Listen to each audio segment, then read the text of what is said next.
So, good morning. Welcome to the third conference of FairLife. 3 years ago, we started seeing some of you remotely, some of you in person.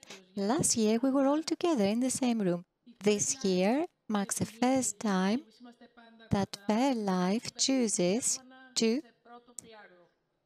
put lung cancer in the spotlight. Corinna has thought of a couple of things she wanted me to share with you. But Corinna, if I may, after spending years with you, I'll share my own thoughts. We're here to shed light on all latest advances of science. So we're here for the third year in a row to stand by caregivers. We're here to ask the right questions and also get the right answers from the right persons, our distinguished guests. So without further ado, because we will be talking about these issues all day long, most importantly, I would like to ask Epiphanius, Bishop of Talantia, to step on stage. Thank you.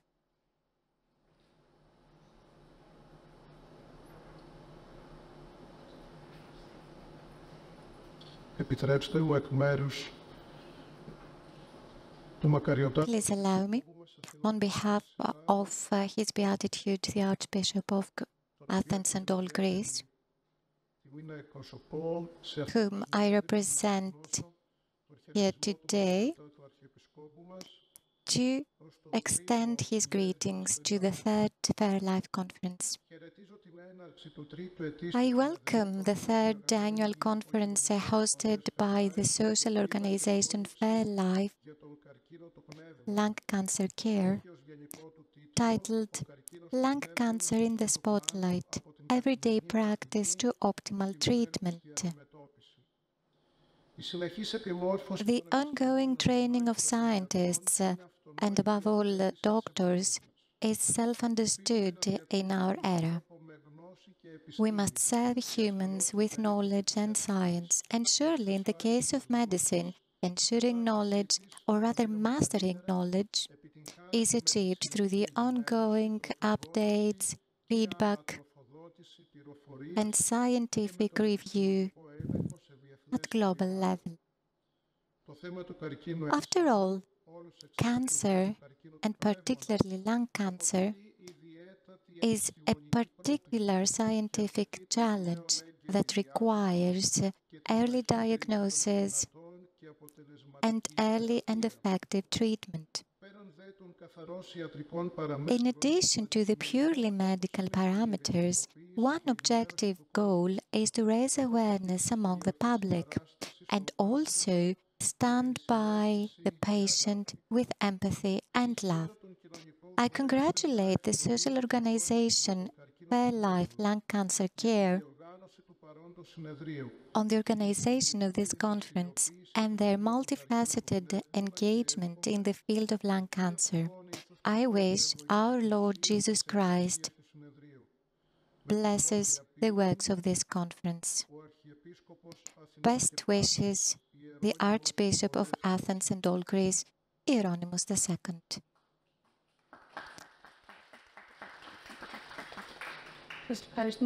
Thank you very much. Now we will listen to the Health Minister, Mr. Chrysochoidis. Hello, ladies and gentlemen, dear guests.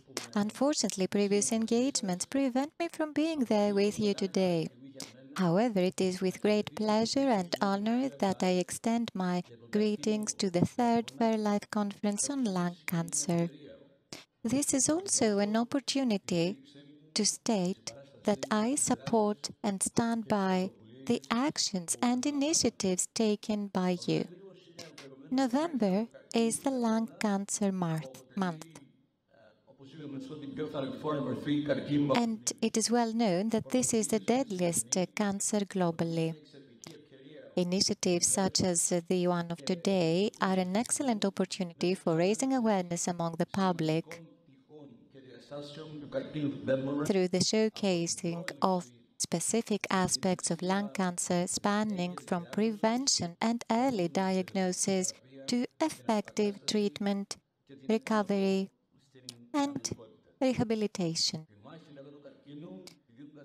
In our fight against cancer, a fight that is fought daily, all year long by patients and their loved ones,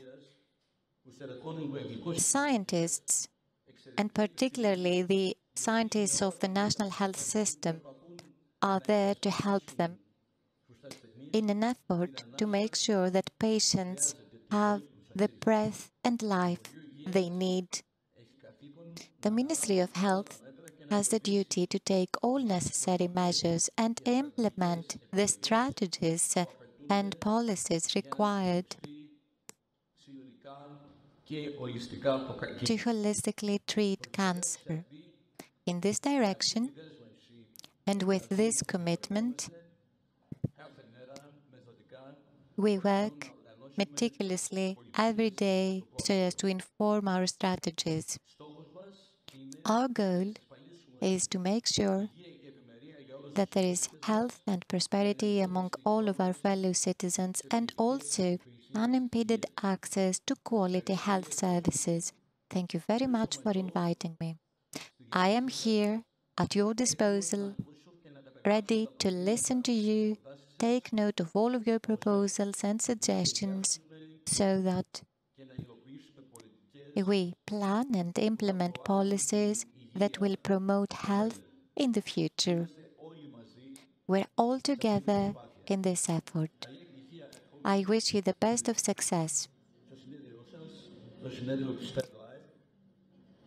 This FairLife conference and any future actions and initiatives of yours, I wish is crowned by success. Lung cancer may get weaker or even defeated thanks to the fight we all give and our strong will. Thank you. It's very important that the ministry is here both symbolically and physically. And it's very important that also the Deputy Minister of Health, Mr. Themistokleous, is with us. Your Grace, dear Minister, dear colleagues, dear friends, I will start by welcoming the conference and then pick up on what the Archbishop and the Minister said. So I will not talk about numbers or cancer epidemics. I will talk about how cancer as a chronic disease affects and impacts our health, our life, our family, and all society. The Ministry of Health, we were fortunate that Ms. Gaga, an expert scientist, was part of the leadership of the ministry.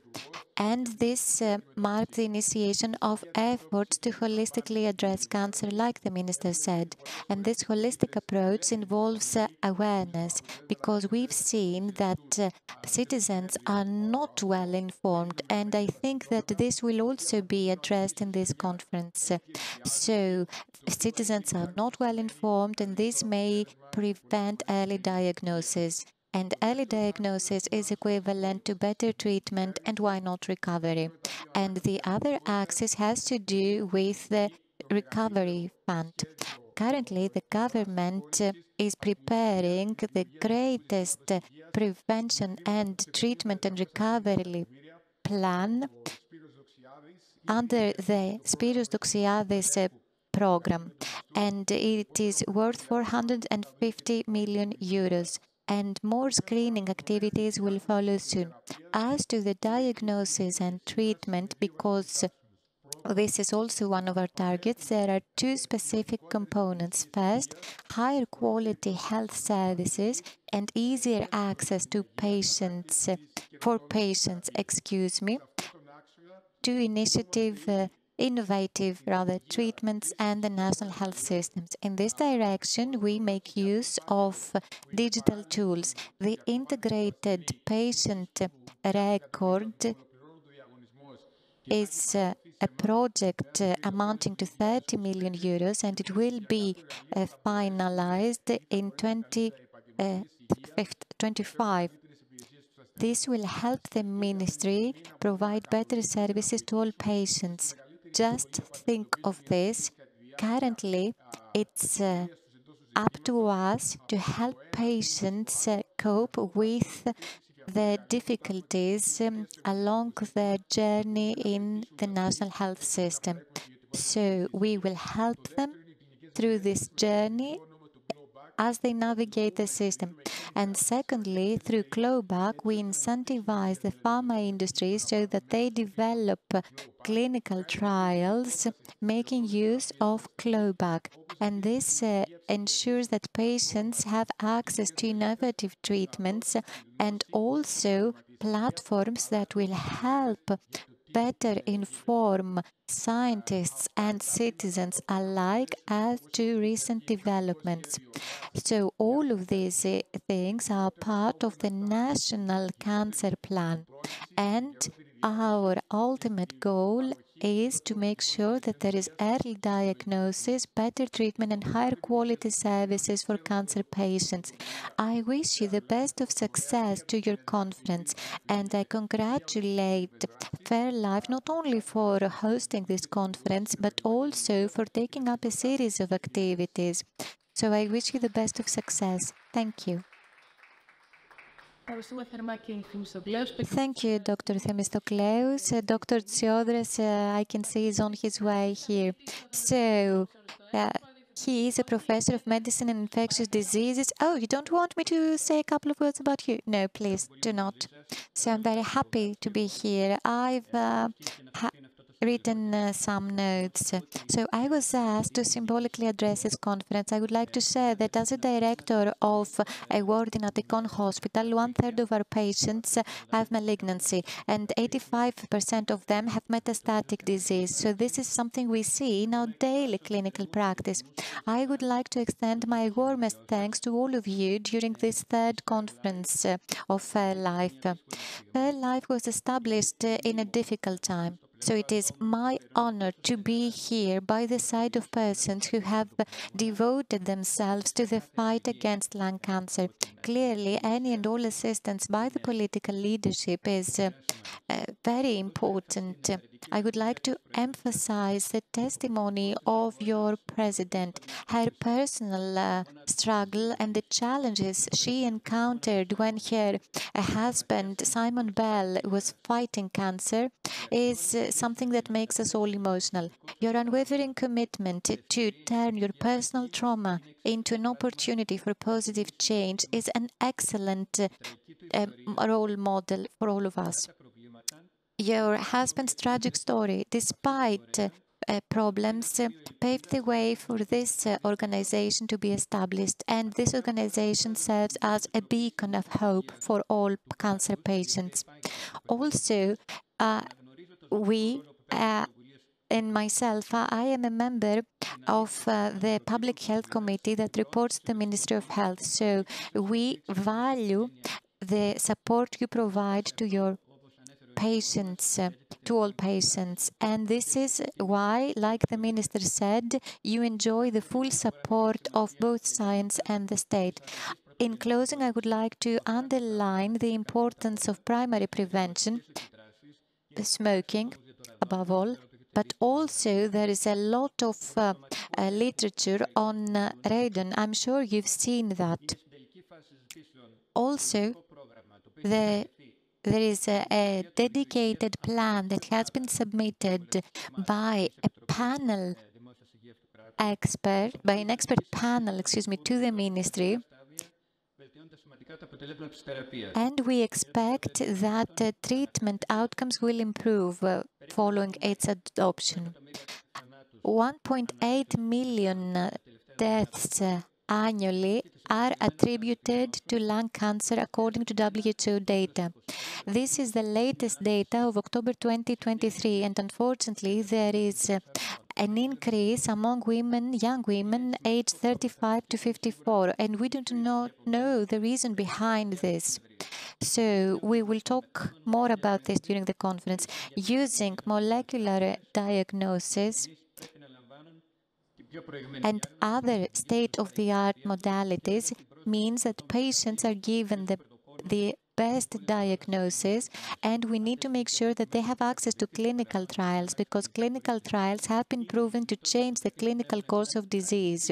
And just a few years ago, the fatality in lung cancer was tragic, but now it has radically improved.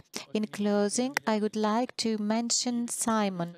Simon was the driver behind this organization, and your personal loss shows to everybody that we can all make sure that a brighter future lies ahead. So we need to cooperate and give hope to all who are faced with the challenge of lung cancer. Thank you, Ms. Papadimitriou, for your courage.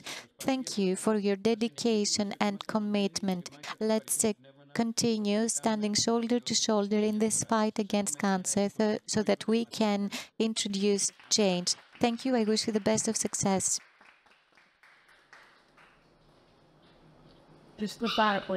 Thank you very much, Professor Tsiodras. And now let's ask Ms. Corina Bell. She is the founder and soul of FairLife. Corina, take a breath. Yes, truth be told, I am moved, I am emotional. So I think that it was best that we first listened to all of you and then I stepped on stage. Good morning. Epiphanius, Bishop of Talantia, the representative of His Beatitude, the Archbishop of Athens and all Greece, Hieronymus. Dear Minister, dear Professor, dear guests, dear remote attendants, I must say that we've had more than 950 registrations online and approximately 120-130 registrations for physical attendance, and I feel that these figures are significant. Dear friends of FairLife, this is the third consecutive year that we are here to fight the fight. We are here to share information, raise awareness for lung cancer. The FairLife conference has become an institution. Organizing the conference in November, which is the Lung Cancer Awareness Month, coincides with the birthday of FairLife. 3 years ago, a group of people came together sharing the vision of turning loss into a seed of love, empathy, and energy so as to relieve the world from the burden of disease. I know that this may sound as utopic, but it is the truth. We encountered a number of difficulties and barriers along the way, but we've also experienced a lot of joys. And above all, we've learned a lot from patients and their families who experience lung cancer in Greece and across the globe. We've learned from their needs, from their faith. So it is to them that this conference is dedicated. Our loved ones. Okay, these people were both loved by me. Mario, we've worked a lot with Mario, and Diamadis had attended a number of webinars, conferences. They both had a lot of strength. So this conference is devoted to people who passed away and to people whom we've never had the opportunity to meet because they fought lung cancer. At this point, I would like to wholeheartedly thank Epiphanius, the Bishop of Talantia, who is here with us today, representing His Beatitude, the Archbishop of Athens and all Greece, Hieronymus. I would also like to thank the more than 50 representatives of the scientific and research community, the patients' associations, the bodies of the state. Thank you, Dr. Themistokleus. Thank you, Dr. Gaga, for being here. I would like to thank the Minister as well, because it is indeed an honor to us that you are here. to take part in our conference. We need your invaluable experience, knowledge, and proposals. But today we are here so that lung cancer is in the spotlight. We're here to talk about the disease in 2023, talk about the landscape of the multidisciplinary team and diagnosis. We're here to learn about what will follow with respect to screening increase. We're here to talk about the expectations of patients when given an early diagnosis, considering state-of-the-art treatments. We're here to talk about the prognosis and metastatic disease, considering innovation. And this innovation relies on sustainability and all stakeholders, because we know that some of the established pharmaceutical policies may threaten the access of patients to them, to innovative treatments. Also, we need to make sure that we relieve patients from the stigma surrounding smoking and lung cancer. The figures are tough. Every hour, one fellow human being perishes due to lung cancer. So this is a challenge for us, and we need to address it. And it's through prevention and early diagnosis that we will address it. We need low-dose computed tomography, because that's the best available tool. Also important is that we promote environmental education, that we raise awareness among the younger generation. And we know that a few months ago, the ministry was given the recommended screening process, and we are awaiting further developments. We firmly believe in medicine and medical research. It is clear that progress and innovation are on our side. We have a better understanding of the biology of cancer, and this gives hope for future cure. So we must fully support medical research. Also, we need to be active, engaged, and have a vision. We cannot rest assured. FairLife tries to identify ways to better approach our fellow citizens. We talk about lung health, while also including environmental health. The wildlife and other natural disasters and extreme effects of last summer made this very clear. Also, FairLife respects the right to health. Our approach is people-centered. Patients must be in the heart of decisions, and they must be given equitable access to information, innovative treatment, and clinical trials without discrimination. Also, we must cooperate. All stakeholders must join forces against lung cancer. We must set goals without discrimination, without boundaries and restrictions. And we feel that the state is here next to us, and this will help us achieve more. In the past 3 years, FairLife has fostered cooperation with all stakeholders. We have established a think tank, and through constructive dialogue, we stand by patients and their families. We clearly need a dedicated plan, we need prevention, we need communication, we need awareness raising. And one of the largest impact of the disease is the impact on well-being. So we must make sure that there is quality of life, both physically and mentally. Before closing, I would like to share with you the results of a survey that was conducted for the 4th time in Europe and the US. It was the first time that Greece took part in this survey through our cooperation with the Global Lung Cancer Coalition. As you can see, this survey explores the attitudes of the public with respect to lung cancer. So it's the public's opinion on symptoms, the empathy for patients, and the potential for integrating screening in the national health system. 37.8% of respondents could not name one symptom of lung cancer. 40.5% of respondents said that they have a little sympathy for lung cancer patients as opposed to other cancer patients. And as to the integration of screening in the national health systems, 91.3% agreed that this is indeed a necessity. And the survey was conducted in 29 countries, so I think that it demonstrates that there is a lot of work for us, and I think that we cannot afford to waste any time.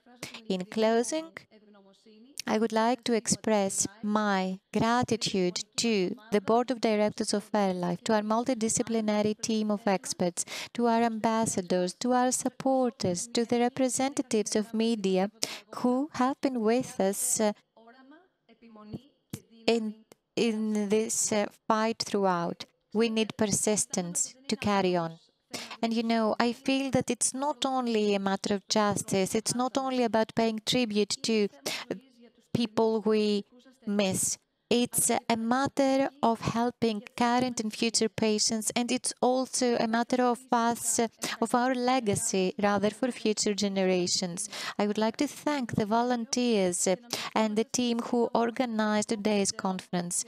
And now let's watch a brief video to celebrate the 3 years of her life. November 2020. The journey of her life begins. The vision of Simon Bell, who lost the fight against lung cancer, is turned into reality. The first and single non-profit organization in Greece engaged in the fight against lung cancer is established, so pain became a seed. Our goal is that each and every one of us, from their own standpoint, becomes the breath for those daily affected by lung cancer in Greece. Through a multitude of activities, we inform, prevent, support. Awards given to us give us hope for the future.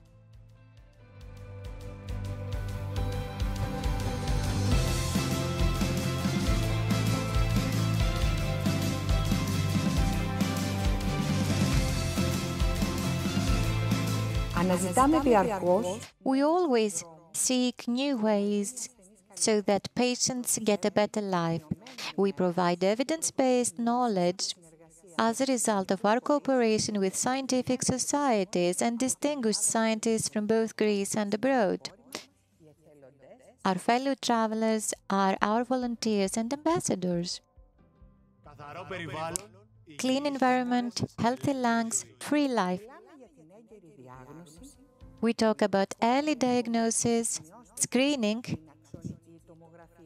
using low-dose computed tomography. We talk about equitable access to innovative treatment and access to clinical trials. We promote campaigns and research on prevention and holistic care.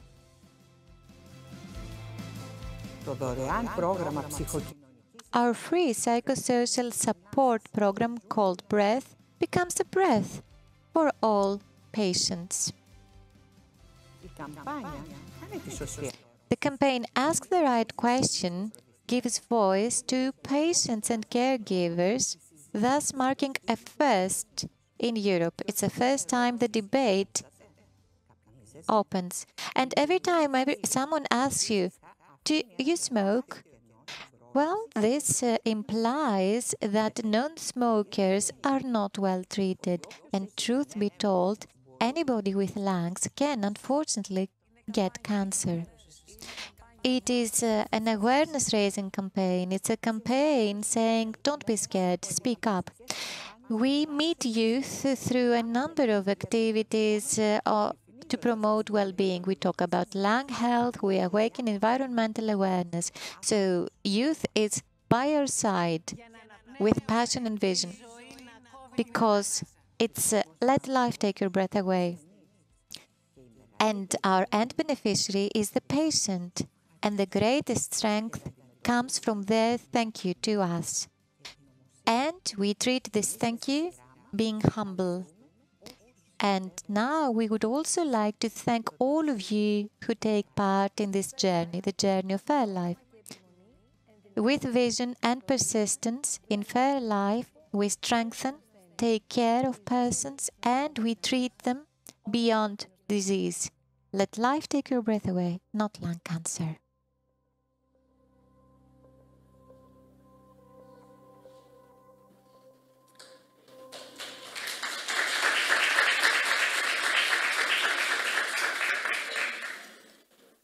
Θα μου επιτρέψετε να κλείσουμε αυτό το μήνυμα. And in closing, I would like to share this message. Time does not go by easily. Time was there, is there, and will be there forever. We go through time fast. I feel it's very important that each and every one of us leaves a bright trail behind. And this is what we try to do together with all of you in FairLife, because without you, it's nothing we can do. There's nothing, we can do. Thank you. Thank you very much. Let's take a breath and listen to Karen Kelly's message.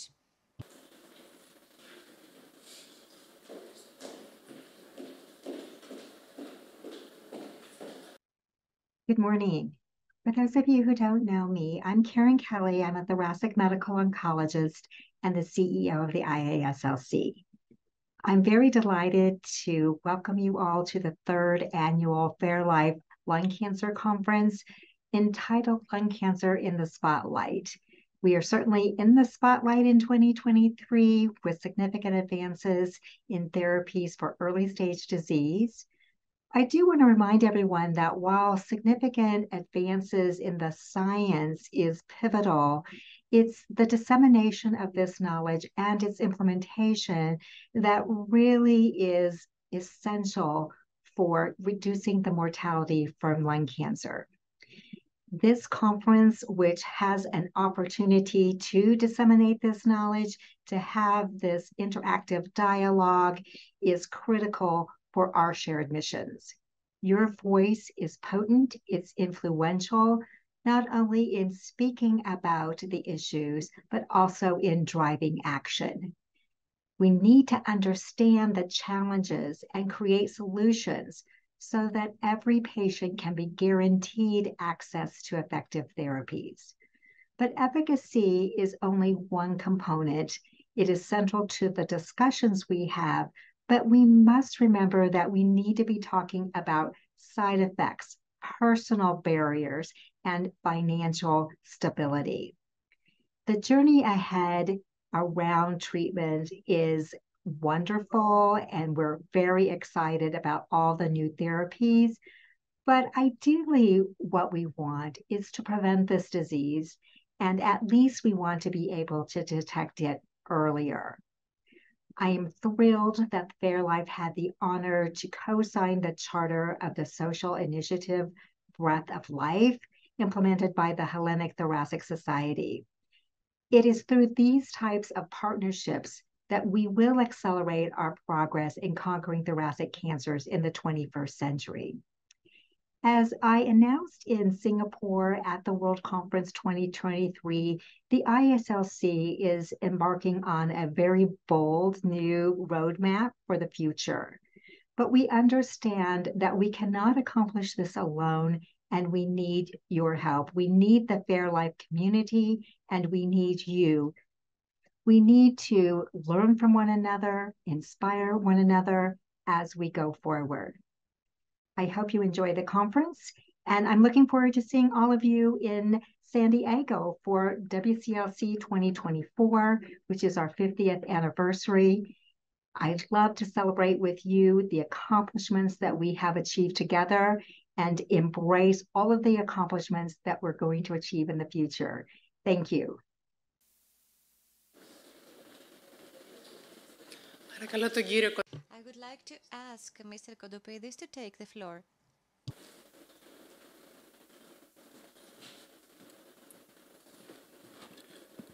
Καλημέρα σε όλους. Good morning, everyone. First of all, I would like to congratulate FairLife and Corina Patelli. Given that this initiative that first started 3 years ago came in to fill in a gap with respect to the information provided to patients with lung cancer. And sometimes this is all that matters, voicing the message and making sure it gets through.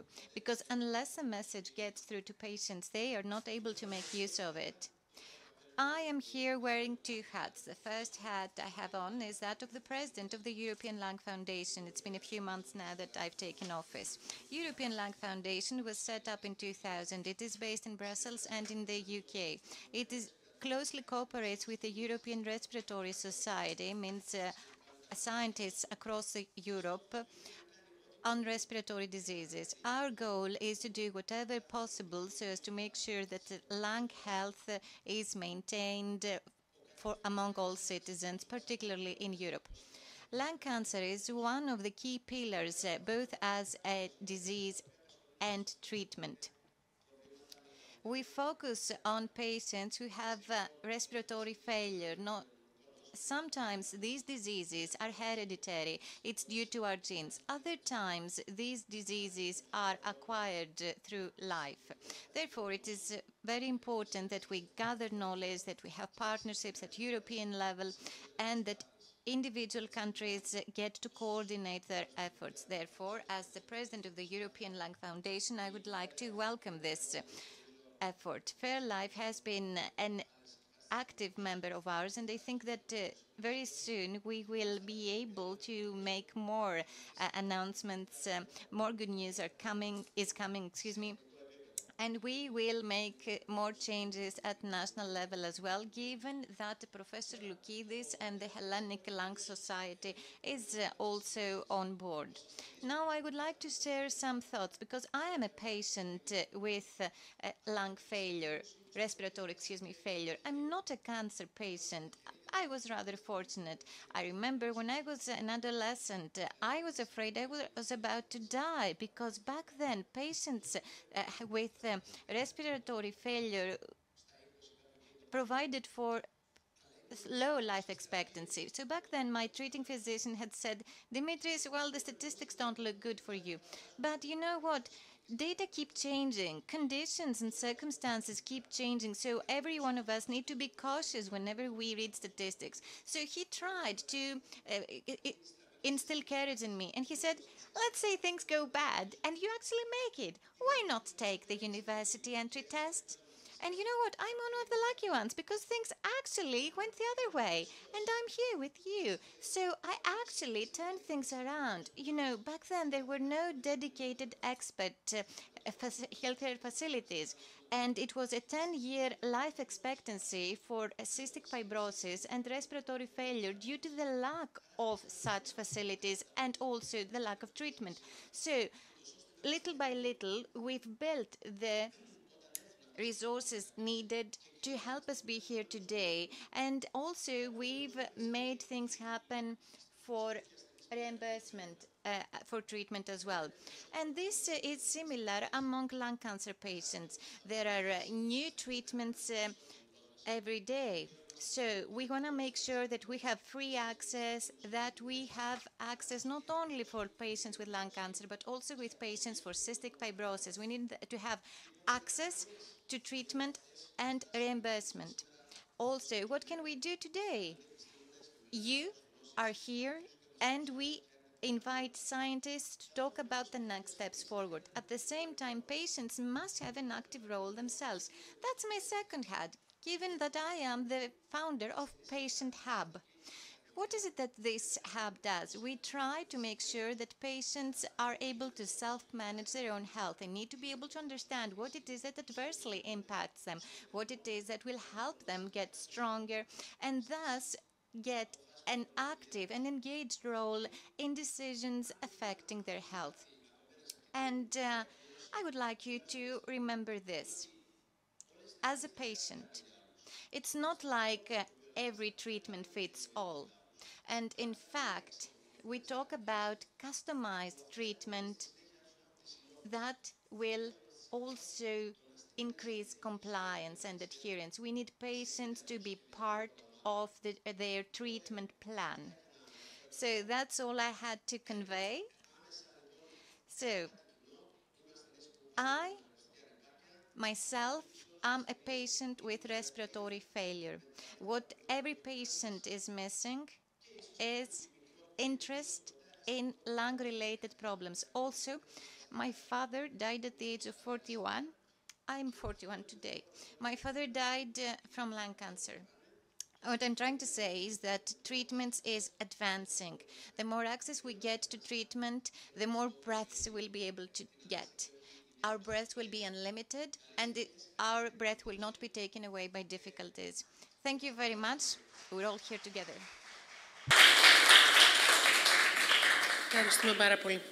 Thank you very much, Mr. Kodopidis.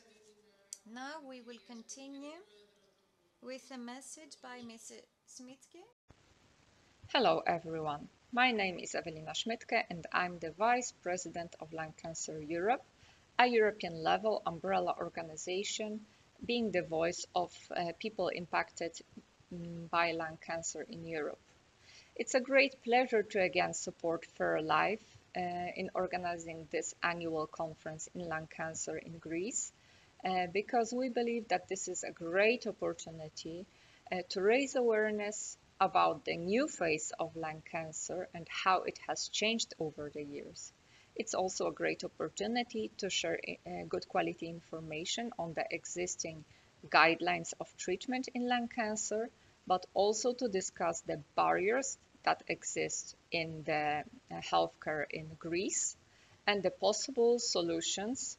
And having solutions in mind, it's so important that there are so many different stakeholders in the room, because only this enables us to create best possible and efficient strategies to be implemented nationally. Working together may lead to a great change, and it's crucial to move forward to a better quality of life, but also to destigmatize the disease. That's why I would like to wish you a very fruitful event. And I really want to congratulate FairLife and Corina Patalibel for being able to gather so many different stakeholders in the room, because this may really benefit and be a factor for a success and a change in the lung cancer field in Greece. Have a nice day and a great conference. Thank you.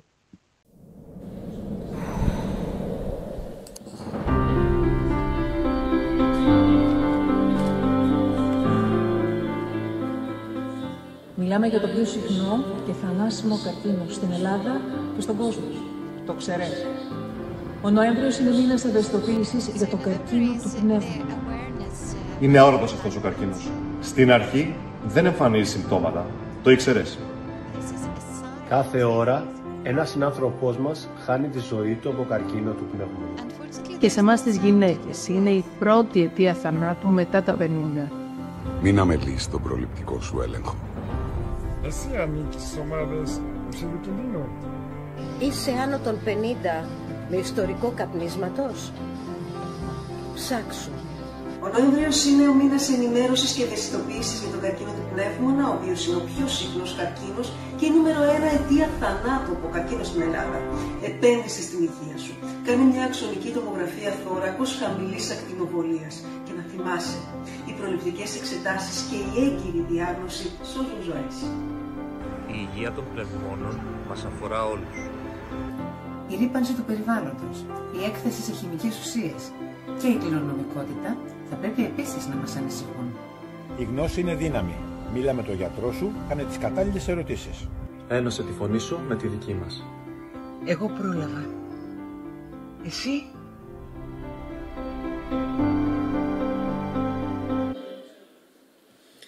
Και τώρα θα προχωρήσουμε σε αυτό που ας πούμε ότι είναι το κυρίως μέρος του συνεδρίου, Και για να ξέρουμε ποια είναι η κατάσταση και ποια είναι τα θέματα στα οποία θα πρέπει να δώσουμε περισσότερη προσοχή ή θα προκύψουν περισσότερες ερωτήσεις, είναι η στιγμή να καλέσουμε την κυρία Μίνα Γκάγκα για να μας δώσει την εικόνα του πνεύμονα στην Ελλάδα. Πνευμονολόγος, θέως αναπληρώτρια Υπουργός Υγείας, Διευθύντρια της πρώτης πνευμονολογικής κλινικής του Νοσοκομείου Υγεία. Νομίζω οι συστάσεις κάπου εδώ τελειώνουν. Βλέπω από εκεί. Βλέπετε την παρουσίαση και με το μεγάλο κουμπί αλλάζει. Ωραία, ευχαριστώ. Συγγνώμη. Λοιπόν, να ξεκινήσω. Έχουμε ήδη περάσει κάποια... Μπορούμε να γυρίσουμε 2 slides πίσω, αν γίνεται. Από εδώ, συγγνώμη. Okay. Λοιπόν, καταρχήν, θεοφιλέστατη κυρία Μπατέλη, φίλοι και συνάδελφοι, μιλάω φυσικά σαν γιατρός, γιατί αυτό είναι το πρώτο μου καπέλο, αν θέλετε. Μιλάω επίσης και σε ένας άνθρωπος που έχει ασχοληθεί πάρα πολύ με την πολιτική της υγείας αλλά και την ιατρική εκπαίδευση ως πρόεδρος της Ευρωπαϊκής Πνευμονολογικής Εταιρείας, ως Γενική Γραμματέας της Διαπίστευσης στην Πνευμονολογία πανευρωπαϊκά και τα 2 χρόνια στο Υπουργείο. Ο καρκίνος του πνεύμονα, λοιπόν, εξακολουθεί να είναι ο πιο θανατηφόρος καρκίνος ακόμη, παρά το γεγονός ότι έχουν γίνει μεγάλες πρόοδοι. Και σας δείχνω λίγο δεδομένα παγκόσμια.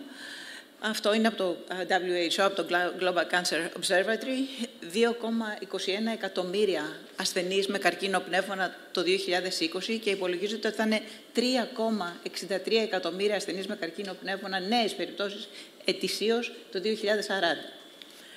Οι θάνατοι αντίστοιχα θα είναι 1.800.000 ήταν το 20 και θα είναι πάνω από 3 εκατομμύρια το 2040. Είναι μια πραγματική πανδημία. Τα ελληνικά δεδομένα τώρα. 8.900 νέοι ασθενείς με καρκίνο πνεύμονα στην Ελλάδα το 20 και υπολογίζονται θα είναι περίπου 11.000 το 2040. Και θάνατοι 7.500 και περισσότεροι το 2020 και υπολογίζεται πάνω από 9.500 το 2040. Άρα είναι ένα πραγματικό μεγάλο πρόβλημα που αφορά τον ίδιο τον ασθενή, την οικογένειά του, τους φίλους του, τους δικούς του. Και με τι ξεκινάμε? Με πρόληψη, που είναι πάντα καλύτερη για κάθε νόσημα, όπως και να το σκεφτούμε. Είναι καλύτερη γιατί πάβει να έχει ο ασθενής το άγχος της ασθένειας και το φόβο της ασθένειας. Πάβουν να το έχουν οι δικοί του. Και φυσικά, για κάθε 1 ευρώ που ξοδεύουμε σε πρόληψη, παίρνουμε 10 ευρώ στο μέλλον, αν θέλετε, οικονομία, σε αυτά που δίνουμε, που τα ξοδεύουμε όλοι. Δεν είναι θέμα του κράτους όλοι για να μπορέσουμε να κάνουμε θεραπεία, αφήνοντας έξω το άγχος, το στρες και το αποτέλεσμα, που δεν είναι πάντα καλό. Άρα, έχουμε την πρωτογενή πρόληψη, που σημαίνει να αποφύγουμε τους παράγοντες κινδύνου, και θα σας πω αμέσως για τον καρκίνο του πνεύμονα, τη δευτερογενή πρόληψη, που είναι όταν ανακαλύψουμε ότι έχουμε νόσο, να μπορέσουμε να ανακαλύψουμε μάλλον την νόσο έγκαιρα, και αυτό για τον καρκίνο του πνεύμονα γίνεται με το screening. Γιατί μπορεί στο μαστό να έχουμε ψηλάφιση, σε άλλους καρκίνους που μπορούμε εύκολα να τους δούμε ή να τους ψηλαφίσουμε. Ο καρκίνος δυστυχώς του πνεύμονα είναι μέσα σε ένα κλειστό θωρακικό κλωβό που δεν μπορούμε να τον πιάσουμε, δεν μπορούμε να τον δούμε παρά μόνο απεικονιστικά. Άρα χρειαζόμαστε screening. Και μετά τη δευτερογενή πρόληψη έχουμε την τριτογενή πρόληψη, που είναι αφενός θεραπευτικά σχήματα όλων των ειδών για να μπορέσουμε να μειώσουμε ή και να εξαλείψουμε τελείως την νόσο, και αφετέρου η πρόληψη, το πρόγραμμα παρακολούθησης από εκεί και πέρα, για να προλάβουμε μια νέα επανεμφάνιση. Πρωτογενής πρόληψη και παράγοντες κινδύνου. Το κάπνισμα σαφώς δεν πρέπει να είναι στίγμα. Δεν πάβει όμως να είναι ο πιο σημαντικός παράγοντας κινδύνου για το πνεύμονα, και η εκστρατεία για το μη κάπνισμα είναι πολύ σημαντική. Το αλκοόλ, η παχυσαρκία, με bold έχω αυτά που έχουν κυρίως σχέση με τον καρκίνο του πνεύμονα. Εμβόλια δίνουμε για άλλους καρκίνους, όπως για τον έρπιτα και για την υπατήτιδα, που συνδέεται η ίωση με καρκίνους στο ύπαρη, στις γυναίκες αντίστοιχα. Μόλυνση του περιβάλλοντος, πάρα πολύ σημαντική, και κρίση του περιβάλλοντος, αν θέλετε, που είναι πολύ σημαντική, όπως και η εργασιακή μόλυνση και φυσικά η ραδιενέργεια και το ραδόνιο, που αναφέρθηκε ήδη από τον κύριο Τσιόδρα, και κληρονομικοί, γενετικοί παράγοντες και προηγούμενα νοσήματα. Τα ανέφερε και ο Δημήτρης για το πνεύμονα, το να έχεις άλλο νόσημα, όπως παραδείγματος χάρη η ΧΑΠ, που βέβαια και αυτό συνδυάζεται με το κάπνισμα, ή να έχεις περάσει πολλές πνευμονίες στο παρελθόν, συνδέεται με έναν αυξημένο κίνδυνο εμφάνισης καρκίνου του πνεύμονα. Ειδικά για το πνεύμονα, σας δείχνω το σχηματάκι. το κάπνισμα είναι πραγματικά ο πρώτος παράγοντας κινδύνου. Και ναι, ρωτάμε τους ασθενείς αν καπνίζουν. Όχι γιατί θέλουμε να δώσουμε στίγμα, αλλά γιατί είναι ένας πολύ σημαντικός παράγοντας κινδύνου. Το ραδόνιο, ο αμίαντος, επαγγελματική έκθεση και περιβαλλοντική έκθεση, γενετικά, σαφώς, όποιος έχει στην οικογένεια ανθρώπους με καρκίνο πνεύμονα που εμφανίστηκε πριν τα 60 χρόνια, έχει παραπάνω πιθανότητες. Υπάρχουν τύποι δηλαδή που μεταφέρονται γενετικά. Το να υπάρχει προηγούμενη νόσος στον πνεύμονα επίσης, διάχυτες πνευμονοπάθειες και η προηγούμενη ακτινοβόληση στον πνεύμονα, όπως και κάποια φάρμακα που χρησιμοποιούσαμε κυρίως παλιότερα. Ξαναβάζω το slide αυτό για τον καρκίνο. Μου αρέσει πάρα πολύ αυτή η ταμπέλα που είναι στην Καλιφόρνια, που λέει ότι το κάπνισμα δεν αφορά μόνο τον καπνιστή, αφορά και όλους τους άλλους γύρω του. Γιατί όσο επικίνδυνο είναι το ενεργητικό κάπνισμα, σχεδόν άλλο τόσο είναι το παθητικό. Άρα, ιδιαίτερα κοντά σε παιδιά, δεν καπνίζουμε. Και επίσης είναι πολύ σημαντικό να περάσουμε αυτή την νοοτροπία στα παιδιά των σχολείων. Η διαφήμιση για τα τσιγάρα απευθύνεται σε παιδιά ηλικίας 9 έως 13 χρονών. Πρέπει να το θυμόμαστε. Είναι πάρα πολύ σημαντικό να προφυλάξουμε τα νέα παιδιά, γιατί το κάπνισμα αρχίζει σε νεαρή ηλικία. Λοιπόν, δευτερογενής πρόληψη. Το πρώτο πράγμα είναι να αποφασίσουμε ποιος είναι ο πληθυσμός που πρέπει να μπει σε ένα πρόγραμμα screening. Δεν χρειάζεται να μπουν όλοι, ούτε είναι βιώσιμο να μπουν όλοι. Να θυμίσω ότι το screening συνδέεται πάντα με κάποιο φόβο, με κάποιο άγχος. Δηλαδή, κάθε φορά που ο ασθενής είναι να κάνει την εξέταση, έχει ένα στρες, τι θα δείξει η εξέταση, το παθαίνουν οι γυναίκες που έχουν να κάνουν μαστογραφία, οι ασθενείς με καρκίνο του πνεύμονα που έχουν να κάνουν αξονικές. Άρα πρέπει να είμαστε σίγουροι ότι αυτός ο πληθυσμός πραγματικά θα έχει αποτέλεσμα, θα κερδίσει από τις προληπτικές εξετάσεις, γιατί έχει κίνδυνο και ο κίνδυνος μειώνεται. Αφού αποφασίσουμε για τον πληθυσμό και κάνουμε την ενημέρωση ώστε να έρθει ο κόσμος στο πρόγραμμα πρόληψης, πρέπει να αποφασίσουμε κάθε πότε θα κάνουμε αυτή την εξέταση. Ναι, θα κάνουμε αξονική τομογραφία χαμηλής ευκρίνειας, πρέπει να την κάνουμε κάθε χρόνο. Αν δεν έχει ευρήματο άρρωστος, θα μεγαλώσουμε τα διαστήματα. Θα ακούσετε περισσότερα από την πνευμονολογική εταιρεία σε λίγο. Τα πρωτόκολλα πρέπει να είναι σαφή, η προτύποποίηση πρέπει να είναι σαφής και η ομάδα που θα παρακολουθήσει αυτές τις εξετάσεις πρέπει να έχει εξειδίκευση. Δηλαδή, δεν μπορεί κάθε γιατρός, ακτινολόγος να δει εξίσου καλά τη μαστογραφία, την αξονική. We don't think that all doctors can do this. So we need to have people, clinicians, a lab, people who know how to go about it in order for us to bring about the best possible results. And everything must be evaluated, meaning we have the screening, but do we have the desired results? Everything we do in medicine must be taken care of from the outset, and we need to monitor things closely.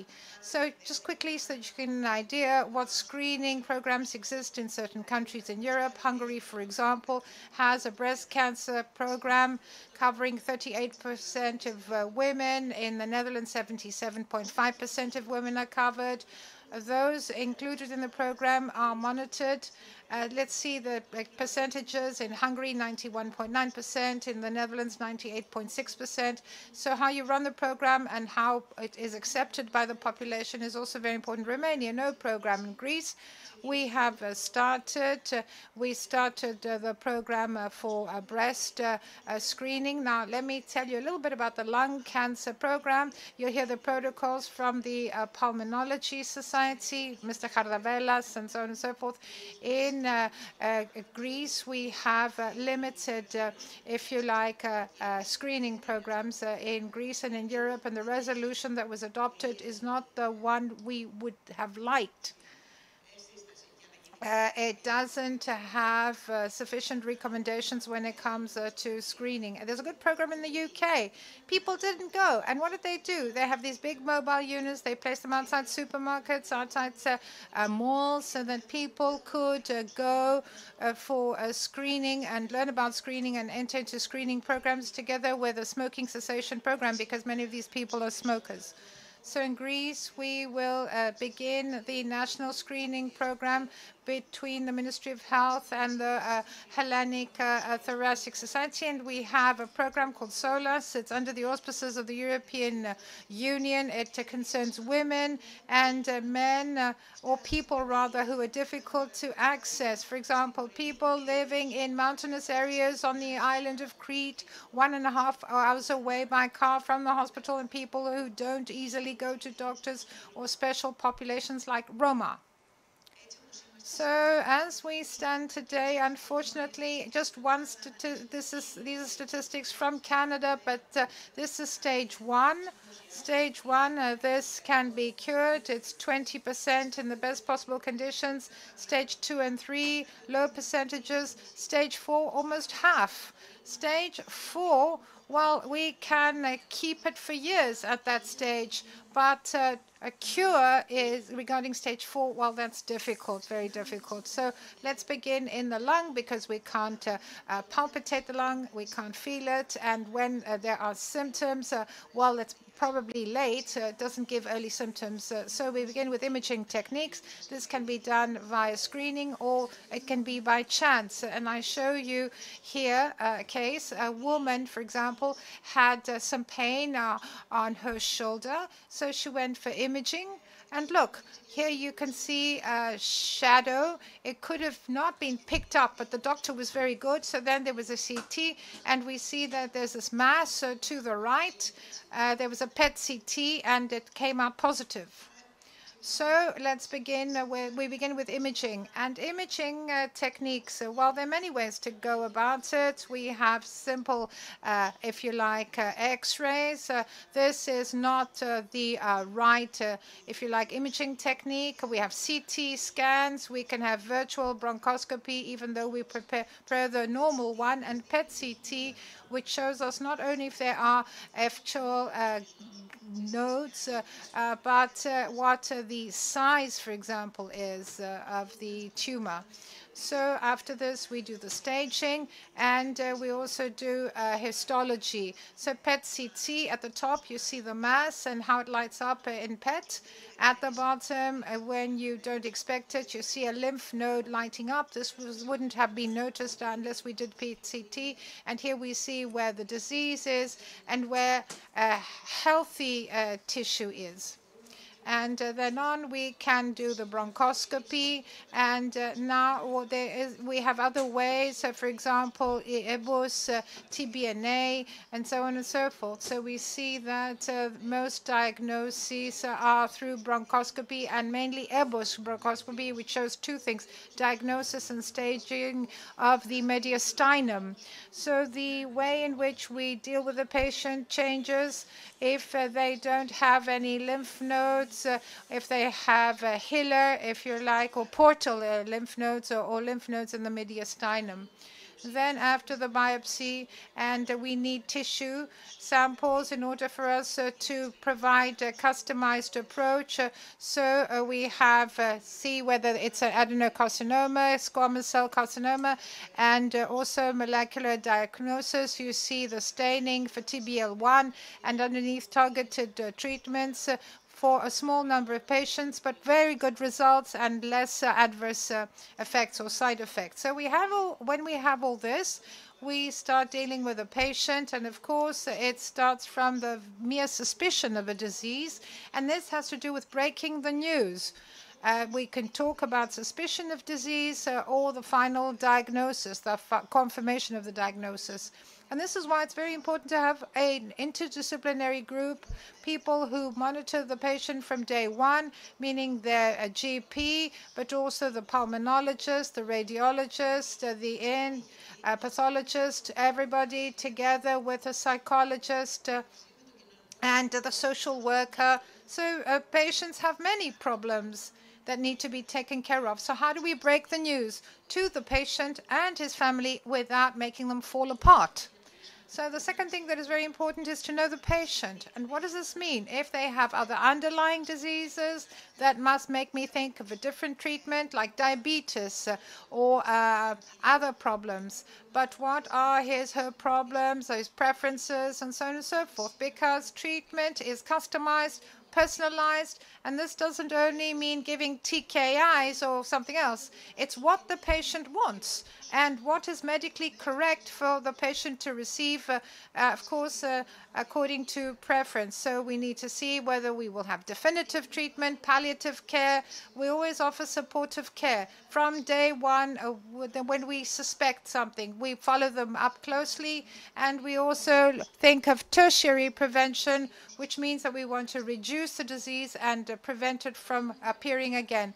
The old care model, which was called palliative care, is when people had shortness of breath, when things had come to a very bad situation, palliative care was provided. This has changed. From the day of suspicion, we provide support to the patient and the team taking care of the patient from day one when there's a first suspicion throughout the course of the disease, whether things are going well or whether things are not going well. So it's not possible for somebody to get worse, to go to another team of physicians saying that, okay, I'm done with you, go to another group of doctors. And so it's a team. It's always a team of people. So the different categories, we can provide supportive care. There are many people who have serious diseases, for example, cystic fibrosis, cancer, but diseases that may be life-threatening or life-limiting. There are physical symptoms, psychological symptoms, social issues, and spiritual issues. So we're all there from day one to support the patient. And let me show you what supportive care is.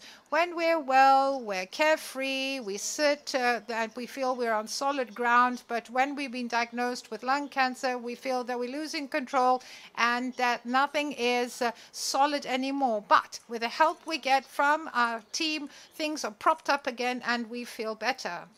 So let me talk to you about psychosocial support. FairLife has a program of psychosocial support. Let me also say that it's not just psychosocial support, which is extremely important, but aesthetics, especially for women and men, is very important. I went to Gilles Bordet, to Belgium, and here there was a woman, and she came in with a cart.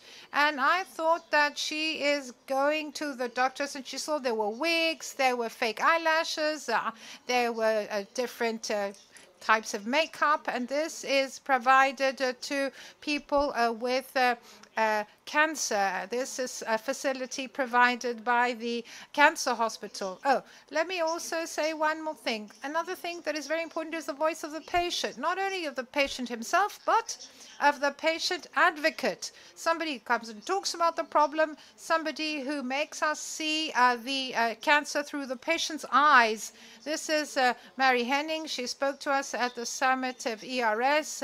She is great, a 40-year-old woman with 2 children. She's not a smoker. She was diagnosed with lung cancer, and fortunately, it was an early stage, ROS1. There are patients who have lung cancer without ever having smoked. It was totally out of the blue, but there are ways to help them all. And it's very important to look at the problems and help in every way we can. And this is Dimitri, who just talked to us. He is a great man. He has worked with doctors, healthcare professionals, carers, in order for them to understand how patients see things, but also to help forging a healthcare policy. So if we do all this, if we join hands together with the insurance companies, together with the ministries, together with the biotech companies, pharma companies, and so on and so forth, we are here for our patients. Thank you very much.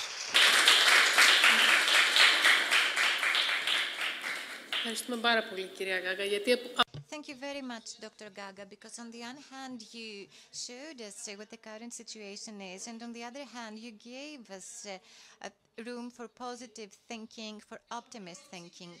So, prevention and early diagnosis for lung cancer. Most recent data, challenges, and obstacles. So the following section will be as follows. We will have presentations and then we will have discussion. So first we will welcome Dr. Georgia Hardavella, who is consultant and chest physician in Soteria, Athens Chest Diseases Hospital. She is also the chair of the lung cancer group. Oh, it's Mr. Zervas. Oh, sorry. So there was a switch, a last-minute switch. So let's welcome Dr. Eleftherios Zervas, a pulmonologist, head of the 7th Respiratory Department of Soteria Hospital. Good, thank you. So, hello. We switched places with Georgia because we wanted to give the data for Greece at a later stage. So I would like to thank Ms. Corina Patelli for inviting us here and also for our cooperation with FairLife. I do this as the president of the Hellenic Thoracic Society. So now we will talk about the latest developments and challenges to lung cancer screening. I will not say a lot of things. My presentation consists of 6, maybe 7 slides, because then we will eagerly listen to the presentation of the scientific approach to lung screening, lung cancer screening. So that's a conflict of interest. You will hear me say a few things that have already been said, but you know, after all, repetition is what leads to learning. So lung cancer accounts for the highest mortality rate globally. It's the leading cancer-related death factor globally. 1.8 million new diagnoses of lung cancer are made globally annually, and approximately 1.6 million secondary deaths are attributed to this type of cancer. And let's not forget that although this should not be considered a stigma, smoking is the leading cause of lung cancer.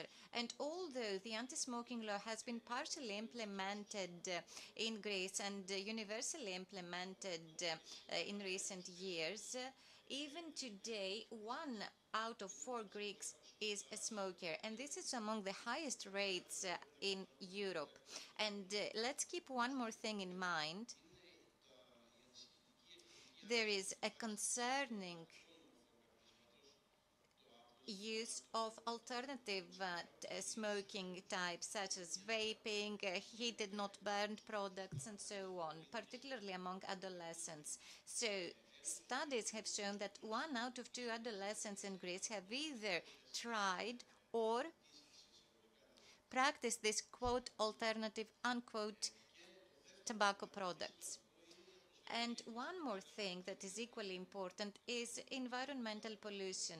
There are small particles that, according to epidemiological studies carried out both in Europe and Asia, they have been identified as a key risk factor for lung cancer, particularly among non-smokers. So when we talk about primary prevention, we should focus as scientific societies and as the organized state, we should focus on smoking cessation and also environmental pollution programs. And the other thing is that the 5-year survival rates, despite advances, scientific advances, are still very low. The data from the United States show that the 5-year survival is less than 20% even as we speak. This is in contrast, in sharp contrast with high survival rates for breast cancer or colon and prostate cancer. This is mostly due to what Ms. Gaga said earlier. More than 50% of diagnoses are given at a late stage. So, unfortunately, survival rates cannot be as high as in other forms of cancer. Therefore, early diagnosis, meaning secondary prevention through screening programs, will be helpful in detecting the disease at an earlier stage, stage 1 or 2, because it is in these stages that surgical interventions and perioperative treatment, mostly immunotherapy, can help us achieve the results, survival rates that is encountered in other types of cancer. Also, lowering mortality from lung cancer, according to research, and this slide shows the results of a meta-analysis found in the Cochrane database. This is an evidence-based meta-analysis that demonstrates that screening for lung cancer through LDCT may lead to lower mortality over 10 years' time and lower it to 20%. And most of the times it's the states that lead the way. So there was this huge trial, the NSRT, that actually demonstrated that LDCT will lower mortality. And this is why the United States introduced lung cancer screening through LDCT, targeting people who have been smoking for 30 years, for 30 packs years, or who are smokers or who have quit smoking within the last 15 years.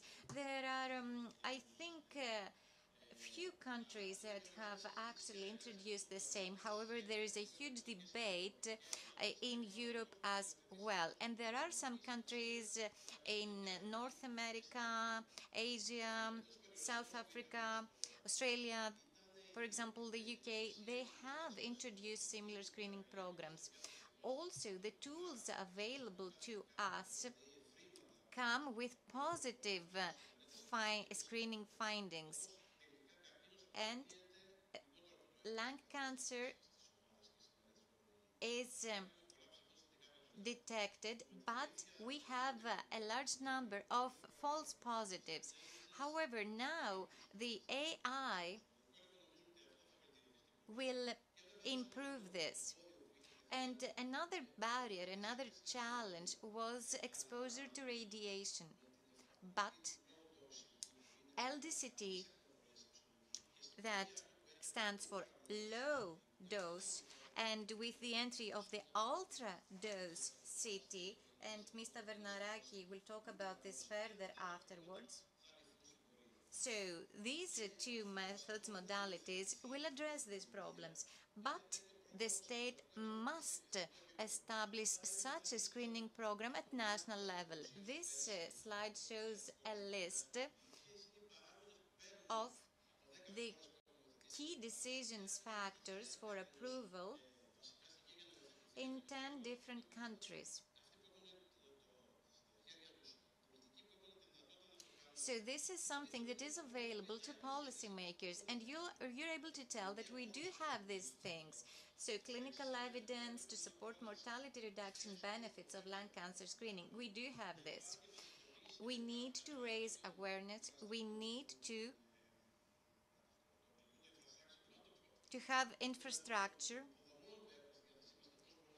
facilities.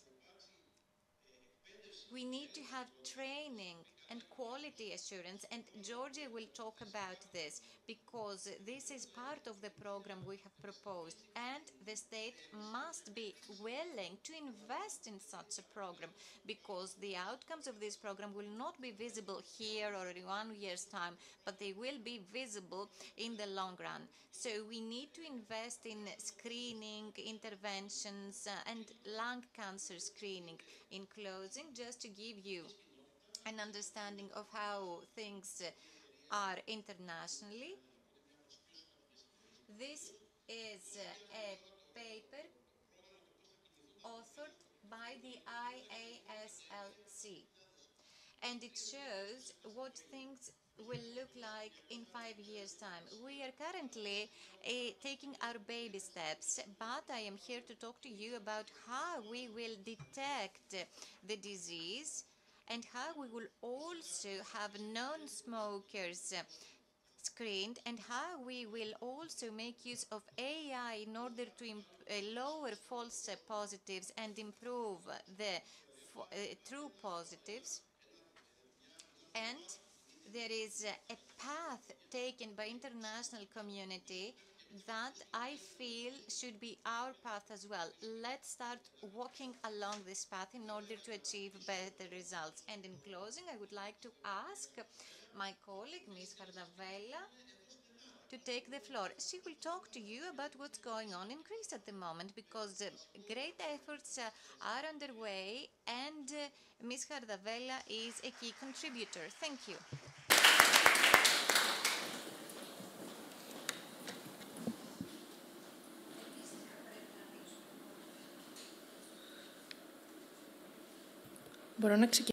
Can I begin, please? Thank you very much for your kind words, Mr. Zerva. Thank you for the invitation. I would like to particularly thank Mrs. Patelli, and I'd like to say that FairLife no longer abides by the motto that pain has become a seed. I think that the seed has sprouted and it will soon bear fruit. I'll give you 3 figures that were mentioned by the previous speakers as to how big the problem of lung cancer is in Greece. Every year we have 9,000 diagnoses, meaning new patients. Every year we have over 7,000 patients dying from lung cancer. It's a whole town that disappears. And we know from the Sotiria records and also from Iosavas and the University Hospital of Larissa, over half of them, when they come to us, are already in a late stage. So we're not talking about definitive care. So Greece, despite its problems, and we know that lung cancer is deadlier than breast cancer, unfortunately now we don't have a screening program yet for lung cancer in Greece. So recognizing this problem of lung cancer in Greece and knowing that we have all these developments underway, not only in Europe, but in the rest of the world, as mentioned by Mr. Zervas, the Hellenic Thoracic Society decided to take action and to create a center in Greece, trying to do what other countries are doing in other parts of the world. So we have the Hellenic Thoracic Society. It creates an interdisciplinary team made up of 35 pulmonologists, 6 radiologists, members of the Hellenic Society of Radiology. From the board, we have 11 chest surgeons that are from the competent society. It's a very long name. The society has a long name. We have the 55 groups, people, and we also have 1 librarian, 1 nurse, and 1 health visitor. So all 55 people work closely with the Hellenic Cancer Federation, because as healthcare professionals, we believe that we have to have everybody on board, and we need to hear the patients, particularly those that have suffered from cancer in the past. So they've experienced cancer, not just lung cancer, and they've also gone through the Greek health system in the private care sector, but also in the public care sector. So these are the efforts supported by the HESMO, by FairLife, and by ELECAP. So we began a journey, a 2-year journey. Here you can see that over half work in the NHS. Here we can also see that some people practice in their own practices. We also have people who work both in the public and private sector. So we have a very representative situation. And here you can see what we have seen from all over the Greece and the geographical limitations. So we do 2 things. We have 3 axes we follow. One is setting up Greek guidelines for screening for lung cancer. This is a huge effort with a lot of searches in the bibliography. We tried to find epidemiological data that we have in Greece regarding lung cancer, and this is something we have submitted for publication in a scientific journal. The second axis is a standardized procedure on how to implement screening for lung cancer in Greece, meaning where it will be done, who will be doing it, what the requirements are. So we wanted to put this in a framework. And third is a public awareness. So this is the, if you like, proposal. It was submitted in June 2023. There was, if you like, we hope that the state will respond positively to our proposal. So as an interdisciplinary team, we first look at the scientific data globally. We also saw Greece, what's happening in Greece as far as lung cancer is, the age of the patients. So we see that high-risk groups in Greece are people from 50 to 80 years of age. They used to smoke at least 20 packs, but they have stopped smoking. People who are smoking now, but they haven't had any indications of cancer because these patients need to be looked at carefully. Screening for lung cancer. So we're talking about low-dose CT and connecting high-risk people who are smokers with smoking cessation clinics in order for them to give up smoking. So our proposal is to have screening every 2 years, not every year, as has been proposed by the US. But for the first time, we're talking about stratification of risk, and it has to be customized in order for us to see if some people should be screened not at 2 years, but sooner. So people who are high risk, we say very high risk annual. Those who are at the lower edge of the spectrum, every 2 years screening. So standardized procedure. Well, there are many different axes, how we will identify and refer high-risk groups to the centers, what the pathway of the patient will be. This is the first time that we have a candidate pathway, and the role of ELOC, the Cancer Federation, was very important. And I'd like to say that once we have suspicions, what do? Some may also not be related to malignancy. We have technical specifications and education of all involved healthcare professionals. We standardize the diagnosis, and we also standardize the opinion of the radiologist, and we set certain quality criteria, and somebody must check these quality criteria and manage the overall program. We've adopted all this. So we have specific proposals. We've submitted them to the ministry on how to identify high-risk persons, and this is why we make use of digital tools that have fortunately been developed in Greece during the pandemic. So we have e-prescription. We also have an e-prescription regarding vaccination. This was used for COVID. We actually inform high-risk people. So we're talking about social bodies like FairLife, advocates, patients, advocacy groups, scientific societies, and we also see how we approach high-risk people.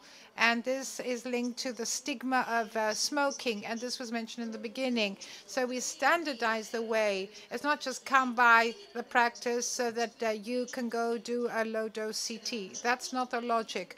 But in order for us to support what we do, all of us healthcare professionals must be trained. So training is part of our effort.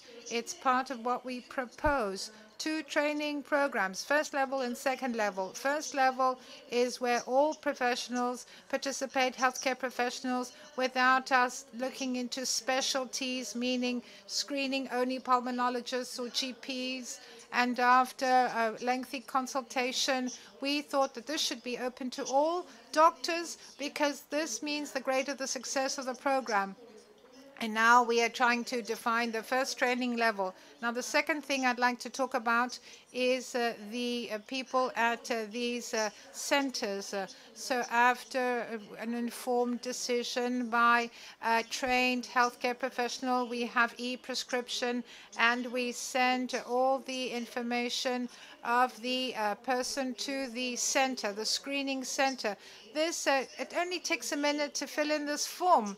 It doesn't mean that we have all these piles of paper going from one department to another. We see this happening every day, and the patients have to go with all these piles of paper with them. So this is over, and then an appointment is given to the candidate. The referring physician is also notified, so the referring physician has a feedback on what's happened. Then we have the appointment. the low-dose CT is done, and then there is an appointment where the patient is informed of the results. We have the risk stratification in order for us to see whether the screening will be every 2 years or every year, and then we have a new appointment, and if the person is a smoker, he is then sent to the smoking cessation center. If there are problems, everything is done in a standardized measure. There is a registry. This is a huge issue in Greece, the registry, but we believe that all this information must be collected in order for us to be able to evaluate the success of the program. I don't want to tell you, this is the pathway of the candidate, what happens from the moment that the healthcare professional approaches him up until the moment of the appointment. Training is a prerequisite, and this is the algorithm to manage the findings. And there are many other flow charts as to what happens with pulmonary nodules and so on and so forth. So everything is standardized, and we all need to provide standard care. Health criteria. We have already decided what they are. We need to observe them. Somebody has to monitor them, and this is a procedure. So, conclusions. We are talking about a comprehensive interdisciplinary effort. A lot of people have worked hard, 55 healthcare professionals for 2 years. They received an invitation and became a part of our group. We have scientific, if you like, instructions and a standardized procedure regarding implementation. We've submitted our proposals to the Ministry of Health. Participants have been involved from day one. They've been a great help. They've contributed greatly. Training programs are underway by the scientific societies, and we're waiting for the decision by the government. Thank you. Thank you very much, Dr. Hardavella. Now we will have a discussion. So, Dr. Leonardo, have a nice day. But first, Dr. Loukidis, you are missed. However, you are with us remotely. Unfortunately, previous engagements kept you from being here. And also, Dr. Jasmine Fox. So, Mr. Loukidis, the floor is yours. Hello, good morning. It is with great pleasure that I'm here with you, even from a distance. Unfortunately, a family matter kept me from being with you. I would like to say that this process that was described by Dr. Zervas and Dr. Hardavella started a couple of years ago. What we should all know is that we tabled this proposal to Ms. Kotanidou, the Deputy Health Minister, just before she left her duties. Since that time, nothing has been discussed by the state. The second thing one should know is that this entire process was also given to Professor Tsiodras, the chair of the expert panel on public health, and also the president of the National Public Health Organization, Mr. Christodoulou, so that they embrace this. Up to now, there has been no feedback, although we have requested a meeting. I think that now this marks a collective effort by all teams, all specialties involved in lung cancer, and our ultimate goal is to give something better to people affected by this. We need to be able to early diagnose this in order to treat it better. Those of us who are clinicians involved in lung cancer, we know that the majority of patients show up at a very late stage. Therefore, it is highly imperative that the state take this initiative and see how it can introduce health policies as part of the NHS so as to introduce screening. My effort or the efforts of any other clinician who keep on highlighting the significance of screening will be rendered meaningless and pointless unless the Greek state actually takes an initiative in that direction. That's my message, and I would like to thank Ms. Patelli for her excellent cooperation with our society. Thank you very much, Professor. Now I would like to ask Dr. Fox to take the floor. Okay. Άρα, να προχωρήσουμε με την κυρία... Okay, so let's welcome Miss Linardu.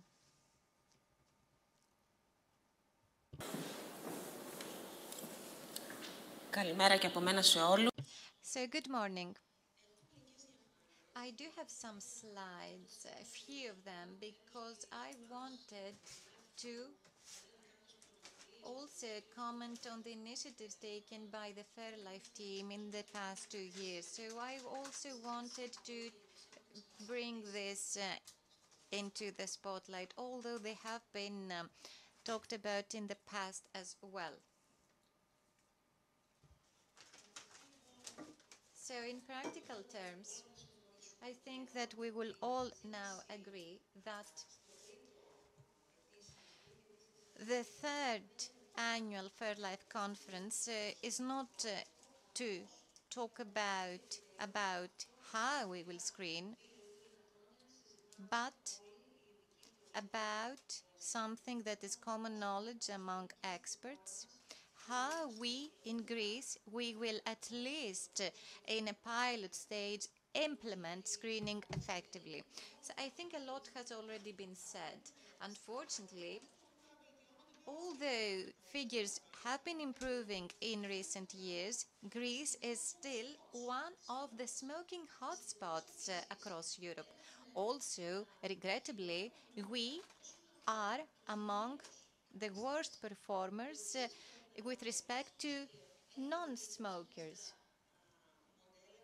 And this is something that has been taken into account in standardized programs proposed to the state. Unfortunately, in Greece, we have a very young population that is a high-risk population, and this must be seriously taken into consideration in planning screening programs. With the support of FairLife, last year we published the first Greek trial led by Professor Kyriakos Souliotis, a health policy professor in the University of Peloponnese.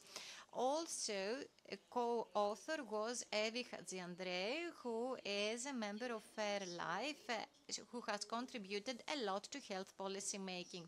And as you can see, the acknowledgements also mention a multi-member expert team who provided us with data, knowledge as well, so as to build this model. And why is it that we needed this expert panel? Because unfortunately there is no cancer register in Greece, so there is no way for one to get data as to the course of lung cancer patients. So this study essentially developed a model using a hypothetical cohort of 100,000 high-risk men and women. The criteria were age between 50 and 80, first-hand smokers or ex-smokers. And this is a 5-year model comprising of 3-month time steps. So this models the risk of these people going from one stage to the next. And the stages were without cancer, with cancer, alive, dead. So this model calculates the impact on this course if only we implement screening for 100 of high-risk patients across the country. And this is the first time such a model is published using Greek data, and it is totally in line with what has been previously said. This demonstrates that only and only if we introduce the screening tomorrow, and only if the program presented by Dr. Hardavella earlier become available for everybody tomorrow in Greece, we will be able to prevent lung cancer-related deaths at a rate of 24.61%. We will also be able to lower lung cancer-related life years lost by 30.9%. And we will also have a substantial shift to lower stage cancers.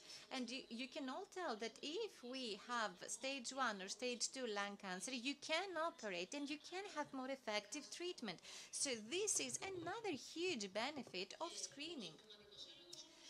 Screening, and this has been said times and times again, it's not a test. It's not just a test that we want the state to prescribe. It's not like we want them to prescribe LDCT. No. We do not want prescriptions for LDCT. This is not what we seek. This is not screening. And this is not what we have been asking when we were talking about breast cancer screening. And the reply was, but there is prescription for mammograms. No, we want a dedicated screening process to be carried out in a dedicated healthcare facility. And this will allow the results to be assessed in the most appropriate way, and this will also ensure continuity that will be taking into account the findings. FairLife also supported another Greek initiative that has been described many times already. This marks the first organized lung cancer screening program in Greece. It has been running for 2 years with the support of FairLife. This program is essentially provided for free to low-income Greek citizens who are either unemployed or uninsured, and this takes place in partnership with the Metropolitan Hospital and the HHG group. And it targets male and females aged between 50 and 80 years old who are active smokers or who have quit smoking in the past 15 years. The indicator used is PAC years higher than 20. And at least this initiative also targets persons regardless of their smoking history when there is a history of cancer, lung cancer or any other cancer in the family. So what is it that we do? We have a weekly outpatient clinic every Monday. We assess risk in line with international criteria. We discuss things with patients, and once they sign an informed consent form, their details are entered in a database. And importantly, the patient is thus brought in contact to the smoking cessation clinic and or the COPD clinic. Then an LDCT is performed, and this is something that cannot be performed in any healthcare facility, like Dr. Gaga said earlier. So this is a low-dose CT scan that, however, requires a software that is usually supported by AI. So this is something that cannot be performed anywhere. And then this is followed by an expert panel consultation that talk about this patient, and then the patient returns 1 week later so as to be given the results.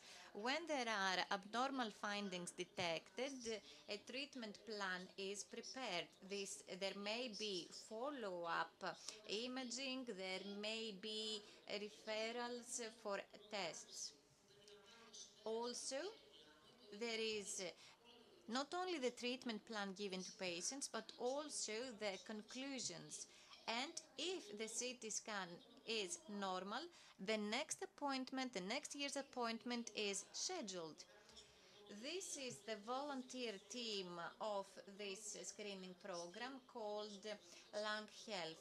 And in my opinion, this lovely name should also be given to the national screening program. Why?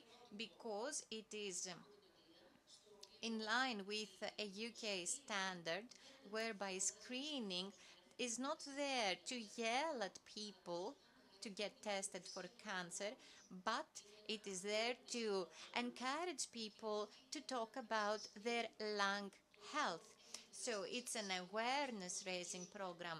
It's not a screening program per se. It's not labeled as such. Why is that important? It is highly important because in Greece we have everything that is needed in order to have screening at national level. We have international documentation, evidence and experience. We have knowledge. We have scientific adequacy. We have the support of scientific societies, and we have also prepared proposals that have been tabled since as early as last spring. And we have IT systems and digital health. So what is it that we need? We need the centers, the facilities. The program presented by Dr. Hardavella paid particular attention to the fact that these tests cannot be performed in any facility. We must have dedicated screening healthcare facilities that will be certified and also evaluated. So this quality assurance check must be organized centrally, because this is the only way for us to get value through screening over time. And clearly, all of us must be trained. And equally important, we must also raise awareness among all healthcare professionals. We must liaise with primary healthcare physicians, because everybody gets to examine a potential patient. So all of these things will be rendered worthless unless we also secure access to screening for everybody nationwide. And this access requires the identification of vulnerable population and also the outreach to these patients and populations. Unfortunately, there is a very low percentage, that is less than 10% of vulnerable populations that actually go to screening. So it's highly important that we reach out to them and help them get screened. We must reach out to them again and again. And also, let's not forget about the stigma, because smoking, fear, guilt, stigma, they all account for this situation. The pathways described by Dr. Hardavella have been described and have already been paved in other countries, and the outcomes are very good. And this is what we must replicate. We must copy best practices in Greece in order to make screening a reality. In closing, I would like to say that the message of FairLife through initiatives, recent initiatives, is that it's not just high time.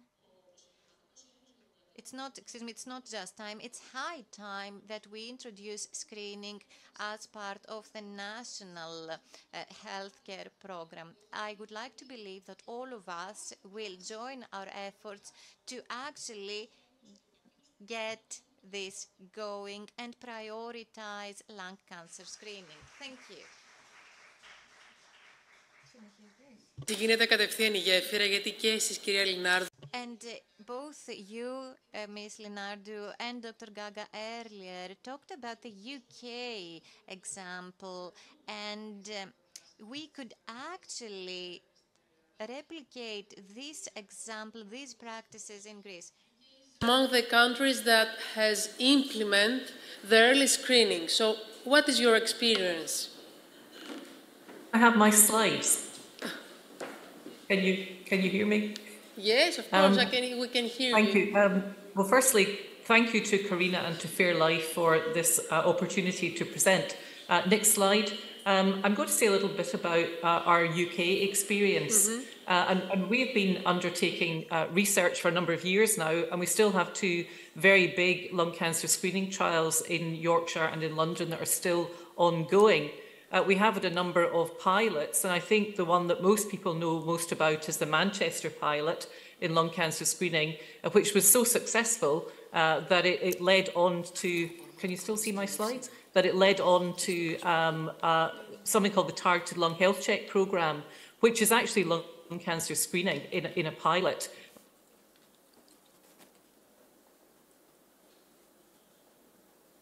The rest of the United Kingdom, that's only in England, the targeted lung health check programme.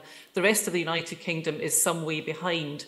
And we are hopeful that by 2029, England will have rolled out targeted lung health check, and it will be a national programme which will then become the lung cancer screening programme in 2029, when there will be 100% coverage. Targeted lung health check at the moment is about 20% of the people at high risk in England who should be covered. Next slide. So the targeted lung health check programme began in 2019. We then, of course, had COVID, and the pandemic kind of stopped all of our screening in the United Kingdom, as it did in most places. So it's been a real effort over the last 4 years to get targeted lung health check programmes up and running. We currently have 42 health areas around England, focusing initially on places which have high incidence and high mortality for lung cancer. And the people that we're screening are invited, the people that were invited to take part in lung cancer screening are all smokers or ex-smokers, anyone who's ever smoked between the age of 55 and 74. These people are invited to a lung health check where we assess their risk of lung cancer screening, and that's pretty much all done now by telephone. Initially, we tried to do it face-to-face, but the pandemic meant that we had to do it by telephone, and because that is easier and less expensive, we're continuing to do that. Then those at high risk, found to be at high risk, are then offered a CT scan. My organisation, I work for a not-for-profit like FairLife, and my organisation have been very much involved in ensuring that we get a lung cancer screening programme, but also involved in the community engagement and communications around the screening programme to encourage the general public to get involved, to participate in lung cancer screening, and also to get to those very hard to reach groups in society. I'm not sure what the demographics are here in Greece, but in the UK, a lot of our smoking is now in low-income groups, and these are very often groups which are very, very difficult to engage with. Next slide. And I wanted to just mention our standard protocol for targeted lung health check. Next slide. And the protocol is desperately important in all of these areas, in ensuring governance, ensuring the standards that we have are universal, are across all the 42 programmes and more as we roll out. And there's other detail there within the protocol. And I think that's one of the things that has been very important, that there is a standard and that people stick to the standards so that we know exactly what we're delivering and that there is quality within the programme. Next slide. And this is just, I think you've seen these pictures before, just of the mobile CT scanners. Pretty much all of our 42 areas are now using mobile scanners. Initially, we thought there would be 1 or 2 fixed areas, but clearly getting to community with mobile scanners has been much, much easier. Next slide. And here's the all-important results so far. Now, these are data from the end of August, which is the most recent data we have. And so far within the programme, we have invited over 1 million people to take part. There's 485,000 actually health checks, people who turned up for their risk assessment. We've done 271,000 CT scans.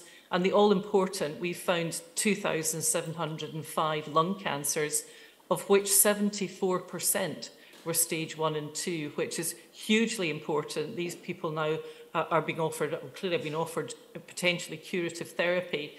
And we are beginning to see a stage shift, we think, in our lung cancer in the UK. So I think, next slide, what I think we can certainly say is that, that lung cancer screening works. And we're all very excited about the bigger programme and the more national rollout.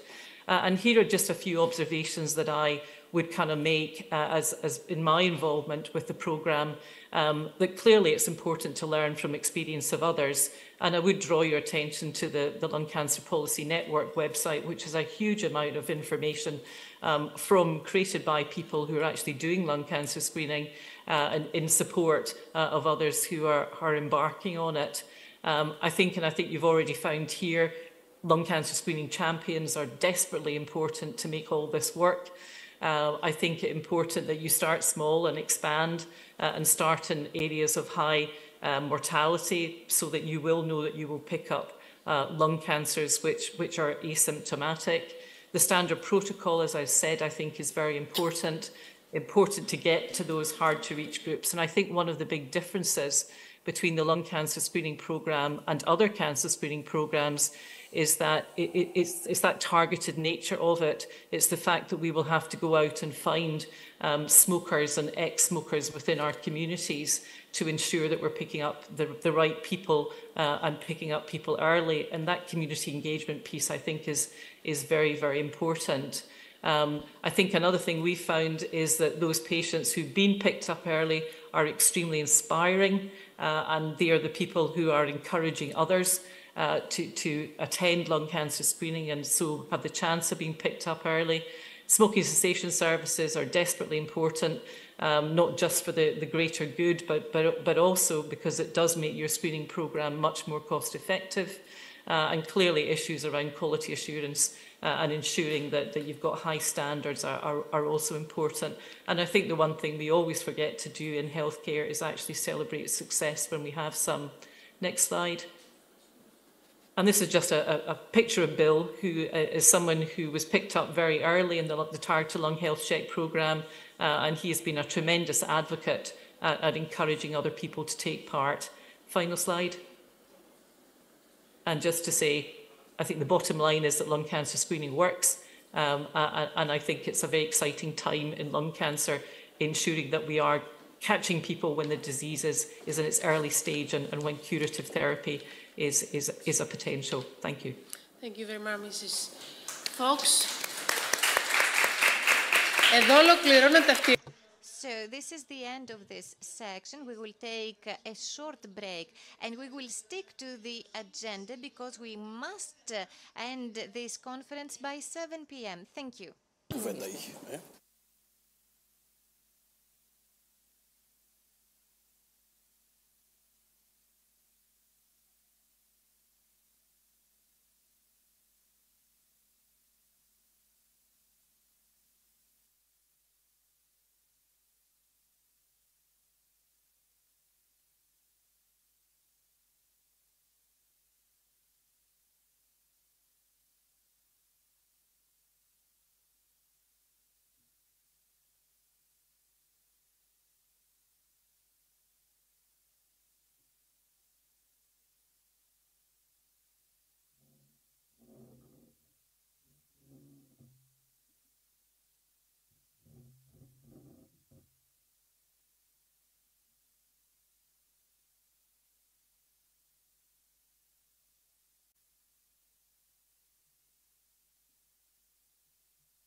Μετά να μην... Αρχίσουμε.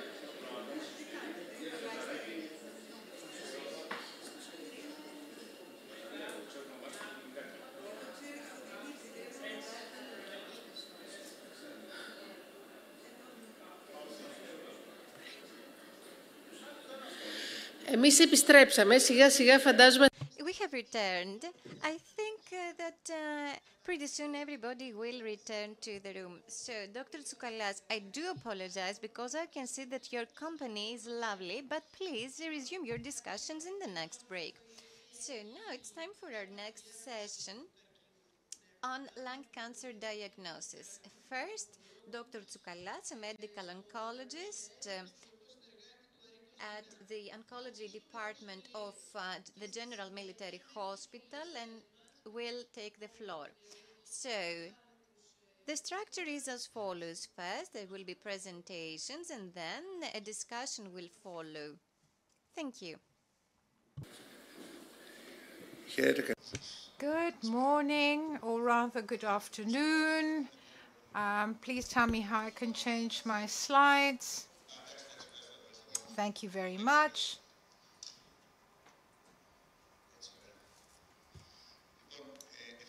So thank you very much for inviting me. I'd like to thank FairLife and the Organizing and Scientific Committee and Mrs. Corina Patelli in particular for trying to improve the diagnosis and treatment of lung cancer patients. It's an important initiative that fills the gaps that exist. So we're going to talk about the diagnosis of lung cancer. And even though some people may think it's easy when it comes to changes that have been made, well, why are we still discussing it then? I don't agree that it is easy. I'm really impressed when I see patients who've been smoking for years and they come to go to a GP because they're in pain, and no colleague ever thought of asking for chest x-ray. People might have taken painkillers, they might have had cortisone shots, and recently we had a case where somebody was operated on for pain in a certain area, and then they saw that there was a fracture, and then there was no biopsy, but we saw there was a huge mass in the lung. So this is the first takeaway message. All colleagues, doctors of all specialties, particularly GPs, orthopedic surgeons, anyone, when it comes to patients they have who've been smoking for years, they said to us, you're oncologists, we don't want to think about cancer, lung cancer. Maybe we should try to exclude cancer, lung cancer first, and then go and look at simpler stuff. This is not just one random case. There are many such cases, and a lot of colleagues believe that from the first symptom until diagnosis, too much time goes by. So if we look at our patients, we see there is a huge delay. There are certain patients, maybe half of them, who will be seen by a colleague who will get down their history, analyze all the data, and say, what's the first possible cause of the problem facing the patient? For example, pain in a bone, for example. And this could be lung cancer. So let's do some tests quickly and see. So lung cancer is something that is alive and well. We have small cell lung cancer, non-small cell cancer, and some other categories. When I was at Ayo Savas Cancer Hospital, I thought of small cell lung cancer and non-small cell lung cancer alone. But now things are much more detailed. So what are the symptoms of lung cancer? They can be specific or non-specific. For example, a persistent cough, a smoker who's been coughing and the cough won't go away, or we have infections that actually relapse. And it's good for us to do an imaging technique to see what's going on instead of giving the patient antibiotics for 3 months. He might be coughing up blood, pain in the chest or in the shoulder. Actually, one of our patients had a problem They actually were able to fix the problem with shoulder, but they found lung cancer as well. So loss of appetite, fever, fatigue, hoarseness, wheezing, and so on and so forth. So let's not forget lung cancer when we're looking at people that have a particular history and when they're at a certain age. So how do we diagnose non-small cell lung cancer? Well, Hippocrates mentioned this. We take down the history of the patient. We check all the boxes. We actually do the clinical examination, the physical, and then we do the differential diagnosis. For example, the patient is tired, he has fever, he's coughing, and so we start looking at the possible causes: infection, lung cancer, psychological pressure, or whatever. So we actually rank them, and then we do tests. So what are the tests that we must do in the case of suspicion of lung cancer? Well, the simplest one is the chest X-ray. And in the last few years, it was a great help. Even now, it is of certain value. CT, chest CT, MRI for the full staging in order for us to exclude metastases. And of course, in the last years, we have a combination of nuclear medicine and radiology. So we have PET-CT. PET helps us with the staging of non-small cell lung cancer. So the final diagnosis, all this is suspicion. And one complements the other, and we then lead ourselves to thinking that there might be lung cancer. So how do we confirm it? By taking a biopsy. So this is very important. We must have a team that must talk about the patient, and for the particular patient, finding the best method for a sample from the lesion we see in the lung cancer, for example, case, in order for us to have this differential diagnosis. And what are the techniques? Classical bronchoscopy by the pulmonologists, the lung biopsy with the help of radiologists, so CT, using EBUS as well. This is known to us all, and also biopsy via the esophagus, again with the use of ultrasound, EUS, and mediastinoscopy, excuse me. As you can understand, all these things are not all available, even in large hospitals in Athens. You can't find them all. Just imagine what's happening in a small city, in a university, in a small hospital, a regional hospital. Some people from rural areas try to come up with the solutions, but unfortunately it's very difficult. So we need to have a discussion at the Oncological Council as to which is the best way to take a biopsy in the particular patient based on the imaging techniques. And I don't want to take up more of your time. After the biopsy, the internists will look at what's happening under, as the pathologists, excuse me, will look under the microscope to see whether it's an adenocarcinoma, small lung cell cancer. And this was enough in the past, but no longer. So the poor patients have to suffer because what we do is to have a molecular control of the lesion. Mr. Vamvakaris will talk about it. But this is not covered by the insurance fund, or at least efforts must be undertaken. And the Medical Oncologist Society has programs to help patients in this respect in order for us to find the subtype that the patient has, in order for us to then decide on the appropriate treatment. So I'd like to conclude what I mentioned: history, clinical examination, diagnostic tests, histological confirmation, molecular analysis, and the treatment plan, planning the treatment. This must be done by the Council of Oncologists. And here, everything that we mentioned must be taken into account: the age, the general health, history of smoking, results of the tests. So who's participating in this council? All these people.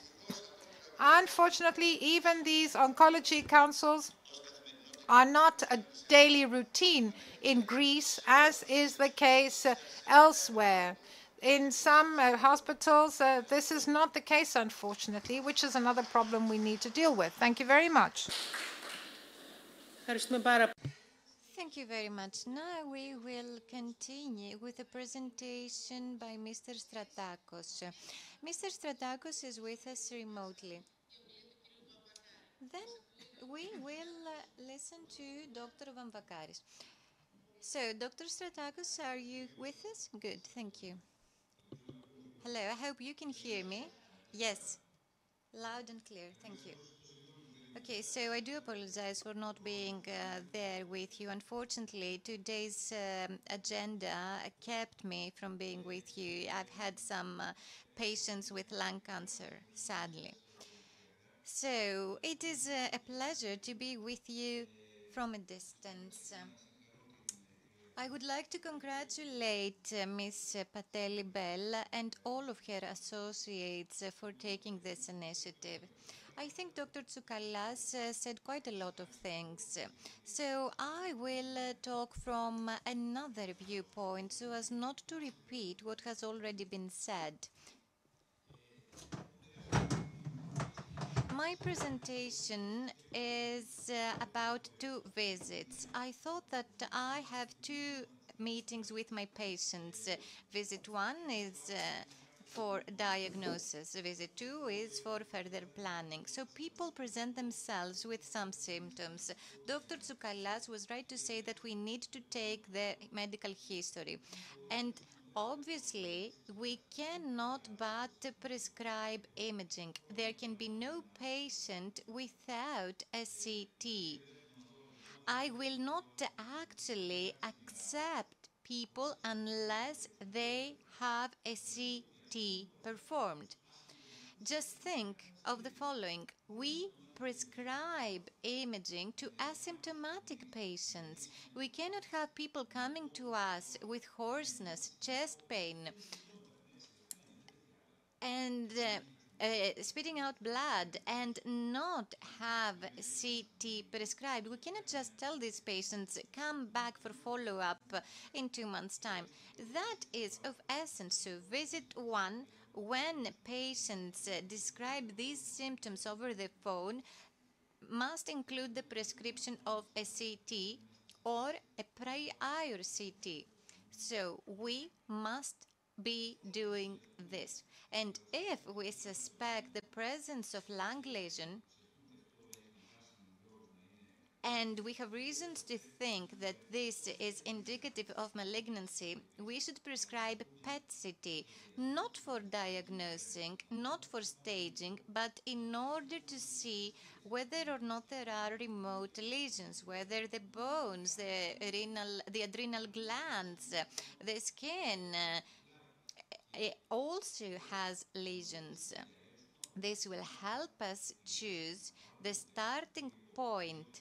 This will help us select the site of sampling, because a space-occupying lung lesion is not a diagnosis. Identifying an opacity in the lung or a tumor, detecting a tumor, is not a diagnosis. The diagnosis is having sufficient bioptic material that will help us prepare treatment. So, setting the diagnosis requires meticulous planning. And this is where PET-CT is necessary. And I also need to answer the following question. Is staging required? If, for example, the disease is widespread and we have lesions all over the body, then there is no need for extensive imaging and tests in the mediastinum, for example. So the extent of our diagnostic tools depends on the first visit. Please. Good, thank you. So we should also associate indications and distinguish them from risk factors. And the only contraindication is the patient's refusal. So we need to associate indications with risk factors. We need to take into account coronary disease, myocardial infarction, heart failure, arrhythmia, COPD, asthma, and so on. Because these things make it harder for me to treat the patient. So visit 1 requires discussion with patients. We answer every question they may have. We reply to the questions and we respond to their concerns, because patients may be reluctant to give answers, but this means that we should not pressure them. However, if the patient gives answers and asks questions, we must be clear and straightforward. For example, what's wrong with me, doctor? You have a tumor. Is it dangerous? We do not know at the moment. This is a tumor that requires diagnosis. So we need to only talk about things that are certain. Are the lymph nodes involved? We need to actually detect this if this is the case. So visit 2, intervention. Visit 2 will take place at the facility where the intervention will take place. So we will reassess imaging and we will determine what will follow. We will decide again where from material will be taken. For example, will we opt for mediastinum staging? So will the mediastinal lymph nodes give us a diagnosis? Should we take a biopsy from the central tumor? Should we make use of the peripheral lesion? Should we have a thoracoscopy, a chest scan? Should we have reference to the remote metastasis? So all of these things are important. And also, we should have the patient sign an informed consent form. Informed being the key word. We tell the patient exactly what's happening. We are clear, we're straightforward, and we make use of every word in their literal sense. We must make sure that we are safe and that patients are safe. This is part of the treatment plan. We cannot display ourselves as gods. We cannot take risks without having patients know what is going on. We must be fully prepared. We must have a complete monitoring of patients. We must make sure that all risks are addressed. We must make use of all available options so as to perform a safe and effective bronchoscopy. Also, sometimes our colleagues say, we will perform an ordinary bronchoscopy. There is no such thing. There must be one single bronchoscopy performed. There can be no second one. This bronchoscopy will give us all necessary material, because we cannot have a biopsy and then refer patients to another colleague or another hospital for lymph node sampling, for biopsy or adrenal gland sample taking. So we must have a one-stop procedure. This is the process. Patients will leave our laboratory having a diagnosis. So what are the methods used to make sure that sufficient tissue is obtained? Well, there are different methods. There are ultrasound methods, such as the endosonography. This is the gold standard. This involves either the bronchi or the esophagus. And then we also have EUS, and the left adrenal gland may be used. Also, radial EBUS is how we get access to the periphery, or thoracoscopy for the Lura, and or cryobiopsy or CT-guided FNA. And all of these things are combined with ROSE, rapid on-site evaluation. This is absolutely necessary. This rapid assessment of material during the intervention gives us feedback that is absolutely necessary as to the adequacy of material. We used to say that adequate tissue is the issue. Excuse me, we used to say tissue is the issue, but now this is no longer the case. Now we say adequate tissue is the issue. Unless we have adequate tissue obtained through paracentesis or any other modality, we will have to intervene again. And there is no greater complication of bronchoscopy other than not having adequate tissue that will help you give a diagnosis. This will help you minimize interventions, and also you will make sure that patients do not go through repeated procedures. As to the challenges, clearly, we need to have a systematic analysis of all lymph nodes in the proper order, spanning from the most severe staging to the less severe one. So we will have pulmonologists who will have to perform correctly.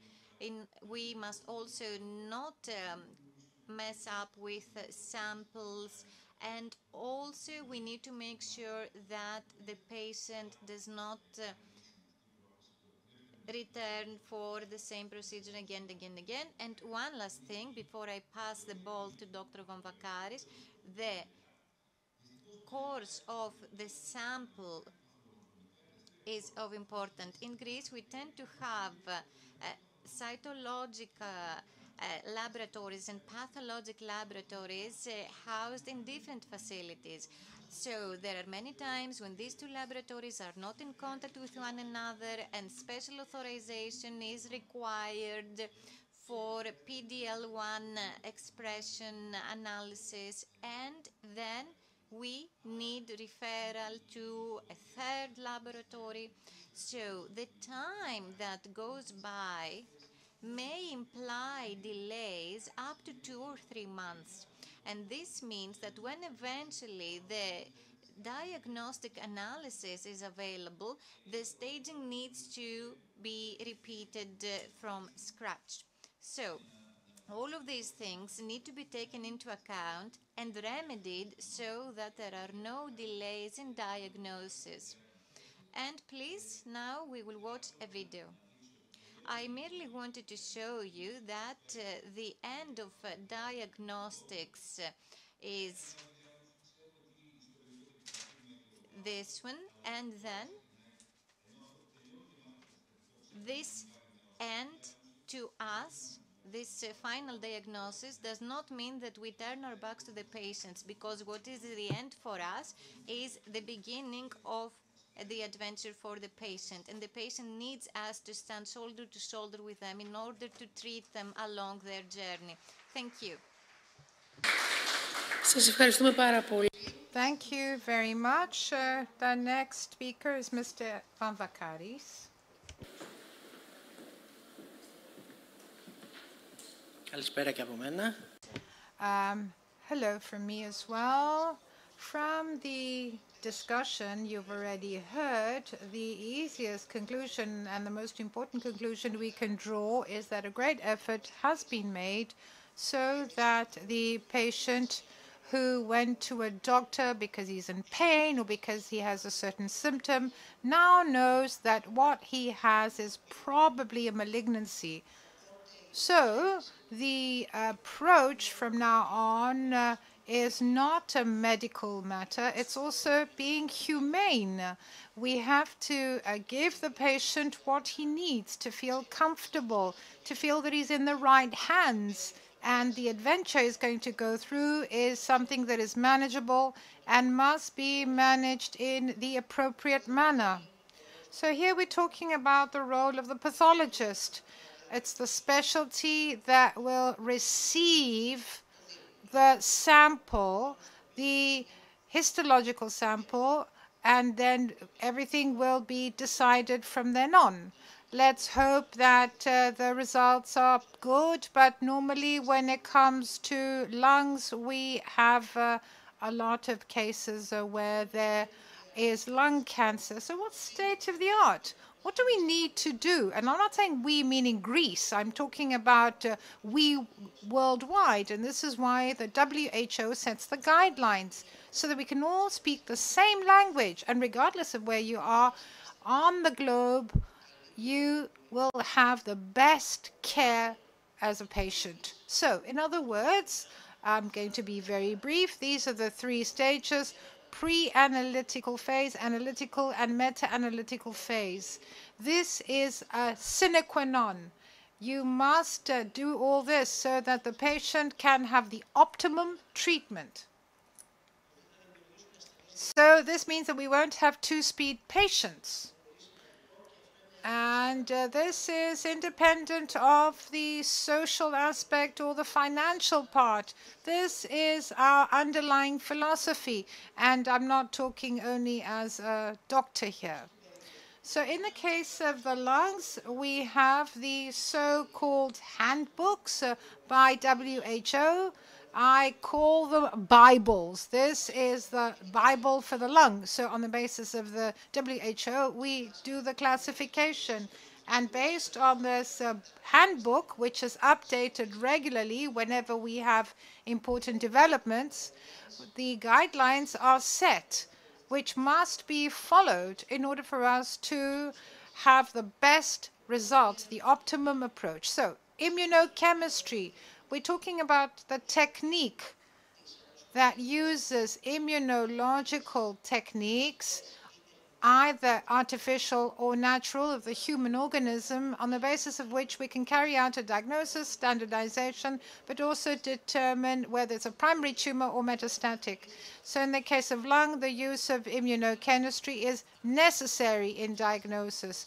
So you might see a report which has no immunochemistry, but there must be a specific reason, so speak to the pathologist, otherwise it's an incomplete report. The second element is that, as you already heard, we're talking about bioptic material. What do we mean about bioptic or biopsy material? A little bit, not a lot of material. It's what is adequate for the diagnosis and staging. So we must manage it correctly. What the gentleman said before, meaning not being able to have adequate tissue and asking the patient to come back and undergo the same procedure, meaning biopsy again. Well, especially when you also have to think of the stress, well, that's not very good. And what is justified is to manage it correctly and to have results in majority of cases, leaving out a 5% where we will have results, but we won't be able to say more than that. This is this NOS 5% is acceptable according to the guidelines. So tissue is the issue. This must be maintained. It must be preserved. It's not enough to do a diagnosis. So we're talking about personalized medicine. We're talking about the tissue. We need it not only for diagnosis, but for everything that will lead us to the right management of the patient. One of these is molecular control. I'm sure you've heard of it. So let me just give you an example. Here we have genes with lung mutations. So the only thing, I'm going to say this, and I'm sure that this will be discussed later, is that if a mutation, and we're talking about something that can be targeted by therapy, well, this means that it improves greatly the quality of life, not just the expectancy, but also the quality of life. This is very important too. The platforms which are used, next generation sequencing. So these are the molecular, if you like, platforms. This is new technology that is now being used. Any other platform has a specific raison d'etre, but for us, NGS is the Bible again. We have a platform, I'm going to mention the name, it's used everywhere, EDILA it's called, which does PCR for specific genes. Why does it have a raison d'etre? Because it has higher reliability in relation to certain genes. But if the result is negative, then we need to go to NGS, because it's one of the 60 genes that we look every time, whereas with NGS we look at 40, 50, 60 genes. I don't know if you've heard this. This is the PDL. This is a biomarker, and the detection of which determines or not the immunotherapy we actually can give to a patient. It's equally important to molecular control. And this requires tissue as well. So I'd like to conclude, and the message that I'd like to convey is the following.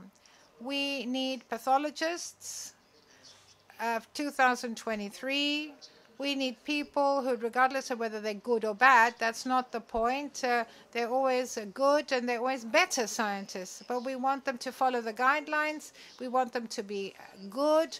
And if they follow the guidelines, this means that the patient can get customized treatment and the optimum treatment. We don't want these people and their families to feel that they were wronged, and didn't get the right treatment. Thank you.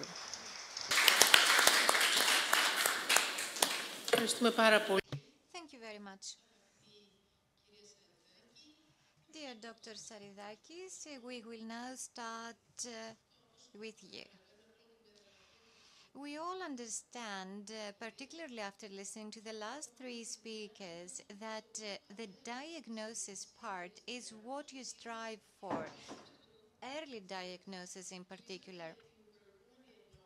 So the last section ended talking about the reversal of stages, meaning that patients get now diagnosed at an earlier stage. And we listened to Dr. Fox describing the positive impact in that respect of the screening program. Yes, that's true. I think that that's the challenge for Greece. And this is why efforts like this one today and other efforts made by FairLife and Ms. Pateli-Bell personally is what will probably make the difference in the hopefully near future. After all, lung cancer is a pandemic. Cancer is a pandemic, but lung cancer is regrettably the leading factor. And I say regrettably because in terms of incidence and survival, we still do not have the desired figures. So what can happen in Greece and what can we do about that?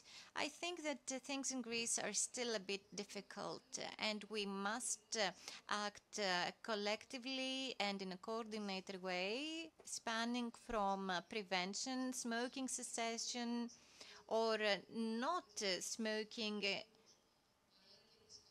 at all, and also clean cities, to the second tier, which is lung screening as part of a comprehensive healthcare program at national level, all the way to the pathway involving a very specific plan. So patients should be able to navigate the system on their own without having to know somebody who knows somebody in order to get care. And obviously, expert assessment by dedicated scientists is also important, like Dr. Tsoukalas said. Our company, ESMO, our society, ESMO, has tried to make something different in that respect. Prevention is in the spotlight in our campaigns as well. We have campaigns in February, on February 4th in particular, and we also do a lot of work with the assistance of the pharma industry, using their financial aid and own resources. in order to help our patients with metastatic lung cancer, because unfortunately they're not yet included in the e-prescription system. However, our society is very happy to do these things. Just to give you an example, more than 7,000 patients and more than 6 million euro have been spent in this effort in recent years, and this is not the end. Good. So, Dr. Tavernaraki, thank you. I would also like to thank FairLife and Ms. Patali for inviting me here. I will speak on behalf of radiologists and radiology departments because they are in the front line of lung cancer diagnosis. Either we talk about screening, and we all wish that this will be introduced soon in Greece because we have set the scientific basis for this and we wait for the state to respond. Or we talk about patients who come to private practices, radiological practices, or public hospitals after referral by a doctor who suspects lung cancer. And then radiology and imaging confirm this suspicion, and this is the beginning of a journey for patients. Some people's journey is easier as opposed to the journey of others. What we aim for is to have the best management and treatment of patients because this implies the best outcomes.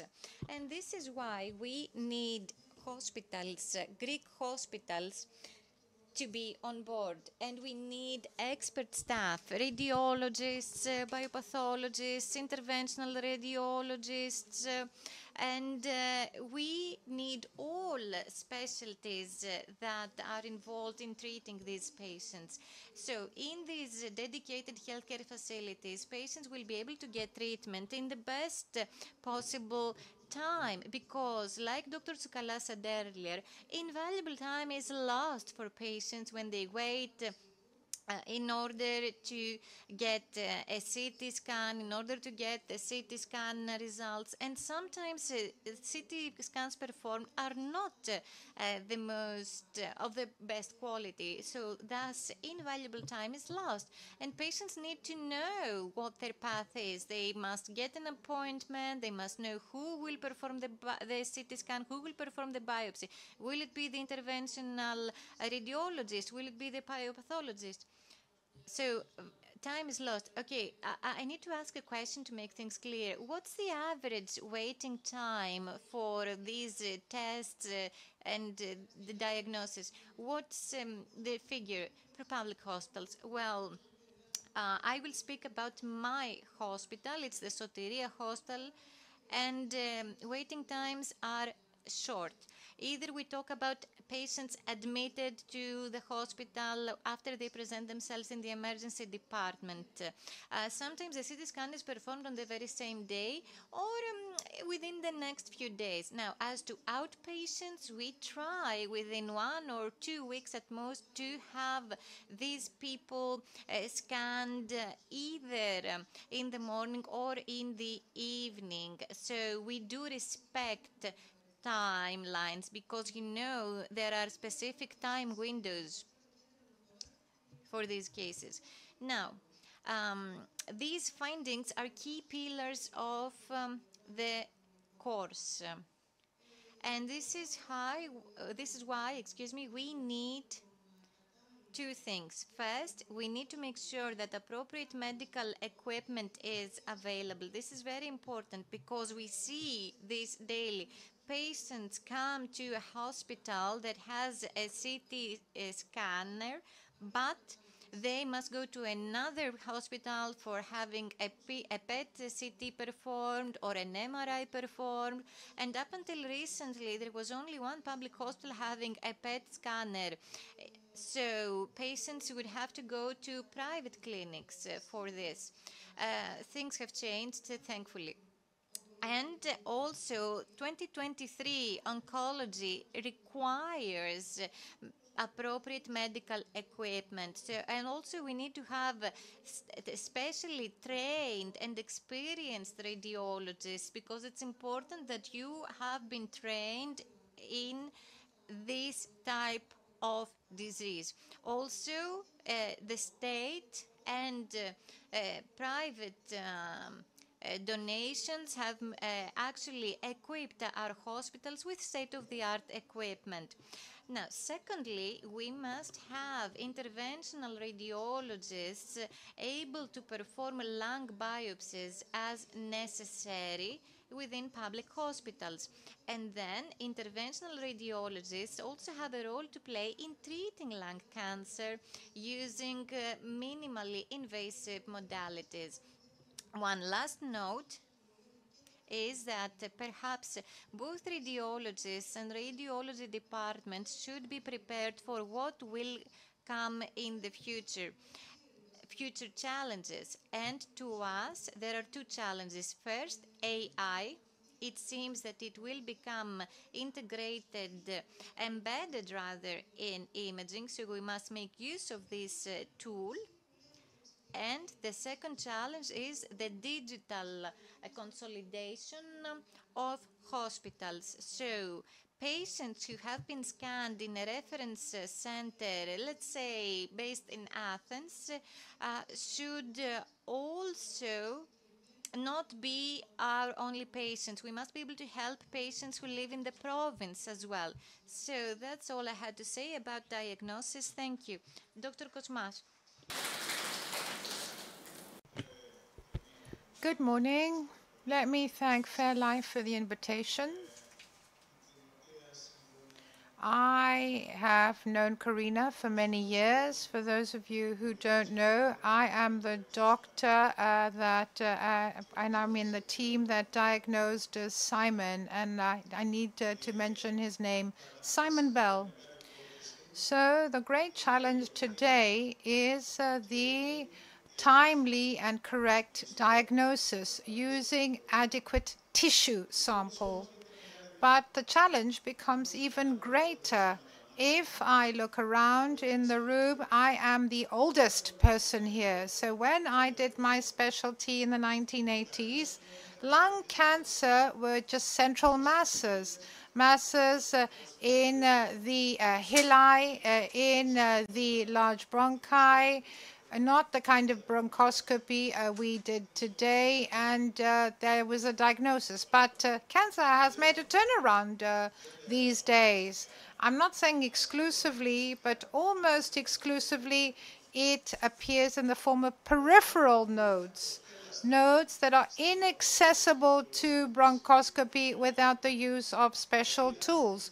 Meaning, if we didn't have developments in bronchoscopy, and if we overcame the fact that we couldn't have CT for the approach, these cancers would not have been diagnosed. So we have peripheral nodes that were inaccessible to bronchoscopy the way we did it 15 years ago. Now, there are tools available, and there are people who have the knowledge, the training, the knowledge, the experience, the know-how. There is equipment. For example, if you go to a bronchology lab, you'll see, and it looks like a space station. There are very fine bronchoscopy that are used for the periphery. There's EBUS, which reaches peripheral nodes, radial EBUS. There's navigation of the bronchoscopy, starting from a simple, if you like, a chest scan, or we can have MRI and so on and so forth. In the future, we will have robotic bronchoscopy. That's not too far away, because the main aim is to take adequate tissue so that we can do the immunochemistry, the tissue, the histology, and the molecular, if you like, control. And then we have the medical oncologists that come into play, or the surgeons, so that they can enter their journey with the best possible prospects. Now, the problem becomes even greater, particularly with the development of the screening programs. and the extensive CT that has been done to patients after COVID. We have found more nodules that we would have found had it not been for all these developments. And I'd like to talk about preventive screening. And I'd like to add to what was mentioned by Mrs. Linardo and Mrs. Hardavella in Metropola. We have a program called Pneumonon Υγεία. We've had it for 3 years.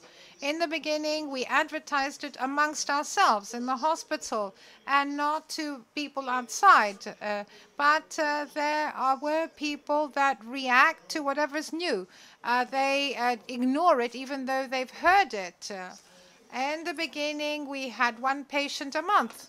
We had 1 patient coming every 2 months. Now, every Monday in the outpatients department, as Mrs. Leonardo said, we have 2 to 3 patients. Many of them have come before, and they've come a second time and a third time because we've been running this program for 3 years.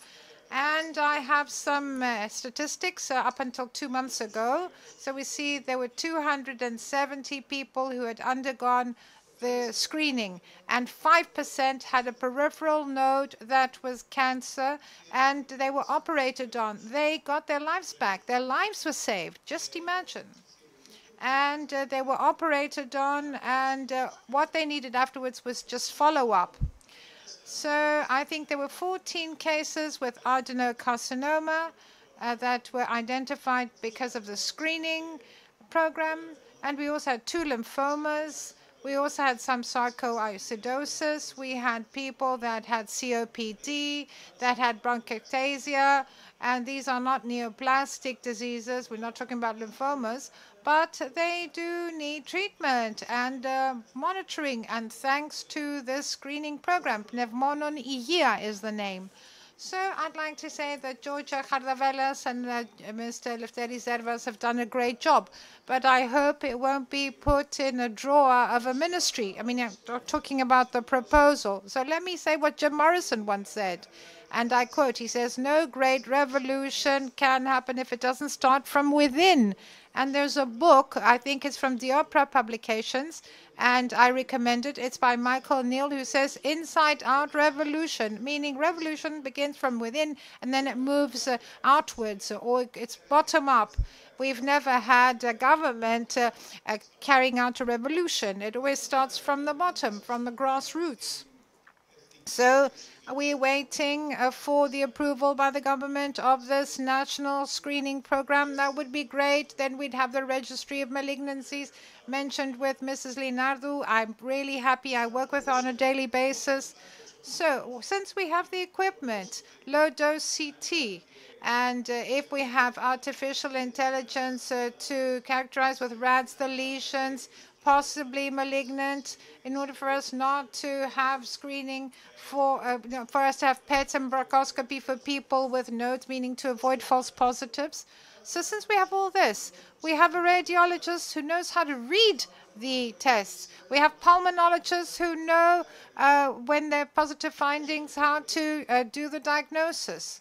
So even without the approval of the state, with prescription amongst ourselves, we can come to an agreement and we can prescribe it as a CT. So then we can have a program in each hospital. Sotiria, you can do this. And when the time comes for approving the screening program, we can contribute regarding the cost effectiveness of the intervention. I've been here for a couple of hours in this venue. And I believe that if in this period of time there was a screening program, a lot of people would have been saved. 10 people in Greece, just in the space of 2 hours. That's all I had to say. And let me conclude by saying that what is at stake and of what we're discussing here is huge. And why is all this huge? If everything is done correctly, screening, early or timely diagnosing, the Oncology Council, and the right diagnosis with 1 bronchoscopy, not more, as the previous gentleman said, then lung cancer will become a curable disease. But what's at stake is huge. Now we know that lung cancer is the bigger killer, and it could be a treatable disease. It could be cured, and we know that it's already become a chronic disease. Now it's a chronic disease. You see people who were diagnosed with metastases in the liver, in the brain, and they live many years. So it's become a chronic disease. So the next step is to turn it into a curable disease. That's another revolution. Thank you. We will continue with Dr. Kapitanakis. He is the president of the Hellenic Cancer Federation, ALOC.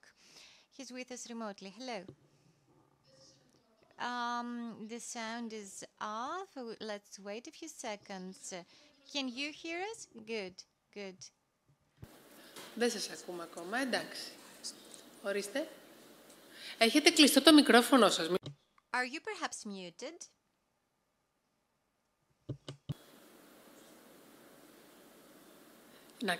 Να περιμένουμε λιγάκι. Νομίζω θα... Let's wait a few seconds. I think that we will work this out. Ωραία. Για να μας ακούτε, σας ακούμε να κάνουμε... Good. Let's try this again. No, we cannot hear you. They tell me you're muted. Oh, I do apologize. Good. It's working. Good. Yes, it was my mistake. Well, you know, we've forgotten about the know-how, given after all that we are now seeing each other live. Yes, thank you. Thank you. I do apologize again. So I would like to thank FairLife and Ms. Corina Bell for this honor. I would wish I were there with you. I've listened to the excellent speakers who spoke before me and who talked about the importance and significance, rather, of early diagnosis, screening, and also touched upon the contribution of all stakeholders. We realize that early diagnosis is of clinical significance, and this is also the case for interventional modalities. To sum up what has been said, it is necessary to have a scientific approach, and also necessary is addressing inequalities in terms of access due to geographical barriers or other barriers that come into play. Also, you talked about the current situation with respect to lung cancer screening in Greece. There is this outstanding initiative taken by Greece's scientific community. We were also involved in this as patient representatives. I would like to thank Dr. Tavernaraki, among others. This is one of the few initiatives taken across Europe. So the conclusion we draw is that the scientific community is currently leading the way. They have tabled proposals, comprehensive proposals. Patients are also standing next to them. So last year, if memory serves, it was November 18th, when the latest guidelines were updated so as to enhance early diagnosis. And this was the first such update. Lung cancer was among the 4 guidelines updated. So the European Commission recommended this update while also including more solid proposals. They proposed targeting people who have been smokers for a specific number of years. They have specified the number of packs per year. And then the Council of Ministers actually removed these proposals, and the final recommendation is not that far away from wishful thinking, because this gave the European member states the flexibility to make their own updates. So why am I saying all of these things? Because I'm trying to highlight that there is lack of political will, even at European level, when it comes to lung cancer. And this is where we must all together focus and work on. Because at national level, we are very, very, very advanced. The scientific community and the level where the bar is set with respect to early diagnosis in lung cancer is high. However, it's not enough.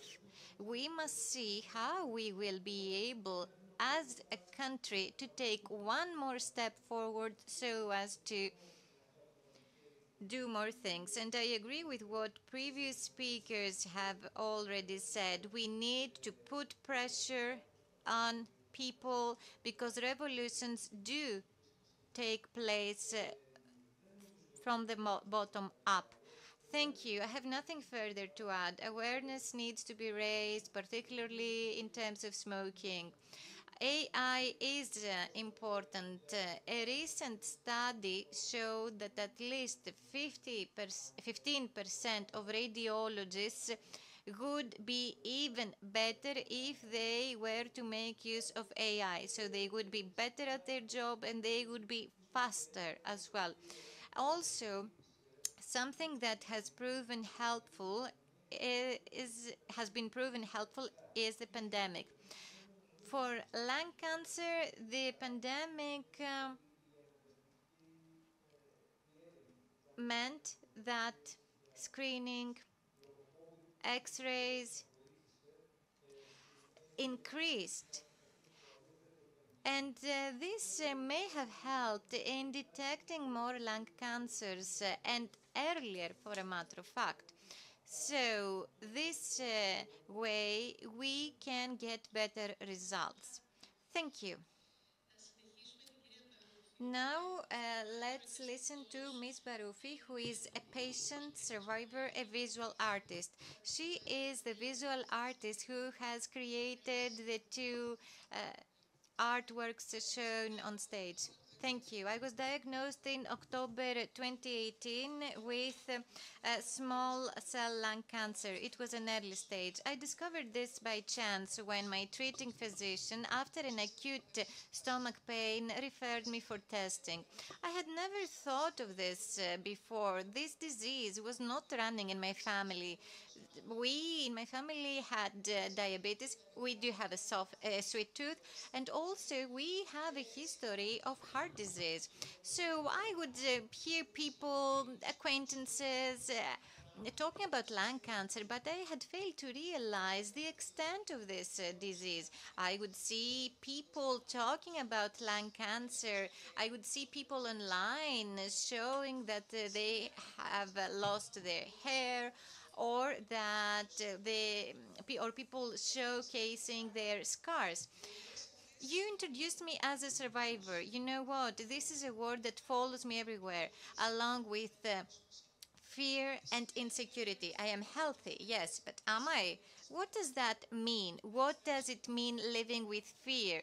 What does it mean feeling pain again and again? And you know, every single time this happens, there's fear, and this translates into recurrence in my mind. So how do people react?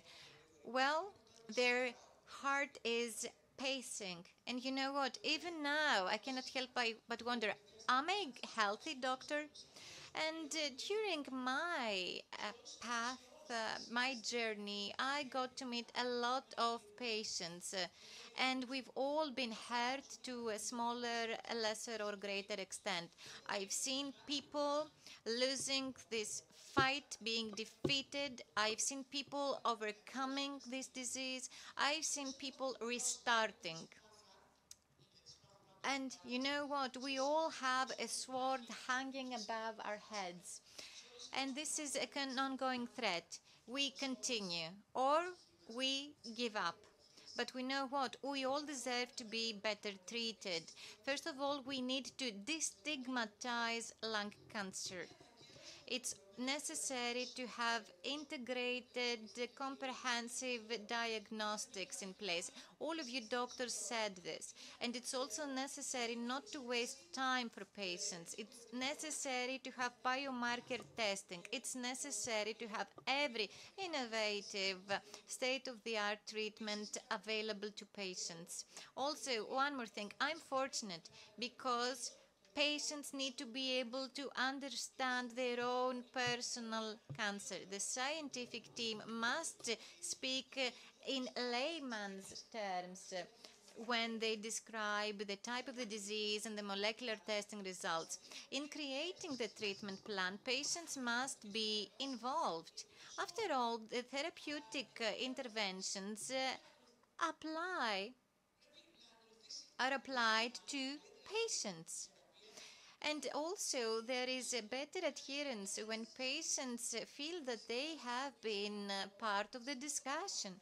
And also, most importantly, after CT scans, after all types of scans, and after cancer, what's important is emotional support to patients, caregivers, and family members in general. After all, psychology is very important in managing the disease. And these people are very vulnerable, so they are in need of expert support. We need expert psychologists. Unfortunately, these teams are lacking, with the exception of private initiatives such as the initiative of FairLife. And I do not know, perhaps you know better, is there a system? What happens to these people when they get discharged from hospital? What happens within them when doctors confirm that there is a poor outcome? And what happens when people actually feel that their soul is taken away from them? So what research results are there? Is there any research about the psychological support provided to people? Is there a term such as psycho-oncologist or oncopsychologist? I don't know what the right term would be. Yesterday, I, together with my daughter, were on our way back home after a visit to the psychologist, and my daughter was very, very angry. She was furious. She is mad at an invisible enemy, because cancer is an invisible enemy. Why? Well, because she almost lost her mother. So what happens to patients? We suffer, our body suffers, hair is lost. What happens? What happens to these people after they go through treatment? So this is my question. And these are questions I ask you all stakeholders and scientists. I am one of the fortunate ones. I got to meet two very good scientists. I do apologize for doing this, but I would like to extend my heartfelt thanks to Mr. Athanasiou. He's my oncologist. And also Ms. Nicolaidou, my other oncologist. It only takes one of her smile for me to walk away from the hospital feeling like a different person, feeling like I linger instead of walking. Also, I would like to thank my dear close friend Yorgos, who is always by my side, who is always next to my family. In a nutshell, I want us to talk about what concerns people who fight this fight. What is it that affects survivors? Thank you all for listening to me. Σας ευχαριστούμε πάρα πολύ. Μπορείτε να επιστρέψετε. Thank you very much. You can go back to your seats, and I'd like to ask Mr. Leonardo, Mr. Georgakopoulos, Mr. Nicolaou, Mr. Christopoulos, that we can hear about the expectations of early diagnosed patients in Greece. Mr. Klimatsidas, please come forward. So he's the first speaker.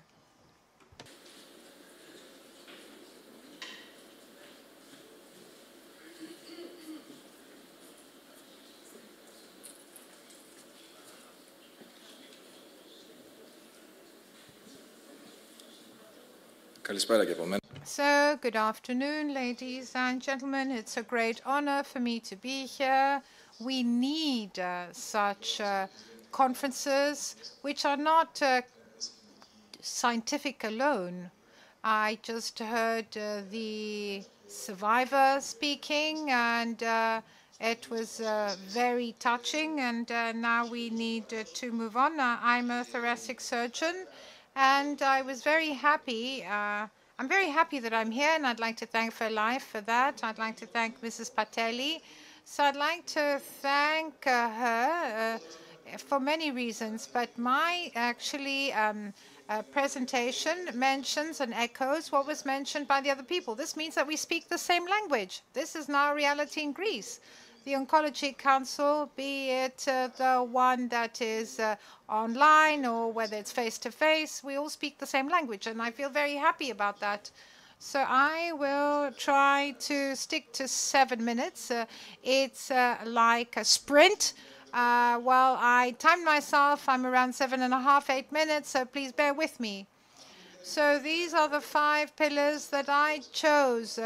Prevention. We focus on prevention. So what do we do, thoracic surgeons, regarding primary, if you like, prevention? We don't talk about the stigma of smokers.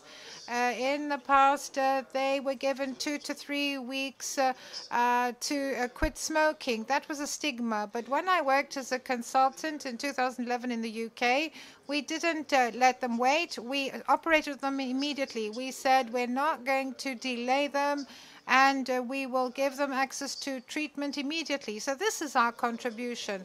Early screening programs. These screening programs don't only concern the state. They don't only concern pulmonologists. I was covered by Mr. Kosmas, by what he said. Thank you very much, because when I spoke earlier to Mrs. Cardavella that we also want to run a screening program and to see what templates we need in order to get the necessary statistics, some observers said that we don't have a common database. That's true. And in Greece, we might never make one, because that's the Greek system. It requires money, and it requires a lot of effort. But if we do what Mr. Kosmas says, so we begin any way we can, and if we take from the pool of patients 10, 15, 20, 30 patients, which are potentially cancer patients that might never be diagnosed, and we treat them, this is huge for a doctor. So if we manage to avoid operating on people by carrying out screening, that's a huge gain. So we received some money in our hospital from the pharma business, but also from elsewhere. So now we will have a screening program which will be completely free, so zero cost. So a lot of CTs have already been approved, 350 CT scans, and we also have a preliminary approval for another 150. So whoever meets the criteria can come do the CT scan. This will be a screening program run by thoracic surgeons. This by itself is a novelty. It might be something completely new, even in the whole world. So let's talk about improvement in imaging techniques. This is something pleasant in the ears of our patients. We're all trying hard. We're trying for something better. And actually, we actually made a recommendation, and we said that we can actually do some things for free. So let me now talk about thoracic surgery. So since we're talking about the lung cancer in the spotlight, let's do the same in the case of thoracic surgery. So thoracic surgeons for operable stages can sometimes use minimally invasive surgery. Some people thought that you need to do a thoracotomy at all times, which is not the case. Look at the huge scars. But things have developed. Technology has developed. And all excisable techniques are, well, we use 3 small incisions or even 1. And of course, we use technology. And this is not sci-fi. This is a reality, and it's daily practice, actually. So at the bottom on your right, you can see the single incision. This was in Scotland, and the patient was so happy that he actually brought his painkillers back to us, and he says, I want to donate my painkillers because I'm in no pain any longer. But see how difficult all this is because now, however, we don't have to bend down. We have the bot. The bot helps us. We do the operation, the surgery. We use a console. There's a thoracic surgeon here, and you see we have 3D vision. We have high precision and no vibrations. So this offers many, if you like, advantages. And my back is much better because I had to bend down in the past, now I don't. In the NHS in the UK, when I talked about single incision, if you like, surgery, a friend of mine said in Manchester, Michali, the NHS doesn't pay for the pain to go from the patient to my back. So now we have the robot. We have robotic surgery in many centers. Of course, it's costly, but we even have it in public hospitals nowadays. So these are the developments we've had in our field. So after all the developments in oncology, in radio therapy, and in all other, if you like, tools used, we are also up to date as thoracic surgeons because we were lagging behind. This is our own little video, and we have intellectual rights to it. Now, we can see the new robots, they're on their way. Some of them are already, if you like, being used. We will have one arm. Here you can see the bronchoscopy by robot. And let's just show this video. And here you see that Asia has entered the game. And let's look towards Asia. That's my advice. Because we have new technologies there, much cheaper, and they do the exact same thing. So there they talk about a robot, single hole since 2013, and the cost is half of that in other countries because cancer and treatment of cancer is expensive. So we must offer high-quality services at the lowest cost, or at a better cost, if you like. So this is the robot. The person in the middle is Diego Rosales Rigas. He's a global innovator in thoracic surgery.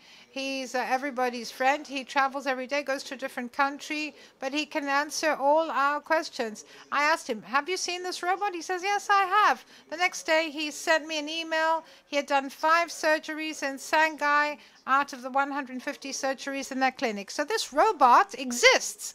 It's used, and it's half price, and I believe that it can it can be used in Greece in the future. So these were the minimally invasive surgical techniques.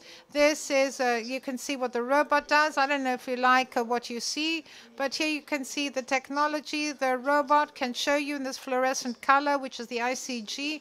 It can show you where exactly in the lung you have perfusion. Meaning from the vessels that you cut. Here we can see where the arm is, and we want to cut, but we don't want to have a problem regarding perfusion and to get the right part of the lobe. This is the technology that is now being used elsewhere. So you can see, you mark, you burn the parenchyma, and here you can see where you need to go, where you don't need to go. So when the lights go up, when the lights are turned on, you can see the normal view without having this technology. See, here you just press a button and you see the difference. Now, one last slide, and I think here we have the baton given over to Mr. Pisakas. We also have minimally invasive non-surgical techniques. This is a program will begin next month.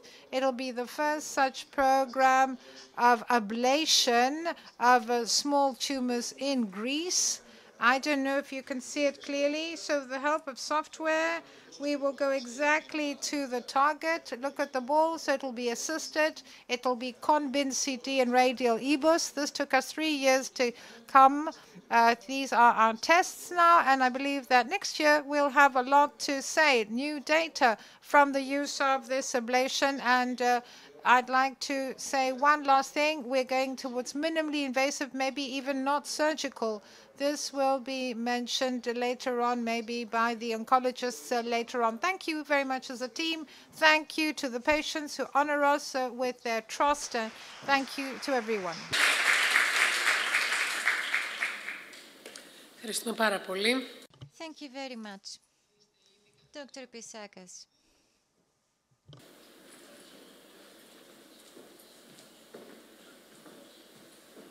Και εγώ να χαιρετήσω και να ευχαριστήσω που είμαστε εδώ. I would like to thank you for having us here.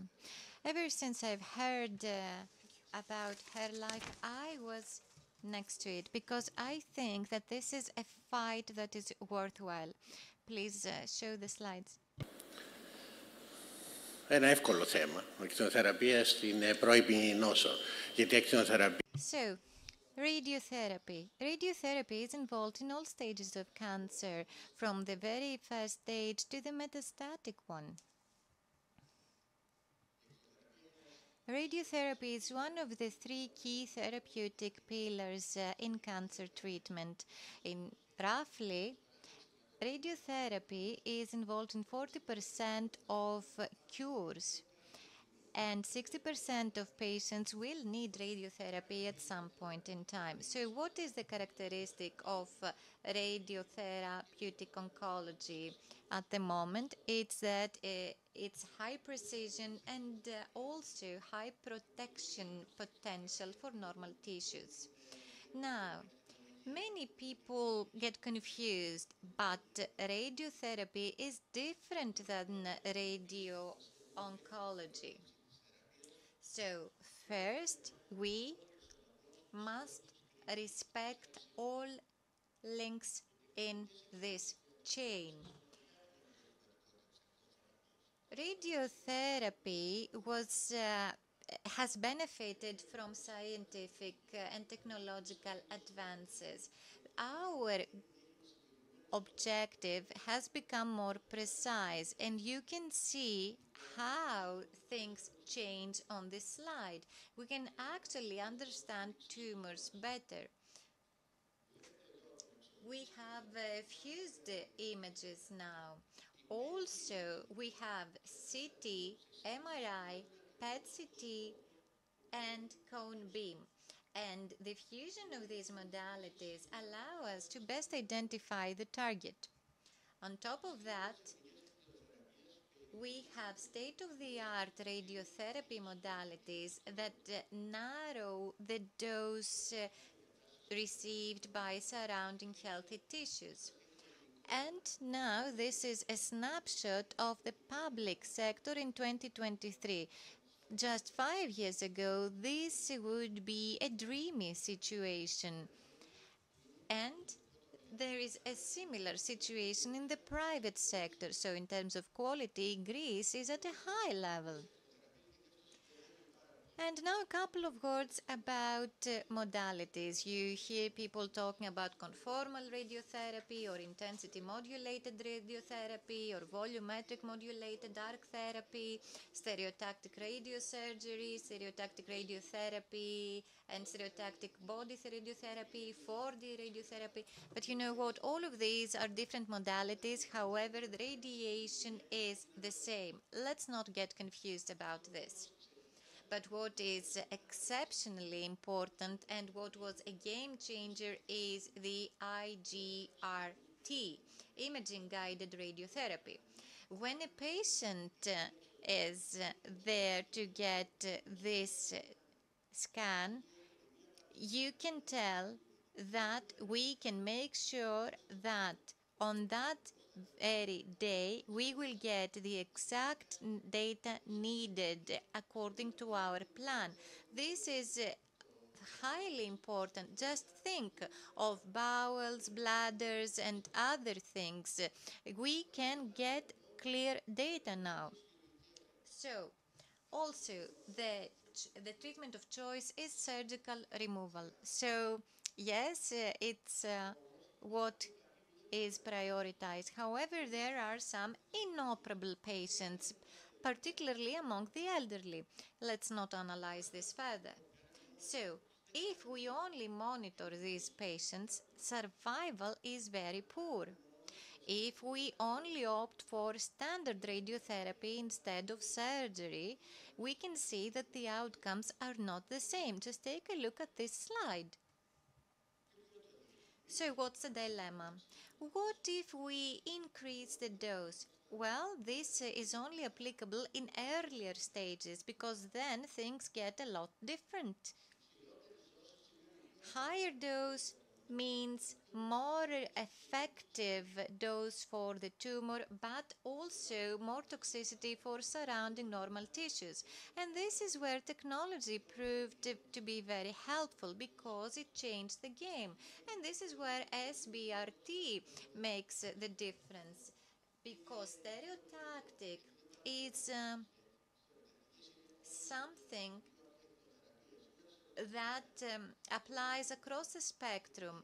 Every radiotherapy is now performed in a stereotactic way. So there are higher radiation doses used, and the dose is more than 6 GI per session, and there are some specific radiobiological characteristics to be taken into consideration. So there are differences in the principles. We only target the visible tumor. We do not plan for surrounding areas. Just keep this in mind when we talk about stereotactic radiotherapy. So we plan targeting the visible tumor, then possible microscopic disease, and then we also allow room for safety purposes. So this means that the area that is targeted by radiation gets larger, and if you increase this area by 1 millimeter for a 6 centimeter tumor, this means that the radiation area increases by 10%. Let's take a look at the advantages of stereotactic radiotherapy. First of all, we have IGRT. Also, we have accurate dosage. Also, we have accurate administration of radiation.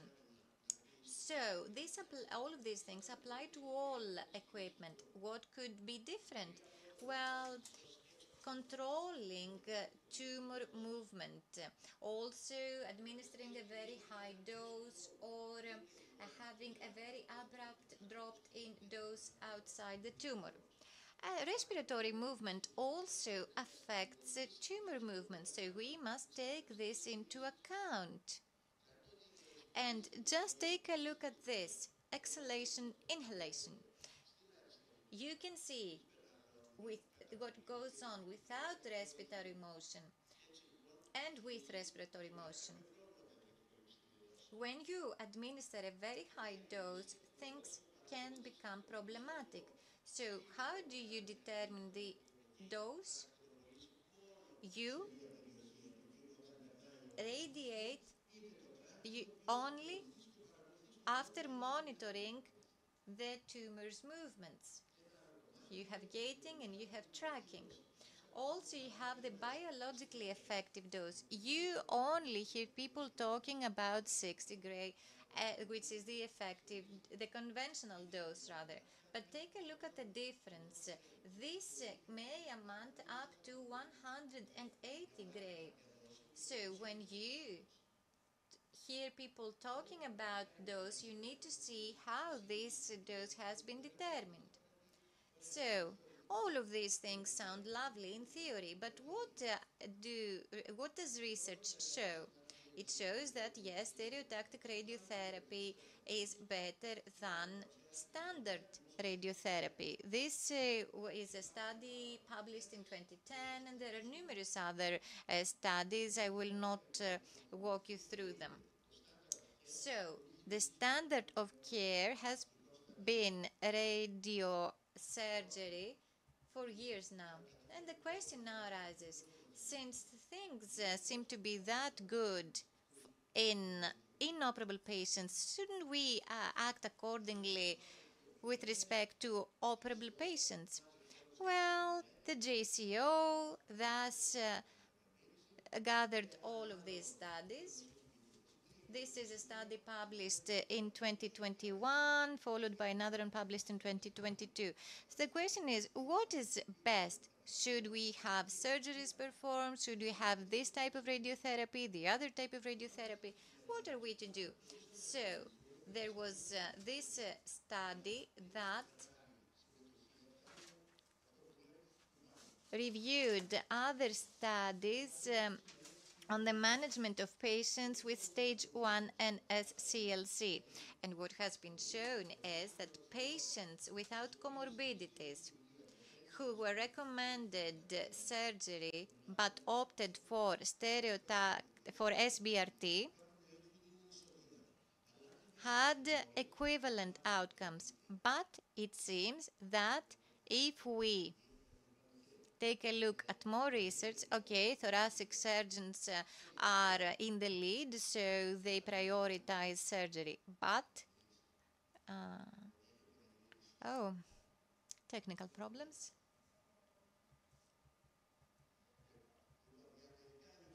So, the US guidelines since 2010 have prioritized surgery, and if patients are not operable, then it's radiotherapy. And again, the guidelines provide the same. In 2023, the European guidelines also include the same recommendations. But in the end of the day, early diagnosis is the most important thing. Professor Linardo also talked about this. You need to have organized screening. In the absence thereof, things are very different.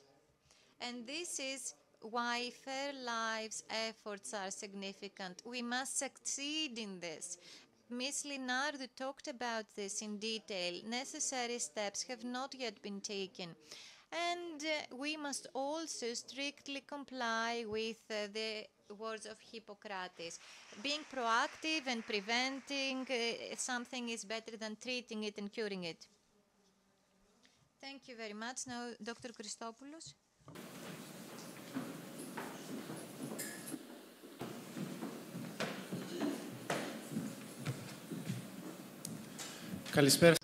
So, good afternoon, ladies and gentlemen. We will talk about systematic treatment or therapies in curable disease, meaning those that tumors that have not metastasized. As was mentioned, local treatment, i.e. radiotherapy and surgery, are the cornerstones here, but by themselves they are not enough. So even if we look at the most favorable group, meaning tumor stage 1 below 4 centimeters, in 5 years, 15 to 20% of these patients with only radiotherapy or surgery will have a relapse or even death.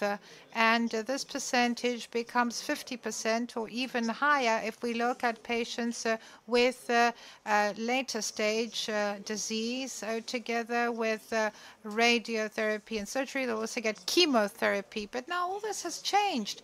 And in 2023, this was a milestone year.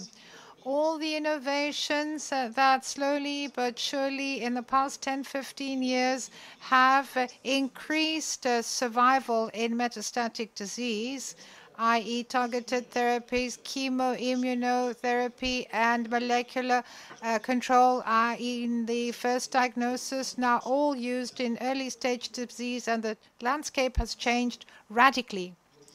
Together with the general use of screening in the coming years, people who have potentially operable lung cancer will be the overwhelming majority and will be cured on the basis of the principles that are being established today. So the turning point was the approval of the first chemoimmunotherapy according to Checkmate 816. This study showed that immunochemistry together with the chemotherapy is better than just chemo before or after surgery, as was the case in previous studies. We've reduced the risk of relapse or death by about 50%. 46% death or relapse in year 2 with just chemotherapy. So we're talking about survival at 2 years, 64% with just chemo, and here you can see the results. Furthermore, this study had excluded patients with EGFR or ALK mutations because these genes do not respond to immunotherapy. And this means that since this therapy has now been treated, so molecular control is necessary from first diagnosis, even for operable non-small cell lung cancer. So patients with EGFR mutations, classical EGFR mutations, we want to find them early and not give them chemoimmunotherapy because targeted therapy, osimertinib, for 3 years after surgery increases overall survival by 10% to 5 years in 88% of the cases, as you can see. Similar efficacy is the use of alectinib for ALK-positive tumors for 2 years after surgery. This was seen from the first analysis of the Elena study in ESMO, and next year we are waiting for approval of alectinib after surgery for ALK-positive tumors. And then we have selpercatinib. We know that we have the patient population, and we also want to target other mutations as well. Now, what are the next steps for people that have non-operable tumors? So we want to give immuno and chemo, operable, for 3 to 4 cycles before surgery, but also we see what happens after surgery. So these pre-operative treatments for stage 3 or PD-L1 positive tumors have a similar, if you like, benefit as the Checkmate 816, meaning reducing the risk of relapse or death by 50%.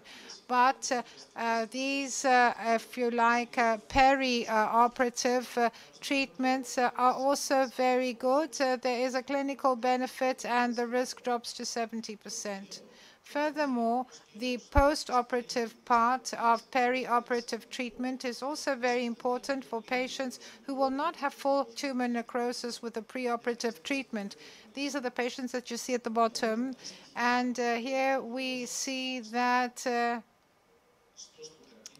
the living cancer tissue after pre-operative, well, we will give after surgery chemo. This is necessary for their survival to improve.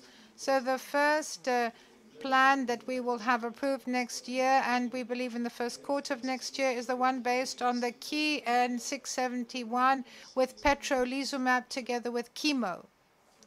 So in the next years, we'll see other, if you like, treatments for stage 1 tumors, meaning under 4 centimeters, which today do not receive systematic treatment, but only surgery or radiotherapy.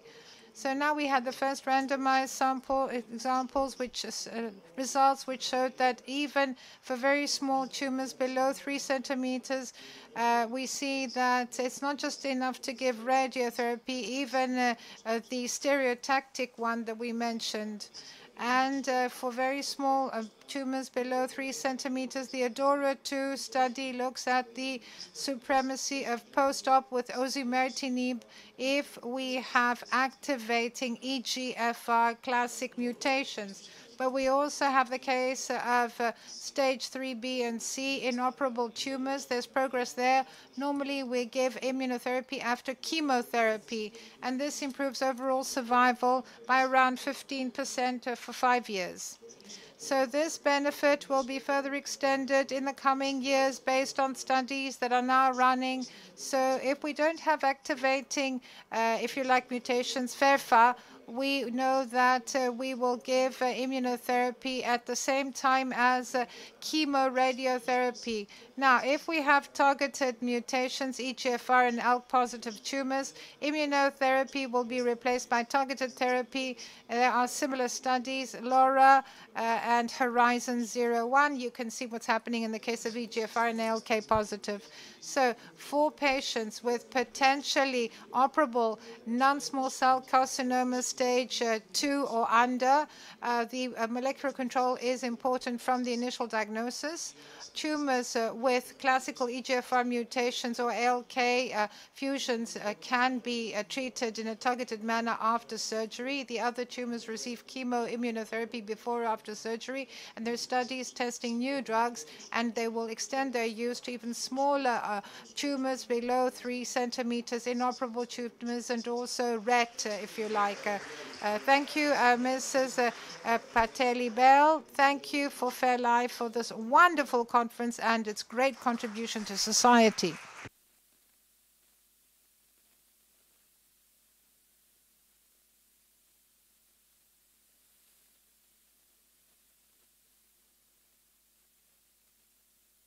There is no sound. Unfortunately, there is no sound in the booth. Ανοιχτό είναι, εντάξει, ωραία. Λοιπόν, θα είμαι σύντομη για να δώσω... Okay, so I will be brief so as to have time for other colleagues to also share their comments. Our role has been highlighted by presentations. So we're here now to talk about what we believe should be done in Greece. In order to actually turn all of the things presented by speakers in Greece, and I would like to particularly thank Dr. Christopoulos, who came here all the way from Heidelberg. Well, it's only one thing that must be done. Patients must be referred to the oncology board from the very beginning. This must take place before surgery. Therefore, the entire treatment plan will be prepared by the multidisciplinary team, and then patients will be able to benefit from these high-tech treatments that are now available. There has been a revolution, targeted treatment, immunohistochemistry, they changed the game. So surgery is not the only choice now, but patients must come to us before they get operated on. Dr. Iliadis? Thank you very much. I would like to congratulate FairLife because this event is very important and it is also very helpful to lung cancer patients. So screening is a necessity and it should be available in public hospitals despite all difficulties. Our societies, the Oncology Society, the Pulmonary Society, among others, do their best in order to have early diagnosis for lung cancer. And Dr. Klimatsidas was right to say that minimally invasive modalities can lead to less excisions when we have peripheral cancers. In that case, there is no need for us to perform removal of lobes or any other excision, because this has been proven to be better. And partial excisions may be acceptable now if we talk about lesions less than 2 centimeters and on specific conditions as required. So interventional surgery has an advantage, but minimally invasive techniques such as thoracoscopy are the ones that are most indicated nowadays. Also, having treatment in earlier stages comes with advantages. Immunotherapy may be linked to some complications, fibrosis in the surrounding tissues, but it is important. And although we feel that cases will decrease in numbers due to immunohistochemistry, it seems that we will be able to better select patients for surgery. In that sense, the oncology board is very important because they will specify the timing for referral and the type of referral. And we also need to invest in early diagnosis. Thank you. Dr. Georgakopoulos. First of all, I would like to thank you for inviting me here, and I would like to extend my big thanks for your work. Previous speakers have said a number of things. I will repeat what Mr. Pisaka said. Indeed, we see a significant percentage of patients among the elderly, for example, who had comorbidities and who had no therapeutic choice available. But now we see that these patients can also be effectively treated while controlling toxicity to a large extent. This is very important. Also, we now are able to provide treatment and help to patients who were doomed. And now we also have immunotherapy in the treatment algorithm, and radiotherapy has a very specific role in early disease and in advanced stages as well. Dr. Nicolaou, I would also like to thank you for this extraordinary event. I would like to agree with previous speakers. There is no one solution. There are many different solutions that bring about victory. There are improved surgical techniques, there are improved radiotherapeutic modalities, there are improved pathology techniques, and let's not forget about NGS because it did change the game. At this point, I would also like to say Xenia is here with us. And Xenia is the president of the Hellenic Society of Medical Oncology. So we have never stopped talking about an NGS panel because we highlighted as much as possible how important the knowledge gained through NGS is when it comes to lung cancer treatment. And I would like to add to what dear Dr. Leonardo said, because the key is the oncology board. The oncology board, just think of Athens. If this sounds difficult for Athens, you can only imagine how difficult it is to have such a board in the province and how difficult it is to liaise the Karditsa-based hospital with an excellence center so as to have solid surgical treatment provided to patients. So you can tell how important it would be to achieve this. And one last thought.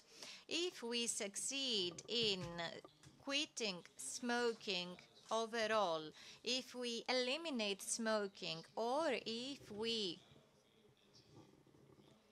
change the profile of problems, not only in lung cancer, but also in other diseases, and if we actually improve primary health care for smokers and non-smokers, then the more lung cancers will be diagnosed at an earlier stage and more patients will be cured. And that's the future challenge. Perhaps in the future, lung cancer will become something like tuberculosis, meaning that this will no longer be a concern. Thank you. If any of the other panelists would like to say something, feel free to do so. No? Okay, then thank you very much. Now it's time for an applause, a round of applause. Thank you. We will take a short break. So please be here before 3:30. Thank you. It's lunchtime. Yes, thank you.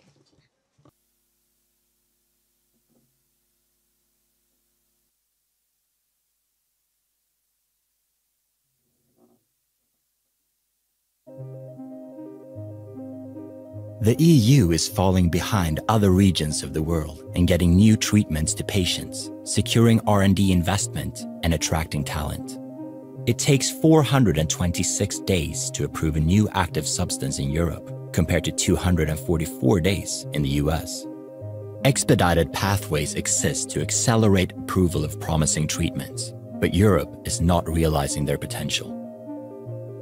In 2021, the European Medicines Agency used expedited pathways for just 9% of new active substances.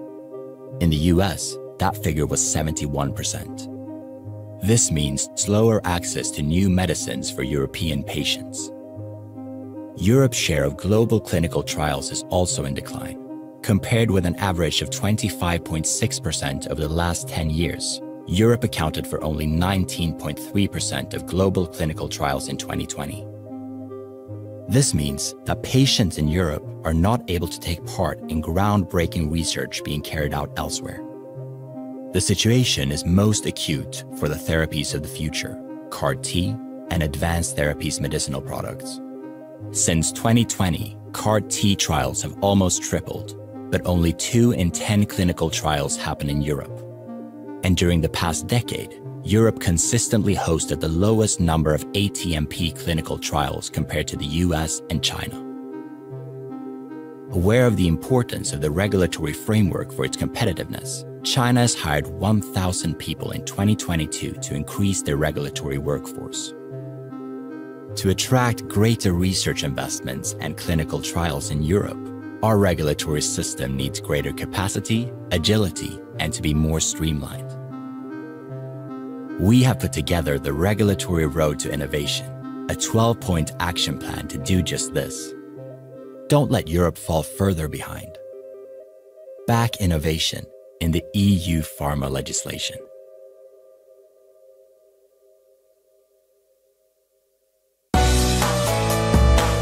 Η δίκαιη φροντίδα θα φέρει την ελπίδα.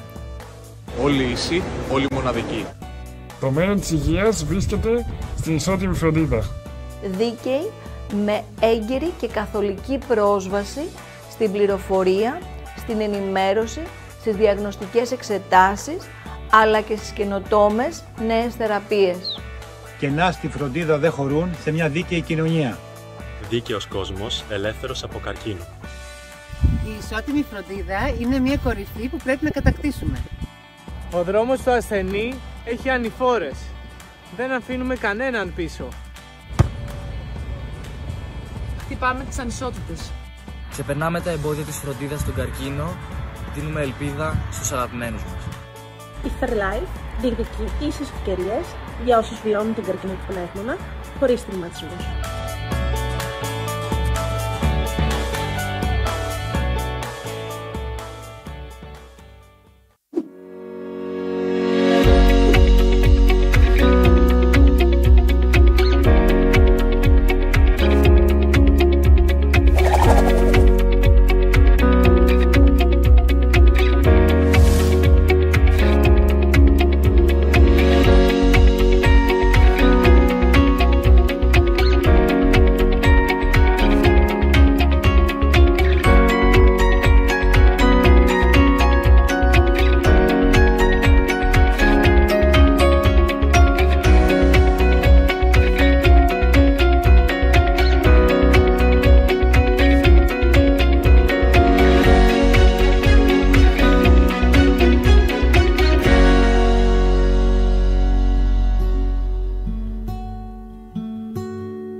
Η ενότητα Μαθαίνω, Ενεργώ, Ελπίζω έχει στόχο αφενός την πρόληψη και αφετέρου τη γνώση για κάθε στάδιο του καρκίνου του πνεύμονα που διανύει ένας ασθενής.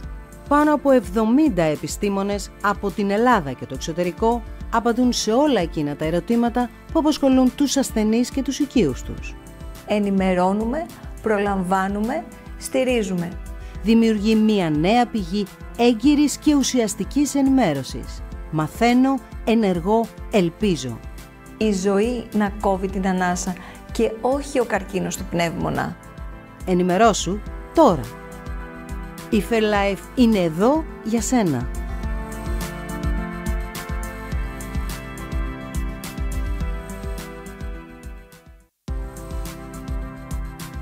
Μπορείτε να μας πείτε τι είναι οι βιοδείκτες και σε τι χρησιμεύουν? Οι βιοδείκτες, με πολύ απλά λόγια, είναι ένα χαρακτηριστικό του όγκου, το οποίο βοηθάει εμάς τους γιατρούς να καταλάβουμε ποια είναι η καταλληλότερη θεραπεία για τον ασθενή μας. Όπως καταλαβαίνετε λοιπόν, είναι ένας πάρα πολύ σημαντικός βοηθός, ένα πάρα πολύ σημαντικό εργαλείο για να μας βοηθήσει να καταλάβουμε ποια είναι η καταλληλότερη θεραπεία για τον κάθε ασθενή. Γιατί για τον κάθε ασθενή η θεραπεία είναι μοναδική, όπως και ο κάθε ασθενής είναι μοναδικός. Με ποια τεστ μπορούμε να μετρήσουμε τους βιοδείκτες?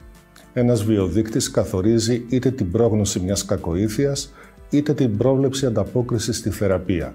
Αυτοί βρίσκονται εξετάζοντας είτε το δείγμα του ιστού, της βιοψίας δηλαδή, με κλασικές παθολογοανατομικές τεχνικές, είτε με μοριακές τεχνικές, όπως είναι το NGS, δηλαδή η αλληλούχηση επόμενης γενιάς. Ακόμα όμως μπορεί να μετρηθούν και στο αίμα ή άλλα υγρά του σώματος που είναι πια γνωστά σαν υγρή βιοψία. Στη γενικότερη γκάμα περιλαμβάνονται και η πιθανότητα τοξικότητας από κάποια θεραπεία, ακόμη και η προδιάθεση για ανάπτυξη κάποιας μορφής καρκίνου. Το γενετικό τεστ από την πλευρά του καθορίζει την προδιάθεση για ανάπτυξη κάποιας μορφής καρκίνου και μετρείται είτε στο αίμα είτε στο σάλιο. Το μοριακό τεστ μπορεί να περιλαμβάνει και τα δύο, και το γενετικό τεστ και το βιοδείκτη, για να μας δείξει ποια θεραπεία είναι κατάλληλη. Πώς γίνεται ο έλεγχος των βιοδεικτών?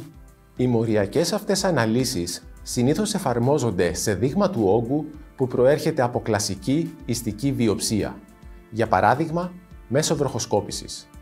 Ωστόσο, τελευταία, σημαντικό έδαφος έχουν κερδίσει και οι λεγόμενες υγρές βιοψίες, οι οποίες βασίζονται σε μία απλή αιμοληψία και αναλύουν μόρια που ο όγκος απελευθερώνει στο αίμα.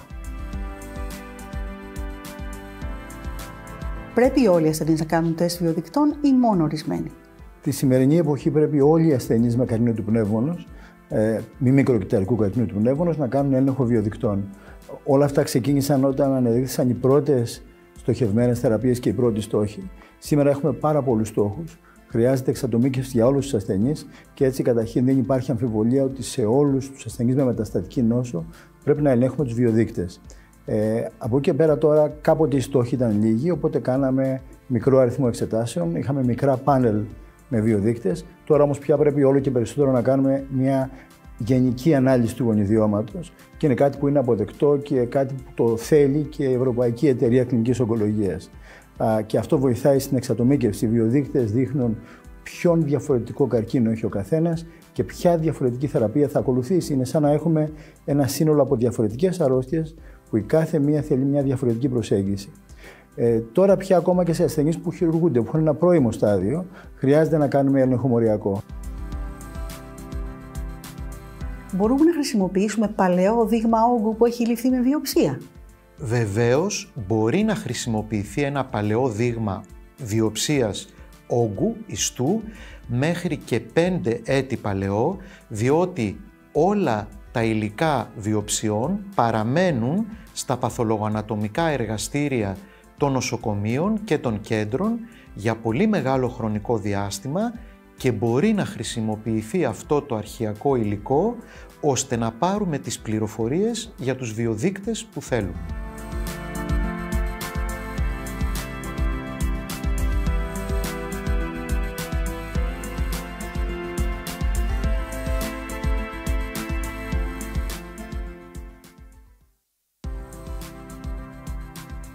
Κυρία Αθανασιάδη, τι είναι η στοχευμένη θεραπεία?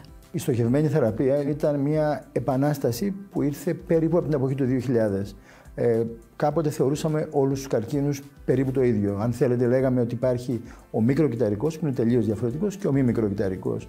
Όταν ανακαλύψαμε ότι υπάρχει μια ομάδα ασθενών με διαφορετική πορεία, κυρίως γυναίκες μη καπνίστριες, τότε πια καταλάβαμε ότι πολλές από αυτές έχουν μετάλλαξη στο EGFR και αυτές μπορεί να προχωρήσουν καλά, όχι με χημειοθεραπεία. Η χημειοθεραπεία μπορεί να είναι αποτελεσματική, αλλά μπορεί να πάνε πάρα πολύ καλά με στοχευμένη θεραπεία. Από τότε προέκυψαν πολλά φάρμακα που στοχεύουν το EGFR και έτσι πια η στοχευμένη θεραπεία είναι η βάση της θεραπείας για ασθενείς με μετάλλαξη στο EGFR. Έτσι τώρα πια είναι πολύ σημαντικό να ανιχνεύσεις από την αρχή της νόσου τη μετάλλαξη, να μπορέσεις να δώσεις θεραπεία στοχευμένη που μπορεί να αφορά το EGFR, το ALK, το ROS1, και έτσι έχεις μία λίστα από στόχους η οποία πια αρχίζει να είναι πολύ μεγάλη. Και έτσι πια η πρώτη σου φροντίδα σε έναν ασθενή με καρκίνο του πνεύμονος είναι να πεις μπορώ να ανιχνεύσω ένα στόχο. Έτσι λοιπόν αν έχεις ένα καπνιστή μπορεί η δυνατότητά σου να είναι κάτω από το 10% αν έχεις ένα χρόνιο καπνιστή. Αντίθετα όμως αν έχεις έναν μηδέποτε καπνιστή μπορεί σε κάποιους πληθυσμούς να φτάσει μέχρι 40-50%. Άρα η στοχευμένη θεραπεία απευθύνεται μόνο στους ασθενείς που έχουν το στόχο. Αν το δώσεις σε άλλους ασθενείς δεν πετυχαίνει τίποτα. Αν όμως έχεις το στόχο και αν ο στόχος είναι μέρος ενός βιολογικού μονοπατιού που είναι πολύ σημαντικό και είναι το οδηγό μονοπάτι, τότε πια αυτή είναι η κύρια θεραπεία και αλλάζει την πορεία της νόσου. Ποιες είναι σήμερα οι διαθέσιμες στοχευμένες θεραπείες για τον καρκίνο του πνεύμονα? Οι διαθέσιμες στοχευμένες θεραπείες για τον καρκίνο του πνεύμονα γίνονται όλο και περισσότερες. Είχαμε ξεκινήσει από τα TKIs, τους αναστολής για την EGFR, αλλά τα τελευταία χρόνια έχουμε, θα λέγαμε, μία έκρηξη στους στόχους που ανακαλύπτουμε στον καρκίνο του πνεύμονα και αντίστοιχα στα φάρμακα που ανακαλύπτουμε για να πιάσουν αυτούς τους στόχους. Έτσι, πάρα πολύ μεγάλη σημασία είναι η ALK, στοχευμένες θεραπείες για το ROS1, για το BRAF, και φυσικά μία άλλη κατηγορία στοχευμένων θεραπείων που έχουν να κάνουν με αυτό που λέμε tumor agnostic, δηλαδή είναι μοριακές αλλαγές που στοχεύονται με πάρα πολύ δραστικά φάρμακα ανεξάρτητα με το σε ποιο σημείο του σώματος υπάρχουν, άρα και στον πνεύμονα, και αυτές είναι η μικροδορυφορική αστάθεια και τα anti-RK fusions. Ποιες είναι οι εξετάσεις που πρέπει να γίνουν για να εξατομικεύσουμε μια στοχευμένη θεραπεία σε ένα ασθενή με καρκίνο του πνεύμονα? Είναι μια πολύ χρήσιμη ερώτηση αυτή, γιατί αποτελεί και τον πονοκέφαλο το δικό μας.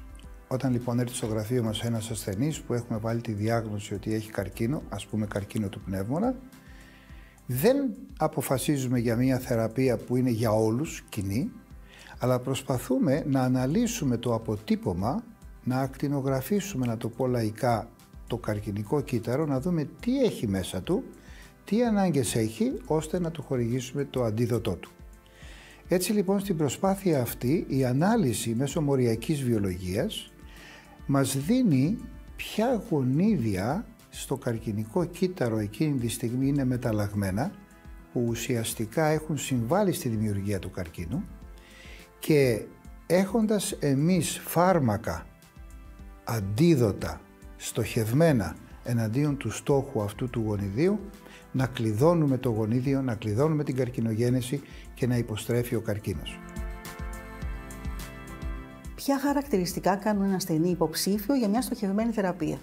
Ο πρώτος στόχος που αναδείξαμε ήταν ο υποδοχέας του επιδερμοειδούς αυξητικού παράγοντας. Αυτό πια είναι γνωστό σαν Epidermal Growth Factor Receptor, EGFR. Έτσι λοιπόν όλοι οι ασθενείς μας ξέρουν τι είναι το EGFR, όλοι ξέρουμε ότι ψάχνουμε το EGFR, το ALK είναι στην καθημερινότητά μας.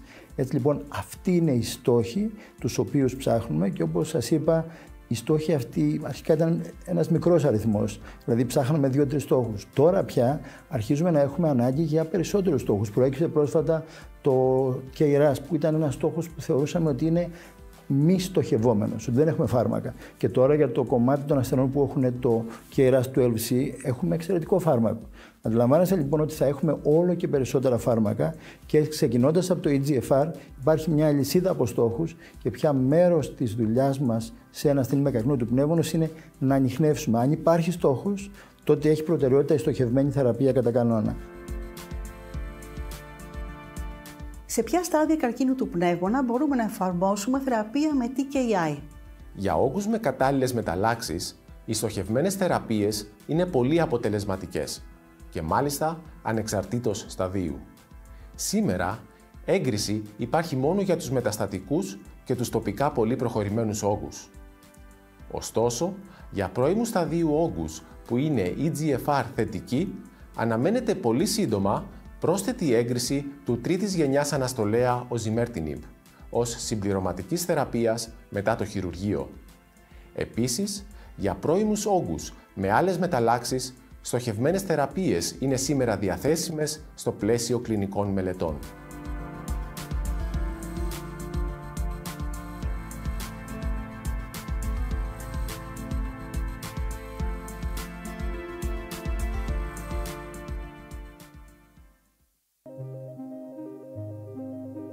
The EU is falling behind other regions of the world in getting new treatments to patients, securing R&D investment, and attracting talent.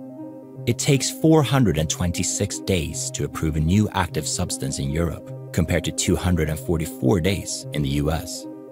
Expedited pathways exist to accelerate approval of promising treatments, but Europe is not realizing their potential.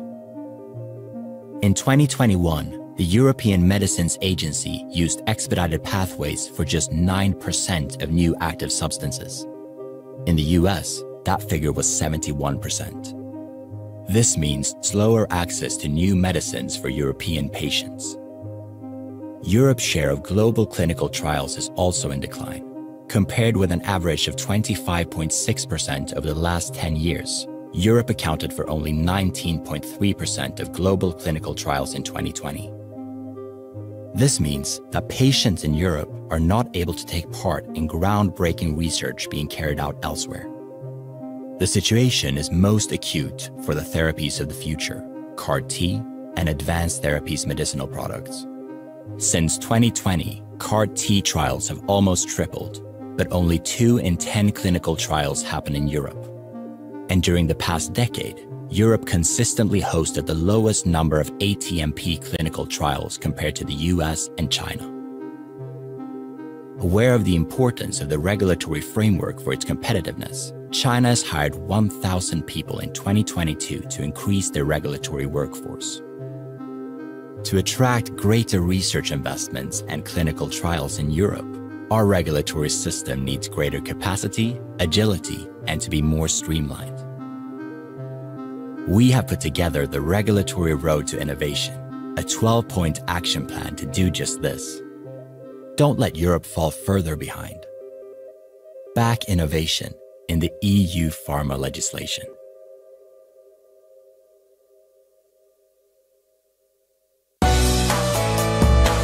Η δίκαιη φροντίδα θα φέρει την ελπίδα. Όλοι ίσοι, όλοι μοναδικοί. Το μέλλον της υγείας βρίσκεται στην ισότιμη φροντίδα. Δίκαιη, με έγκαιρη και καθολική πρόσβαση στην πληροφορία, στην ενημέρωση, στις διαγνωστικές εξετάσεις, αλλά και στις καινοτόμες νέες θεραπείες. Κενά στη φροντίδα δεν χωρούν σε μια δίκαιη κοινωνία. Δίκαιος κόσμος, ελεύθερος από καρκίνο. Η ισότιμη φροντίδα είναι μια κορυφή που πρέπει να κατακτήσουμε. Ο δρόμος του ασθενή έχει ανηφόρες. Δεν αφήνουμε κανέναν πίσω. Χτυπάμε τις ανισότητες. Ξεπερνάμε τα εμπόδια της φροντίδας στον καρκίνο, δίνουμε ελπίδα στους αγαπημένους μας. Η FairLife διεκδικεί ίσες ευκαιρίες για όσους βιώνουν τον καρκίνο του πνεύμονα χωρίς στιγματισμούς.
Η ενότητα Μαθαίνω, Ενεργώ, Ελπίζω έχει στόχο αφενός την πρόληψη και αφετέρου τη γνώση για κάθε στάδιο του καρκίνου του πνεύμονα που διανύει ένας ασθενής.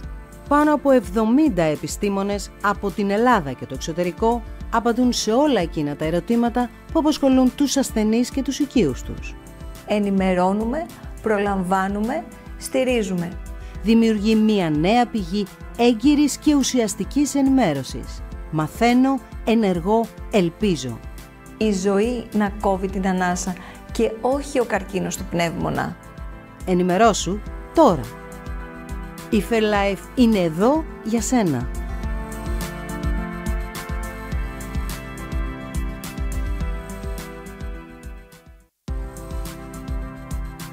Μπορείτε να μας πείτε τι είναι οι βιοδείκτες και σε τι χρησιμεύουν? Οι βιοδείκτες, με πολύ απλά λόγια, είναι ένα χαρακτηριστικό του όγκου, το οποίο βοηθάει εμάς τους γιατρούς να καταλάβουμε ποια είναι η καταλληλότερη θεραπεία για τον ασθενή μας. Όπως καταλαβαίνετε λοιπόν, είναι ένας πάρα πολύ σημαντικός βοηθός, ένα πάρα πολύ σημαντικό εργαλείο για να μας βοηθήσει να καταλάβουμε ποια είναι η καταλληλότερη θεραπεία για τον κάθε ασθενή. Γιατί για τον κάθε ασθενή η θεραπεία είναι μοναδική, όπως και ο κάθε ασθενής είναι μοναδικός. Με ποια τεστ μπορούμε να μετρήσουμε τους βιοδείκτες? Ένας βιοδείκτης καθορίζει είτε την πρόγνωση μιας κακοήθειας, είτε την πρόβλεψη ανταπόκρισης στη θεραπεία. Αυτοί βρίσκονται εξετάζοντας είτε το δείγμα του ιστού, της βιοψίας δηλαδή, με κλασικές παθολογανατομικές τεχνικές, είτε με μοριακές τεχνικές, όπως είναι το NGS, δηλαδή η αλληλούχηση επόμενης γενιάς. Ακόμα όμως μπορεί να μετρηθούν και στο αίμα ή άλλα υγρά του σώματος που είναι πια γνωστά σαν υγρή βιοψία. Στη γενικότερη γκάμα περιλαμβάνονται και η πιθανότητα τοξικότητας από κάποια θεραπεία, ακόμη και η προδιάθεση για ανάπτυξη κάποιας μορφής καρκίνου. Το γενετικό τεστ από την πλευρά του καθορίζει την προδιάθεση για ανάπτυξη κάποιας μορφής καρκίνου και μετρείται είτε στο αίμα είτε στο σάλιο. Το μοριακό τεστ μπορεί να περιλαμβάνει και τα δύο, και το γενετικό τεστ και το βιοδείκτη, για να μας δείξει ποια θεραπεία είναι κατάλληλη. Πώς γίνεται ο έλεγχος των βιοδεικτών? Οι μοριακές αυτές αναλύσεις συνήθως εφαρμόζονται σε δείγμα του όγκου που προέρχεται από κλασική ιστική βιοψία, για παράδειγμα μέσω βροχοσκόπησης. Ωστόσο, τελευταία, σημαντικό έδαφος έχουν κερδίσει και οι λεγόμενες υγρές βιοψίες, οι οποίες βασίζονται σε μία απλή αιμοληψία και αναλύουν μόρια που ο όγκος απελευθερώνει στο αίμα. Πρέπει όλοι οι ασθενείς να κάνουν τεστ βιοδεικτών ή μόνο ορισμένοι? Τη σημερινή εποχή πρέπει όλοι οι ασθενείς με καρκίνο του πνεύμονος, μη μικροκυταρικού καρκίνου του πνεύμονος, να κάνουν έλεγχο βιοδεικτών. Όλα αυτά ξεκίνησαν όταν ανεδείχθησαν οι πρώτες στοχευμένες θεραπείες και οι πρώτοι στόχοι. Σήμερα έχουμε πάρα πολλούς στόχους. Χρειάζεται εξατομίκευση για όλους τους ασθενείς και έτσι καταρχήν δεν υπάρχει αμφιβολία ότι σε όλους τους ασθενείς με μεταστατική νόσο πρέπει να ελέγχουμε τους βιοδείκτες. Από εκεί και πέρα τώρα κάποτε οι στόχοι ήταν λίγοι, οπότε κάναμε μικρό αριθμό εξετάσεων, είχαμε μικρά πάνελ με βιοδείκτες. Τώρα όμως πια πρέπει όλο και περισσότερο να κάνουμε μια γενική ανάλυση του γονιδιώματος και είναι κάτι που είναι αποδεκτό και κάτι που το θέλει και η Ευρωπαϊκή Εταιρεία Κλινικής Ογκολογίας. Και αυτό βοηθάει στην εξατομίκευση. Οι βιοδείκτες δείχνουν ποιον διαφορετικό καρκίνο έχει ο καθένας και ποια διαφορετική θεραπεία θα ακολουθήσει. Είναι σαν να έχουμε ένα σύνολο από διαφορετικές αρρώστιες που η κάθε μία θέλει μια διαφορετική προσέγγιση.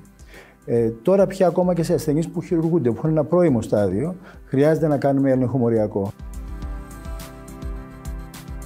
Μπορούμε να χρησιμοποιήσουμε παλαιό δείγμα όγκου που έχει ληφθεί με βιοψία? Βεβαίως, μπορεί να χρησιμοποιηθεί ένα παλαιό δείγμα βιοψίας όγκου, ιστού, μέχρι και 5 έτη παλαιό, διότι όλα τα υλικά βιοψιών παραμένουν στα παθολογοανατομικά εργαστήρια των νοσοκομείων και των κέντρων για πολύ μεγάλο χρονικό διάστημα και μπορεί να χρησιμοποιηθεί αυτό το αρχαιακό υλικό ώστε να πάρουμε τις πληροφορίες για τους βιοδείκτες που θέλουμε.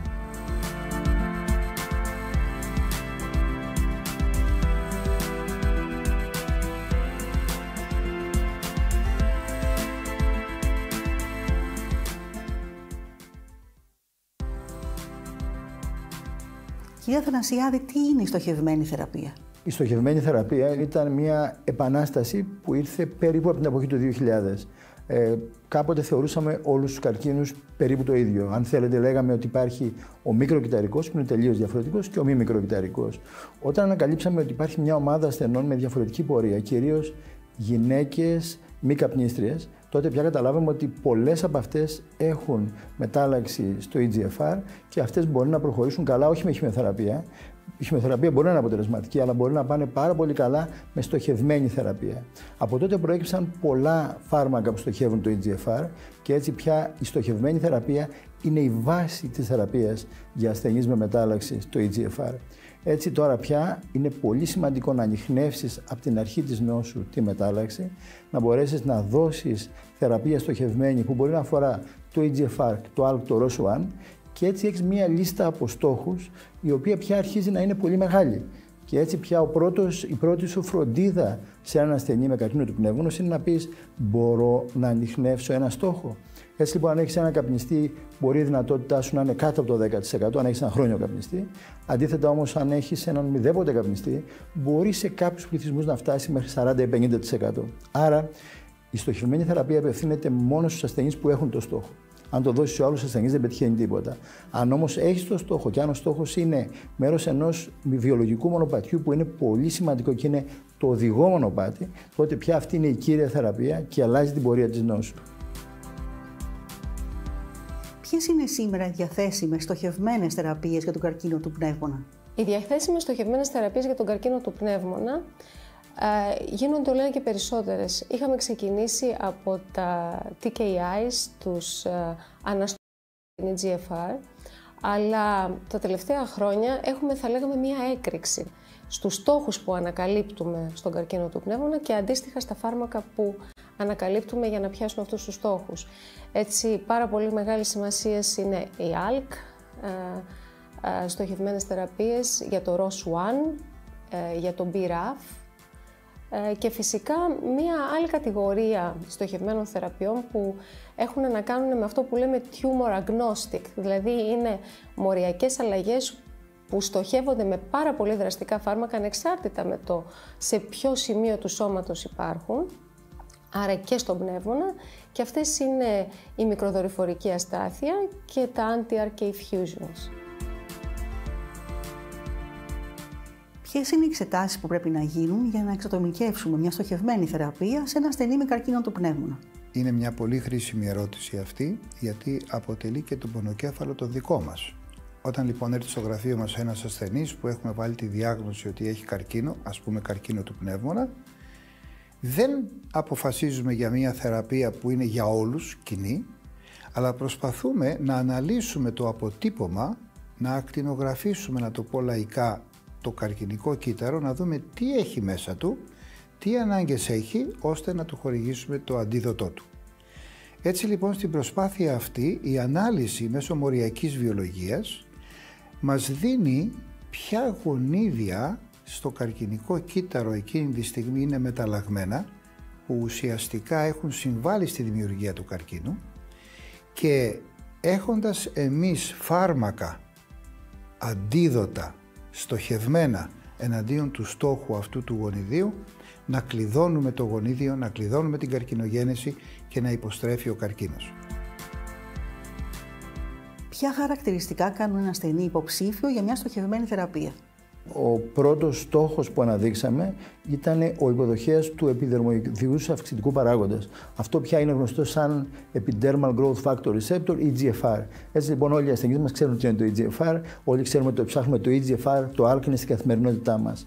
Έτσι λοιπόν αυτοί είναι οι στόχοι τους οποίους ψάχνουμε και όπως σας είπα, οι στόχοι αυτοί αρχικά ήταν ένας μικρός αριθμός, δηλαδή ψάχναμε 2-3 στόχους. Τώρα πια αρχίζουμε να έχουμε ανάγκη για περισσότερους στόχους. Προέκυψε πρόσφατα το KRAS, που ήταν ένας στόχος που θεωρούσαμε ότι είναι μη στοχευόμενος, ότι δεν έχουμε φάρμακα. Και τώρα για το κομμάτι των ασθενών που έχουν το KRAS του LC έχουμε εξαιρετικό φάρμακο. Αντιλαμβάνεστε λοιπόν ότι θα έχουμε όλο και περισσότερα φάρμακα και ξεκινώντας από το EGFR υπάρχει μια λυσίδα από στόχους και πια μέρος της δουλειάς μας σε ένα ασθενή με καρκίνο του πνεύμονος είναι να ανιχνεύσουμε. Αν υπάρχει στόχος, τότε έχει προτεραιότητα η στοχευμένη θεραπεία κατά κανόνα. Σε ποια στάδια καρκίνου του πνεύμονα μπορούμε να εφαρμόσουμε θεραπεία με TKI? Για όγκους με κατάλληλες μεταλλάξεις, οι στοχευμένες θεραπείες είναι πολύ αποτελεσματικές και μάλιστα ανεξαρτήτως σταδίου. Σήμερα, έγκριση υπάρχει μόνο για τους μεταστατικούς και τους τοπικά πολύ προχωρημένους όγκους. Ωστόσο, για πρώιμου σταδίου όγκους που είναι EGFR θετικοί, αναμένεται πολύ σύντομα πρόσθετη έγκριση του τρίτης γενιάς αναστολέα osimertinib ως συμπληρωματικής θεραπείας μετά το χειρουργείο. Επίσης, για πρώιμους όγκους με άλλες μεταλλάξεις, στοχευμένες θεραπείες είναι σήμερα διαθέσιμες στο πλαίσιο κλινικών μελετών.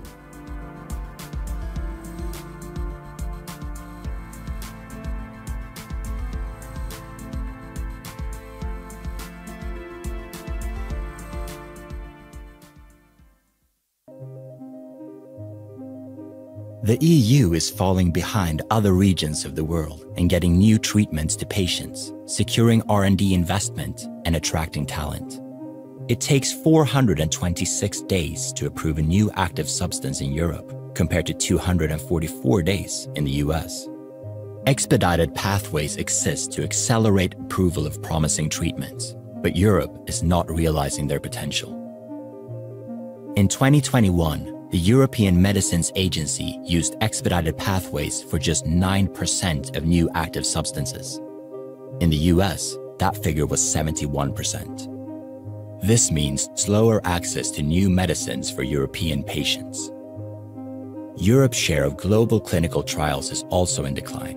Compared with an average of 25.6% over the last 10 years, Europe accounted for only 19.3% of global clinical trials in 2020. This means that patients in Europe are not able to take part in groundbreaking research being carried out elsewhere.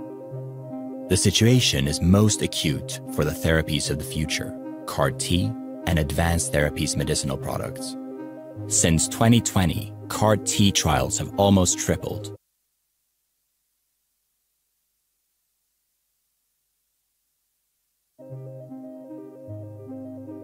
The EU is falling behind other regions of the world in getting new treatments to patients, securing R&D investment, and attracting talent. It takes 426 days to approve a new active substance in Europe, compared to 244 days in the US. Expedited pathways exist to accelerate approval of promising treatments, but Europe is not realizing their potential. In 2021, the European Medicines Agency used expedited pathways for just 9% of new active substances. In the US, that figure was 71%. This means slower access to new medicines for European patients. Europe's share of global clinical trials is also in decline. Compared with an average of 25.6% over the last 10 years, Europe accounted for only 19.3% of global clinical trials in 2020. This means that patients in Europe are not able to take part in groundbreaking research being carried out elsewhere. The situation is most acute for the therapies of the future, CAR-T and advanced therapies medicinal products. Since 2020, CAR-T trials have almost tripled, but only 2 in 10 clinical trials happen in Europe. And during the past decade, Europe consistently hosted the lowest number of ATMP clinical trials compared to the US and China.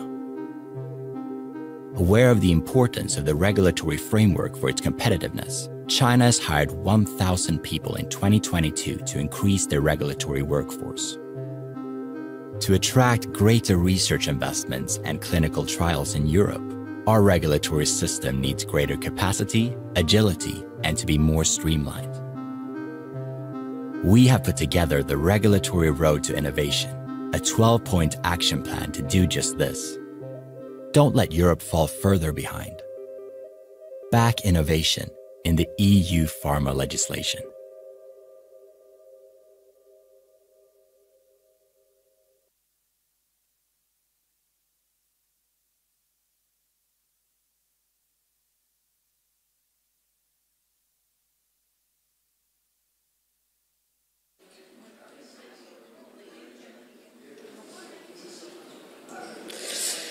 Επιστρέφουμε στην αίθουσα. Σε that we're back in the room. We will start our next session that is about metastatic lung cancer. Dr. Anathasiadis. Ευχαριστώ πολύ για την εισαγωγή και ευχαριστώ την κυρία Πατέλη. Thank you very much for the introduction. I would also like to thank Ms. Patelli for inviting. Should we wait for others to get into the room? Okay, good. Thank you. So, today's event is titled Lung Cancer in the Spotlight. And what does immunochemistry has to offer? Simply put, it changed the game, it gave us new hope, it gave us new potential with respect to people who had no prospect at all.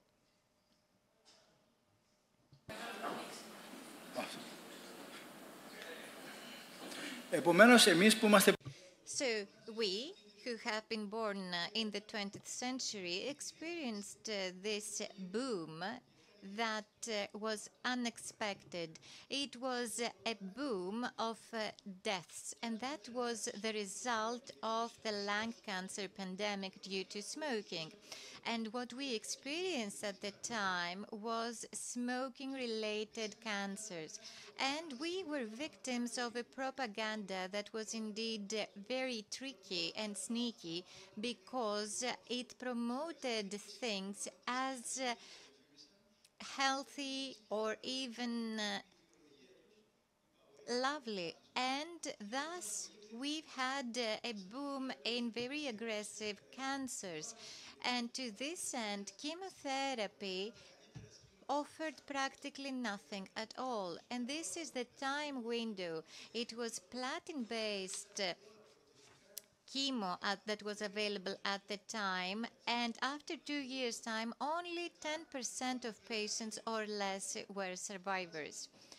So there came a point in time when we actually saw that the cities we lived in were also cancerous. Microparticles were also responsible for cancer. And given that the number of smokers is declining, particularly smoking in public areas is declining or banned, we see that these cancers may be treated. And then Science Journal said that the major event of the year, the major achievement, not in medicine, not in oncology, but the major achievement in STEM in general was cancer immunotherapy. This was a new paradigm, and it said that if only we mobilize the immune system, we will destroy cancer mechanism.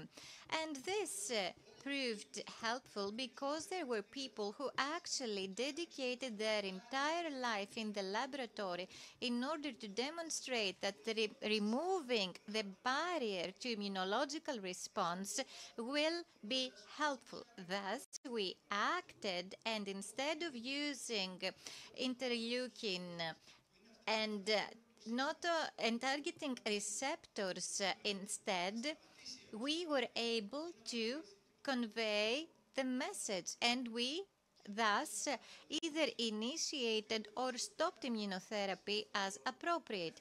And thus we activated the entire mechanism that, if left uncontrolled, may destroy the entire body. So what did this mean?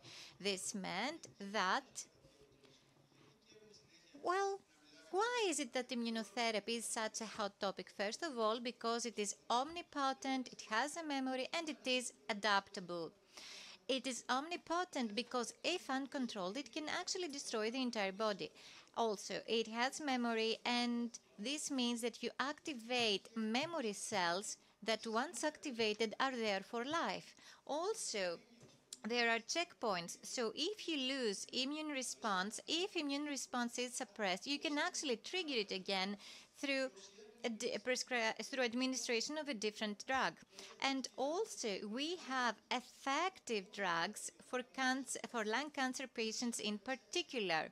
So I think that I've successfully demonstrated why it is that these checkpoint inhibitors are the ones that actually helped us tackle cancer. But we need predictive biomarkers, PD-1, PD-L1.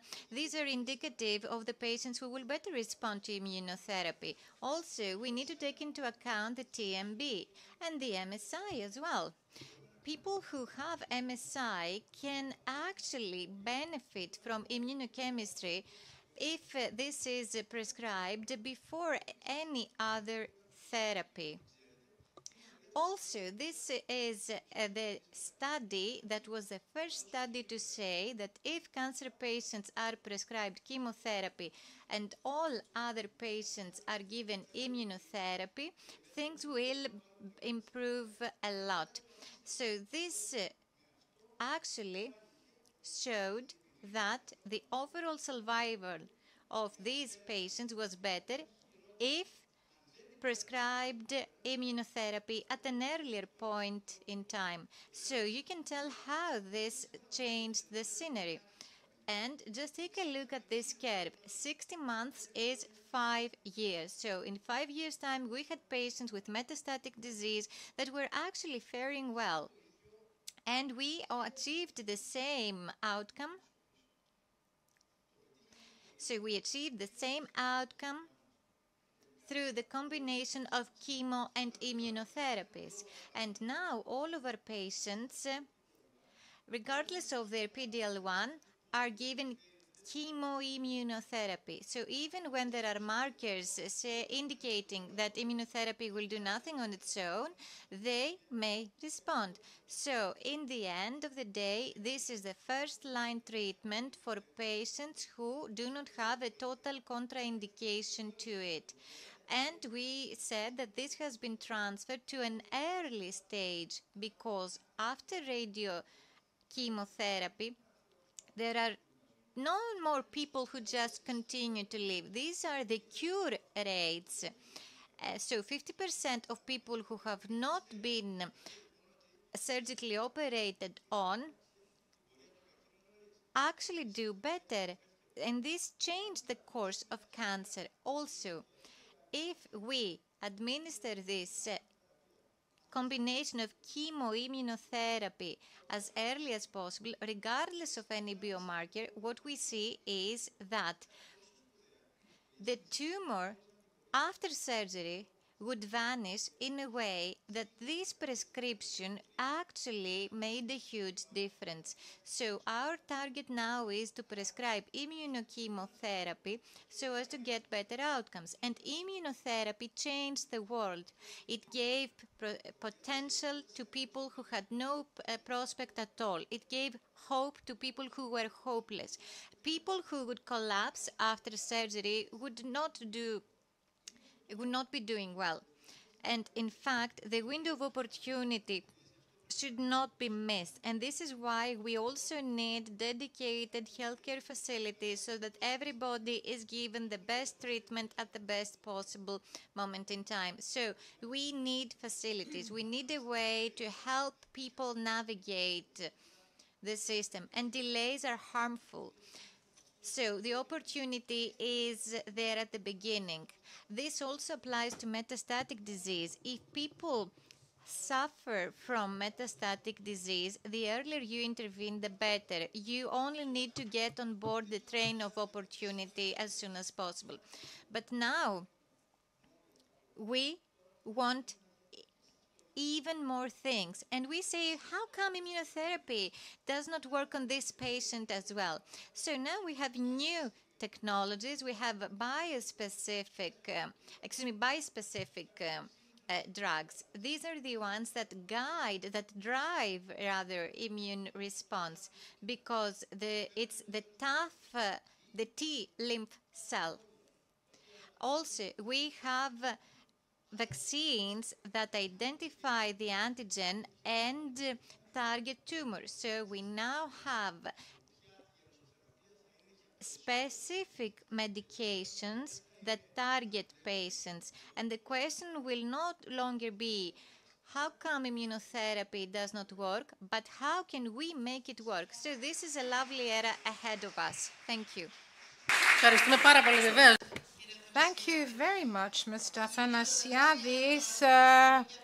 Thank you for the very picturesque and flowery way you presented it. You are playing one of the main roles in this conference, but you are not the protagonists. And I'm talking to the doctors here because you are addressing laymen. Now let me move on to the next speaker, Mr. Munzios. You have the floor, sir.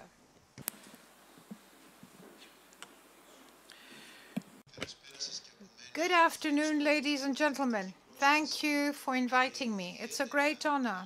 I'd like to thank my dear friend Corina, Mrs. Patelli-Baird, that is, and all the members of the Scientific Committee and the BOD of FairLife for the trust they have placed in me and the honor they have shown me all these years, inviting me to their conferences. I'd like to say, and I repeat it, this is the first conference, or rather, let me put it differently. This is the first activity that's been organized by FairLife exclusively on lung cancer patients. This is something that was missing from Greece. We knew it all well. So it's come to bridge this gap, and the scientific community dealing with lung cancer is very grateful. I will be very brief, and I will present to you another fascinating part of the treatments available for lung cancer. We're not talking about immunotherapy and the new, if you like, applications, but targeted therapies. And what do we mean by targeted therapies? To put it simply, let me explain how they function in order for all of you to understand. In practice, what we would like ideally to have is the following. We start from the imaging of the tumor, meaning we see it on a CT or in an MRI or in a simple chest X-ray or on ultrasound. So based on the imaging, then we try to get a biopsy from the easiest point with the least convenient, with the patients not having any problems, and we wanted to get it from a site which is showing exacerbation, because what we are interested in is the biology of the tumor where it is getting worse under treatment. Why? Because we want to understand the resistance mechanism of the tumor. So from the biopsy, we get the histomorphological analysis of the tumor. This is done by the pathologist in order for us to know the type of cancer and some biological characteristics. And ideally, we have a series of tests. They may be simple PCR, in situ hybridization, but also more modern techniques to analyze the genome with NGS. And this molecular test, well, ideally speaking, it will help us identify a specific molecular target. It can be a mutation. It can be a transposition. In order for us not to go into details, a gene change. And we hope that for the specific type of cancer, this is the one that leads to the metastasis. We want it to be a driver mutation, as they say in English.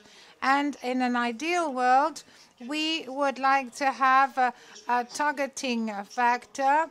Normally, it's given per os, meaning it's a molecular inhibitor which inhibits the mutation. So this would be the ideal way forward, the ideal pathway.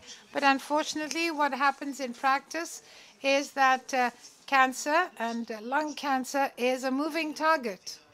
It's a dynamic situation. And what we see in a biopsy or in a molecular analysis of the DNA in a given point in time, well, this is just a snapshot, so to speak.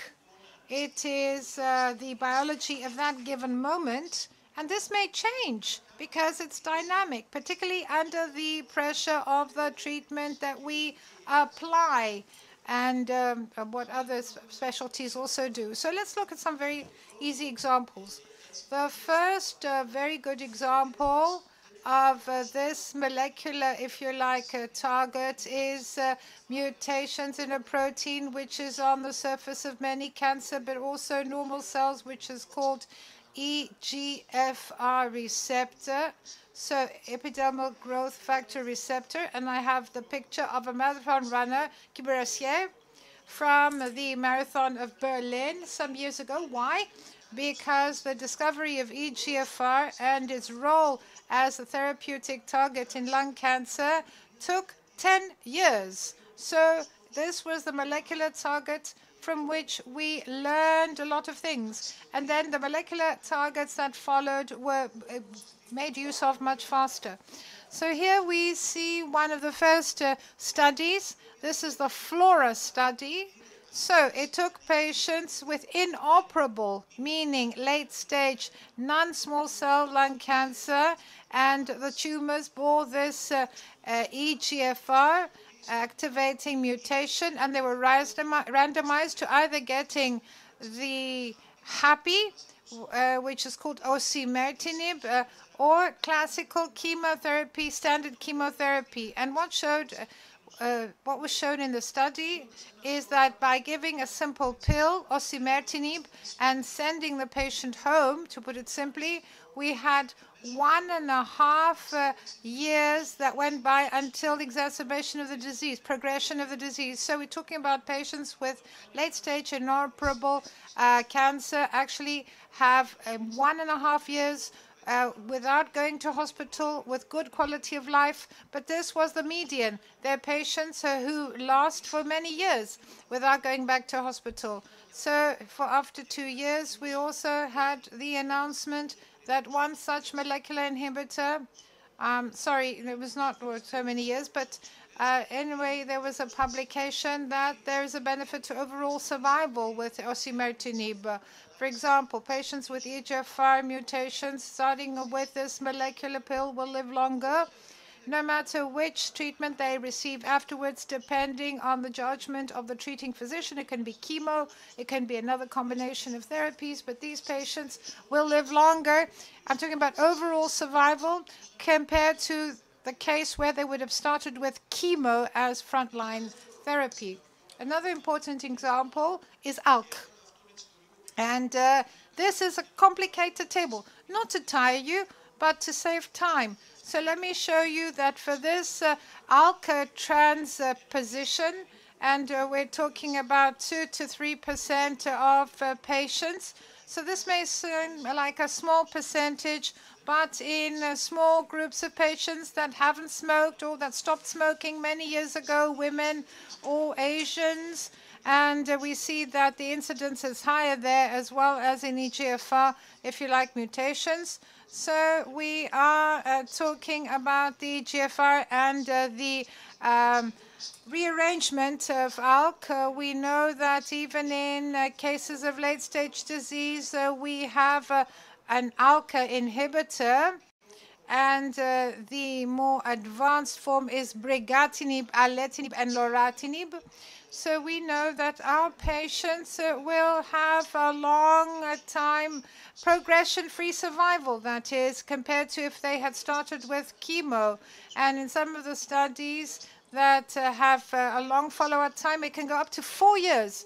So I would oversimplify it and crudely say that we can give such a pill and we can forget our patient for 4 years. Well, we're not really forgetting the patient. We're monitoring closely regarding efficacy and side effects, adverse events, but the patient is not in hospital, and this is very important. So here we have another recent example.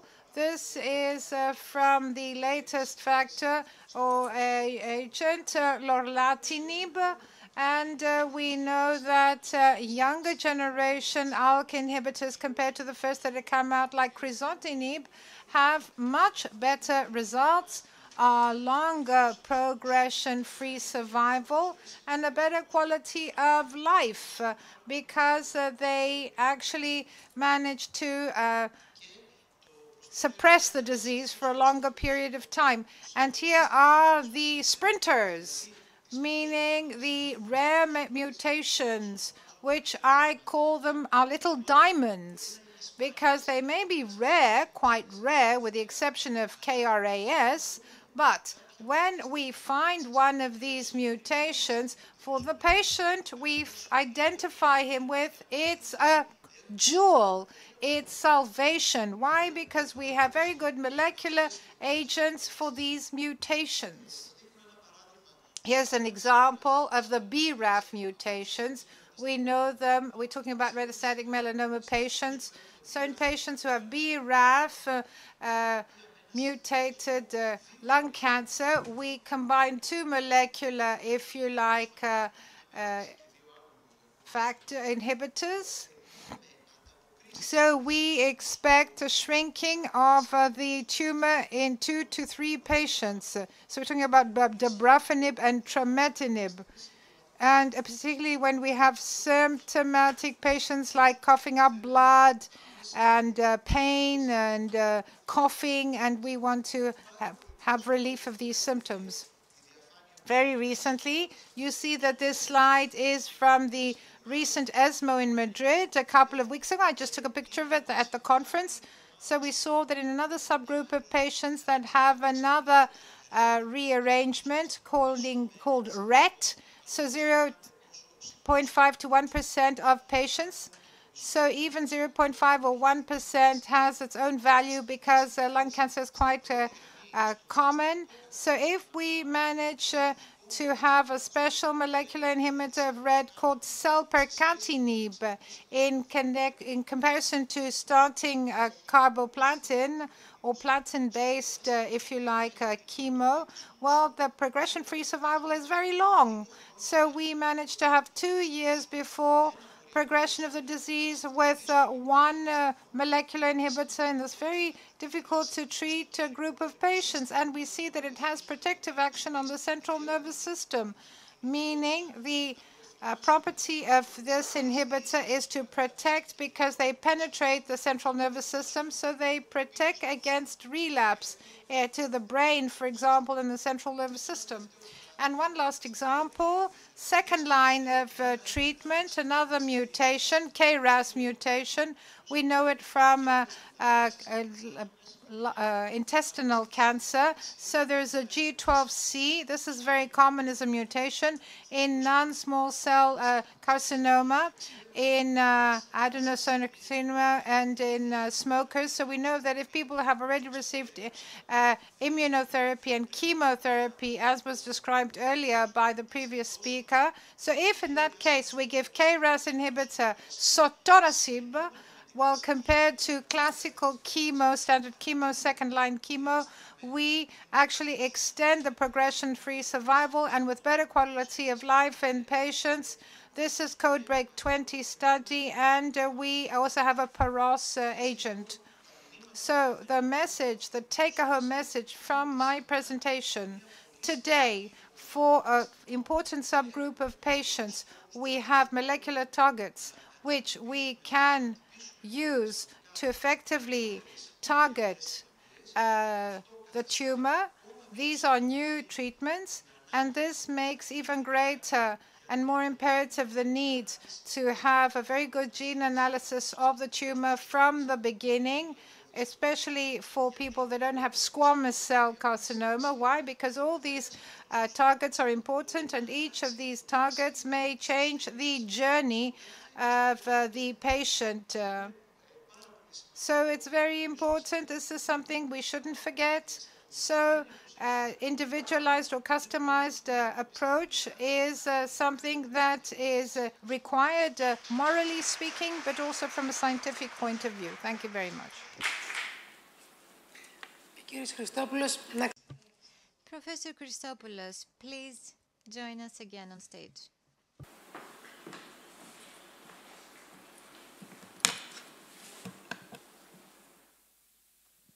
Σας ευχαριστώ και θα ρίξουμε... Thank you. I would like to show you what the future holds.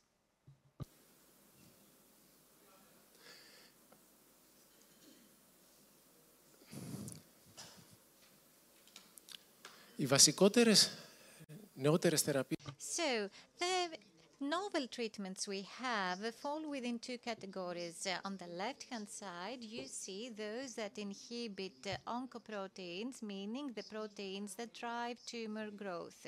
These are usually molecules in the form of pills. On the right-hand side, you see antibodies that trigger the immune response, the anti-tumor immune response. Both these pharmaceutical categories act on the level of protein, and in fact, they can distinguish between tumor and normal proteins. This is why these treatments are better tolerated compared to chemotherapy that targets both normal and tumor cells.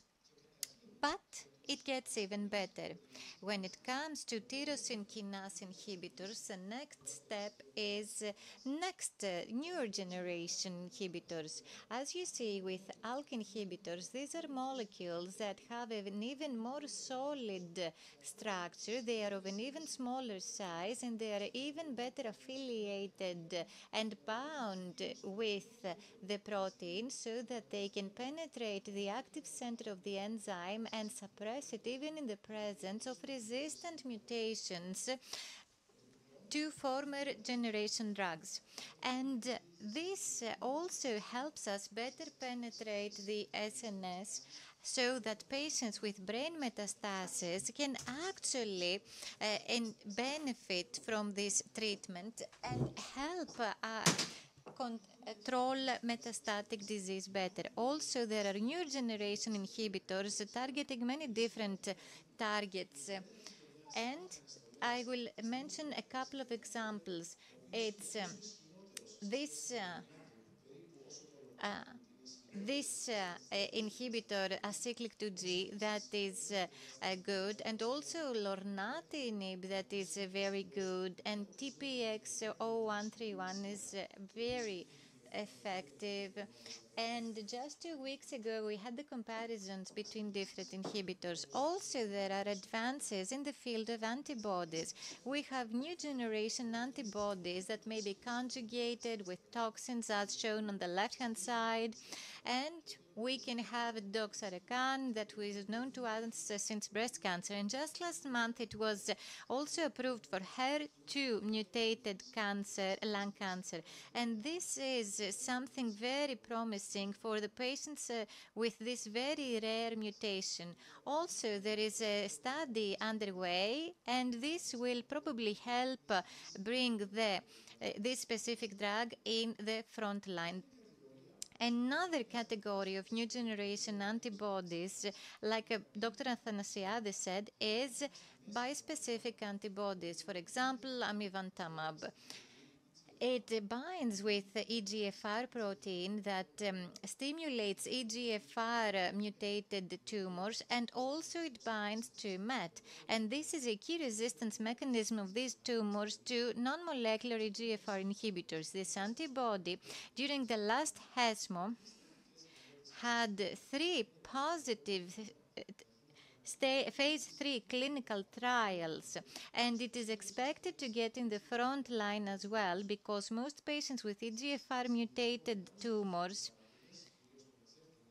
particularly in combination with lasertinib and chemotherapy, will benefit from this. Also, we have treatments targeting a tumor antigen, and on the other hand, triggering the response that will help destroy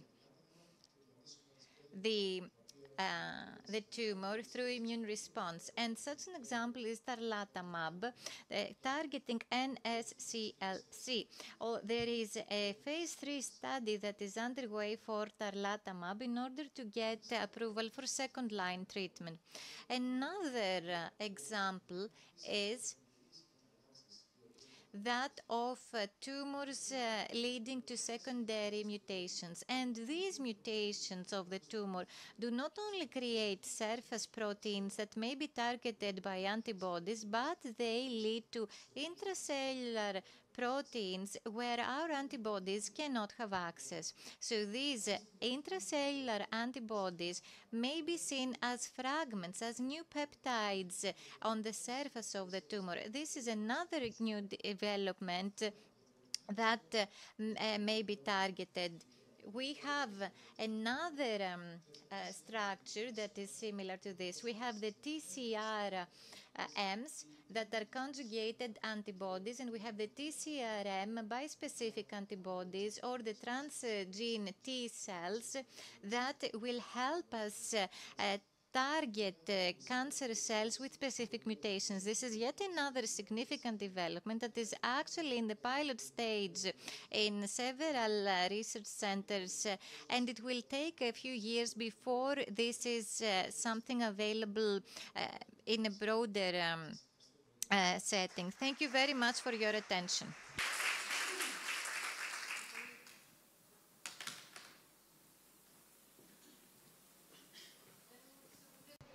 Microphone, please.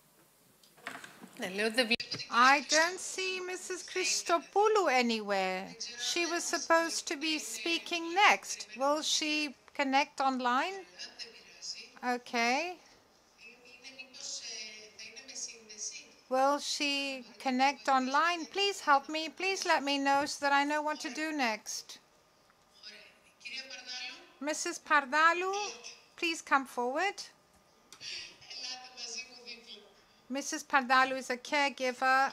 Mrs. Christopoulou, she won't be speaking now. Thank you.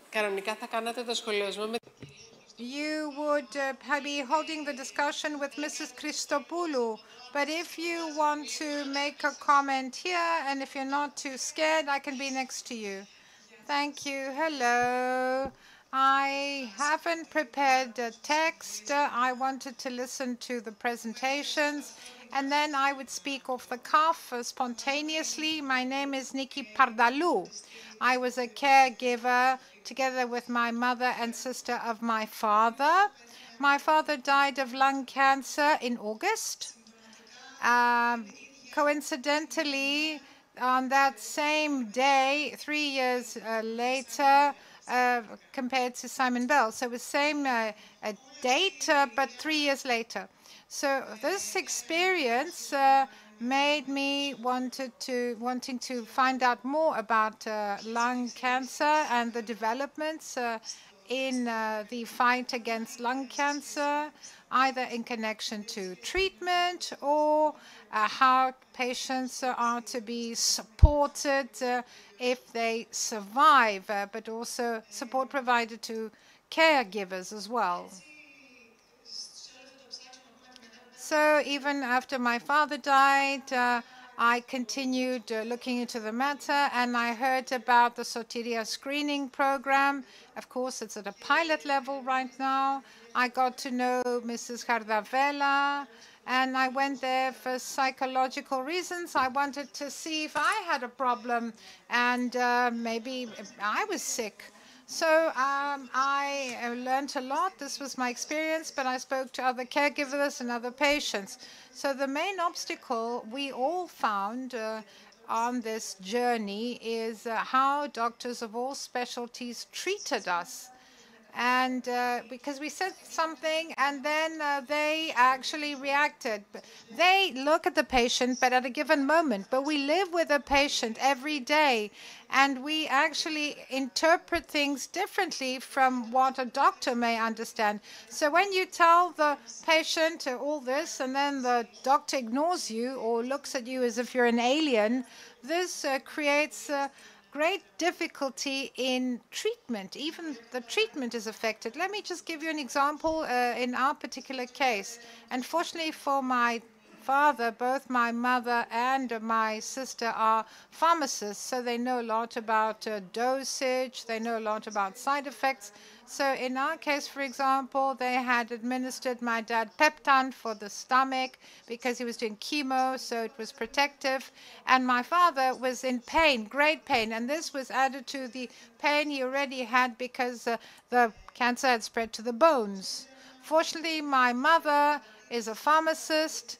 So she looked at what he was receiving every day, and she went to the doctors and said, something's wrong. Something's wrong. This is not normal. The pain he's going through, something is not right. And the doctor said, okay, increase the dose that we gave you as far as painkillers are concerned. And my mother actually took the initiative and stopped giving him Peptan. One of the side effects was additional pain. My dad's pain disappeared right after discontinuing Peptan. Another thing that I'd like to discuss, and this has to do with lack of empathy sometimes on the part of doctors, is that my father was one of the lucky ones. Lucky but unlucky, meaning he had the KRAS mutation and he was able to participate in a clinical trial. And as far as I've understood, after having a discussion with Mrs. Patelli, this clinical trial came for Simon, even though he was not randomized. My father was one of the lucky ones to be randomized. He was able to participate only for 1 month because then he had liver problems and had to stop, and he had to drop out. For my father, there was no other option. Thanks to this clinical trial, even for the time he was in this trial, he was able to have a good quality of life for 1.5 years. And he managed to get grandchildren. He saw us moving ahead in life. And we were able to enjoy some great moments with my dad. So I believe that access to clinical trials is very important because everybody should have the right to equally participate in such clinical trials. Thank you very much. I think that we would have missed out if it had not been for this testimony, this confession, because there's so many different sides. There's so many different dimensions. It's multifaceted. So we have some people who are very good at their job, but others could do a better job. Now let's talk about living with lung cancer. And let me invite Mr. Bukovinas to the floor. Thank you.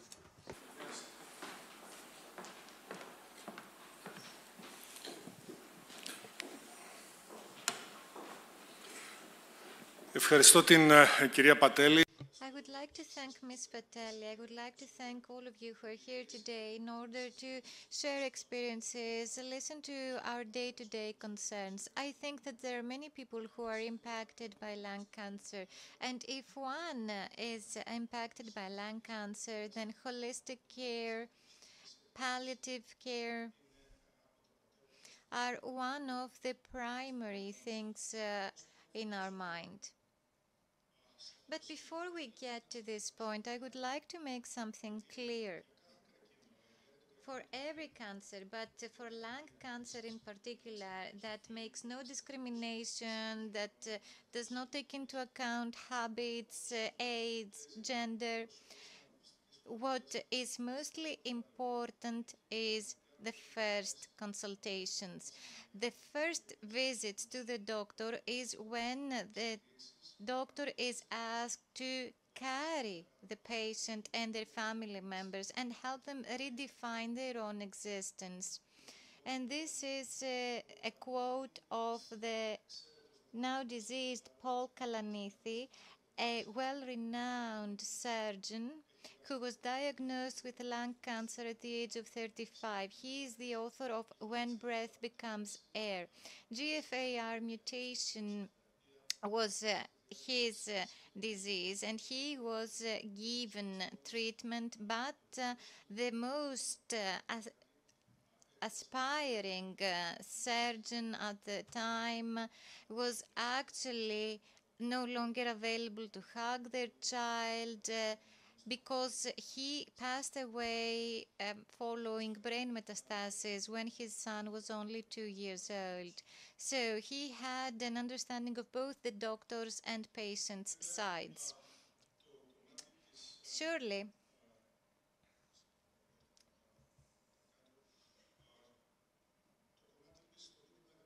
there is one more aspect that needs to be taken into consideration.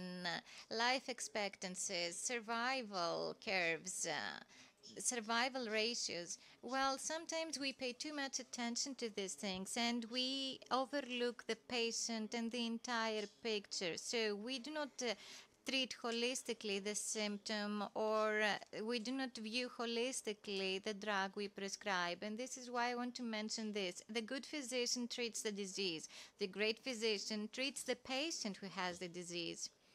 And this brings us to something that was groundbreaking back in that time. And Francis Peabody, was the one who also passed away very young, but actually founded this Peabody school alumni and alumni, and he also emphasized how important it is to listen to the patient, and you need to spend time in order to explain how drugs work. You need to listen to the patient and help them select treatment that may be compatible with their socioeconomic status, their travel times, their place of residence.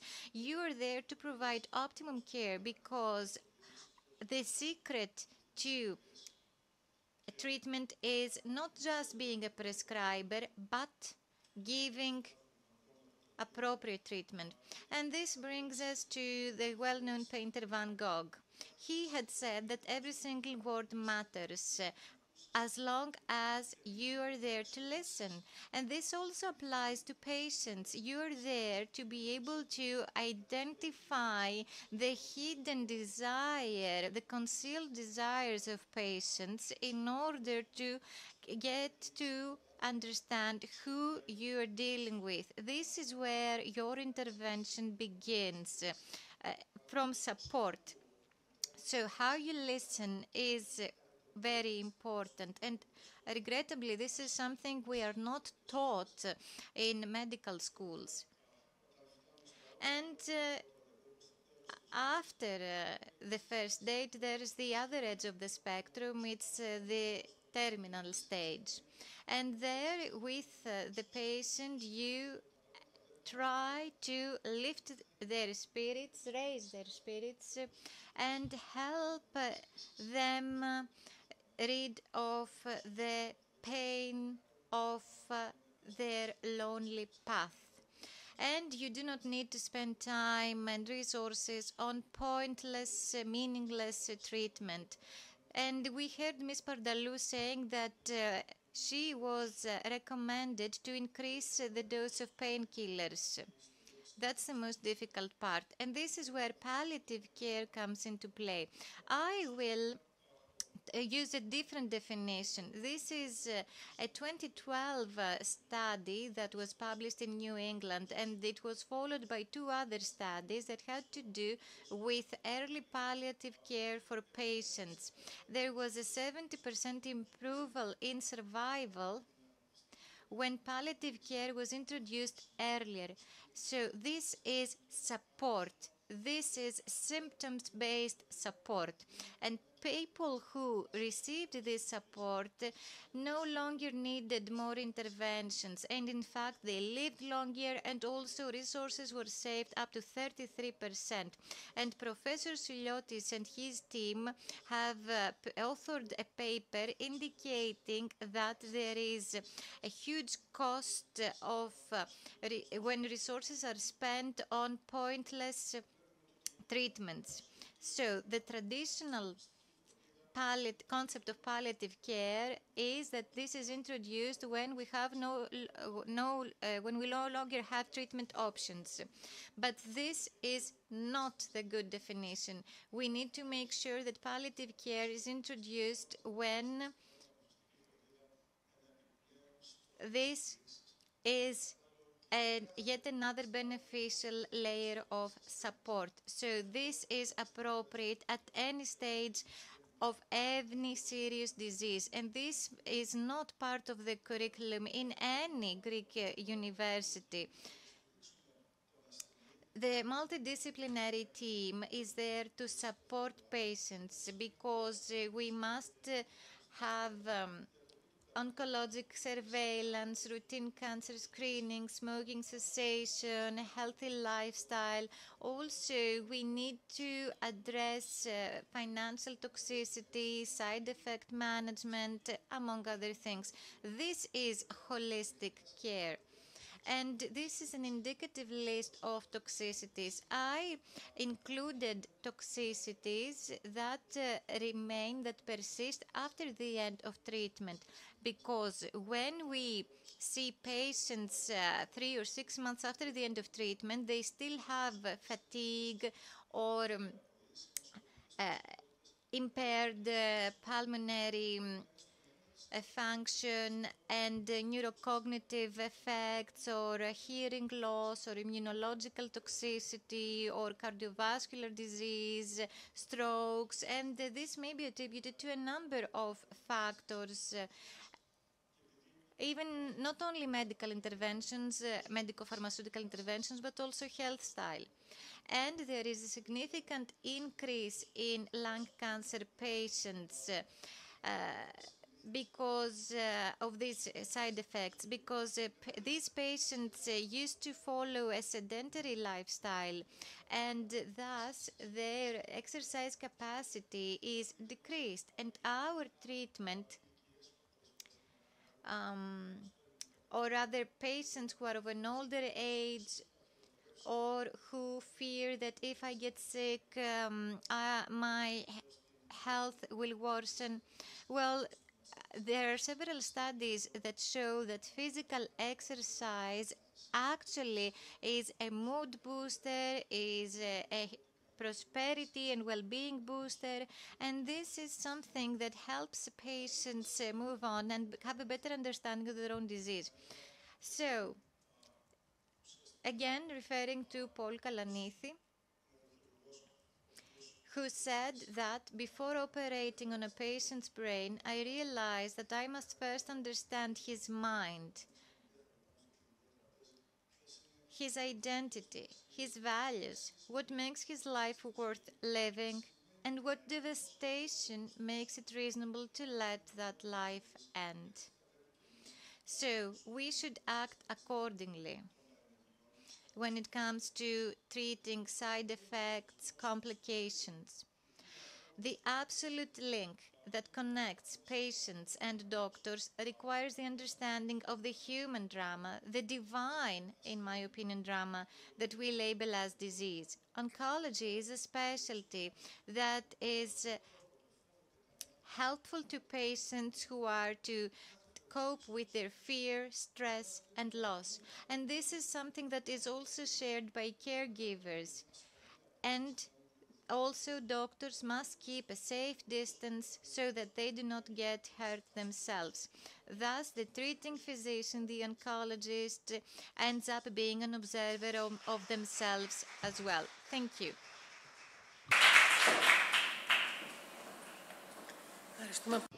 Thank you very much.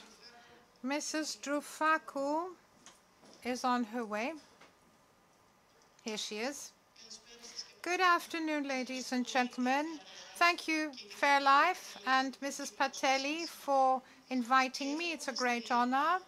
And I hope FairLife offers a lot of things for many, many years, and I hope they are very creative. I will talk about a matter that we really don't think about much. It's not a priority. We don't consider it to be important. And I believe that I will be able to convince you of the opposite. Thank you, Bukovinas. With his wonderful presentation, he allowed me to speak about my presentation. He gave me the best possible lead-in. So sarcopenia. Sarcopenia is a progressive and generalized disorder of skeletal muscles linked to a lot of negative outcomes, for example, fractures, disability, mortality, falls, etc. The criteria to diagnose sarcopenia are low muscle strength, low muscle quantity or quality of the muscle, and I'll show you, and low physical performance. Meaning when we say physical performance, we're talking about our mobility and how functional our body is. So predisposing factors for sarcopenia: age. Around about 15% of people over 60 suffer from sarcopenia. And as they grow older, this percentage is higher. There are many diseases, inflammatory conditions, neurological disorders, malignancy. We know that it's also inactivity, sedentary behavior, and also lack of physical exercise and bad, if you like, nutrition. Malnutrition. This is also something that predisposes for sarcopenia. And someone may be obese but be undernourished because they do not receive the right, if you like, food, the right ingredients. So when sarcopenia is linked to obesity, this is a combination that's a killer combination, to put it mildly. So here,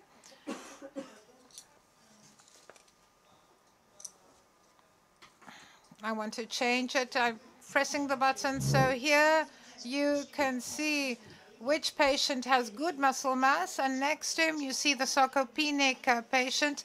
This is a section. This is a CT scan.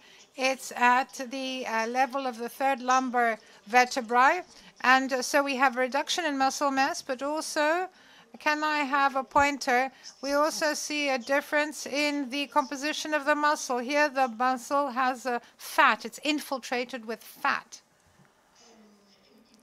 So the blue bars are patients that suffer from sarcopenia. The orange bars are those that have good muscle mass, normal. So here you see the big difference in toxicity from chemotherapy of sarcopenic patients. This means that we have increased side effects, that we can't give sufficient doses of chemo, and so the response rate goes down, response to chemotherapy. At the top, again, the blue bar is sarcopenic patients. Here you can see the very increased mortality in sarcopenic patients. And at the lower graph, you see the multivariate odds ratio for surgical complications. So sarcopenic patients have surgical complications. So there are guidelines. 1 year ago, this was the American Society of Clinical Oncology. They issued guidelines on exercise, diet, and weight management for patients that are under treatment for cancer. So this review, the review of all these systemic reviews and randomized controlled trials, have shown that there are clinically significant benefits for patients with cancer that undergo systemic therapy, radiation, and surgery. So exercise improved their cardiovascular capacity, their body function, their quality of life. They felt less tired. Exercise is the only way to deal with tiredness related to treatment. Their stress went down and depression also went down. So the guideline says, so we oncologists, those providing oncology care, must recommend regular aerobic exercise and weights during active treatment, and also for patients who will will undergo surgery for lung cancer. So this intervention for people who will undergo surgery, it reduces hospitalization stay and it reduces the complications after surgery. Similar guidelines have been published by the American Cancer Society for Cancer Survivors. And the most important thing, and this is stressed repeatedly, is what Mr. Bukovina says. And the first time they see the doctor, we must look at their diet, and there must be nutritional assessment, and we must also assess their physical activity. Meaning if they are taking exercise and if they are sarcopenic, in order for us to intervene as fast as possible. The faster the intervention, the better the results, compared to someone who does no exercise and is totally disorganized. So, guidelines in relation to exercise. Moderate intensity aerobic training at least 3 times per week for at least 30 minutes. And resistance training at least twice a week. And I would like to show you this study. It was published in the Journal of Clinical Oncology 1.5 months ago. This was a study that lasted 16 years. This was a 16-year follow-up, rather. We had 150,000 participants, and they were enrolled in screening for prostate, lung, colorectal, and ovarian cancer. This was a 16-year follow-up, and here you have 14,000 of these people that developed cancer, and there were questionnaires sent out as to whether they exercised or not. So we see that the lower red lines are those that met exercise guidelines, whereas the top line was no exercise. So those exercising had 36% less possibility of dying of any cause and 25% lower probability of dying from cancer. Another editorial in the same issue also stressed that it is time that the care of our patients should include supporting the patient's way of life, and we need to have more training, more awareness raising, more referrals, more investments. So we need targeted programs according to the comorbidities and needs of the patients so that they can have a better survival. There are many studies, also retrospective studies and others, and we see that sarcopenia is a prognostic factor for patients receiving immunotherapy. This is a meta-analysis, and it shows that sarcopenic patients compared to non-sarcopenic patients had 63% larger percentage of their disease progressing, and we see that they also have a higher percentage of dying. I tell all my patients that, and they want to comply because they believe that they are participating in their treatment and doing something for themselves. By way of conclusion, let me show you some information. These are training programs abroad. This is in Manchester. Kostas Kabousioros, who is a consultant medical oncologist in Christie, sent me these pictures. And there we have patients with colorectal cancer, with upper airway cancer. So when the Oncology Council says that they are to be operated on, they have a 3 to 6 prehabilitation program. Then we have surgery, and after that we have, so this program, includes dietary assessment, psychological support, and exercise. So after surgery, for 3 months we have rehab, and if these patients also receive adjuvant chemo, then we have a modified exercise and dietary and psychological support program during treatment, and plus 3 months of the rehab program. So we know that there's a link of the hospital to certain community centers. Instructions have been given for exercise at home, and there were even online live classes. So this was via Zoom. They could exercise using Zoom. So the results were that the patients themselves had a better quality of life, they felt stronger, and they felt better in their daily lives. There was a reduction in hospital stay. There was a reduction of emergency readmissions in the first months after surgery, and there was a reduced emergency department attendance. And this was also good for the healthcare system. The cost was 400 per participant, but the efficiencies regarding providers was £1,244. That's all I had to say. So what I'd like to stress is, let us not forget that exercise is a drug. It's a medication for us, for our patients that are under treatment, under any type of treatment, and also for the survivors as well. So exercise is free. There are no side effects, and it's beneficial in many ways. It reduces mortality in the general population by 40%, so let's not take exercise for a given.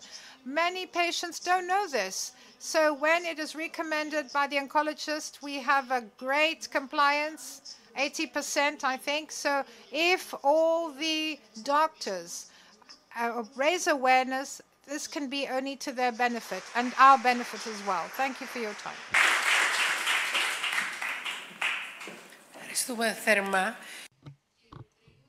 Thank you. Before we ask Dr. Saka to take the floor, I would like to ask our panelists to take their seats. So please join us on stage. Mr. Papageorgiou, Ms. Gramatoglou, Mr. Kosmidis, please.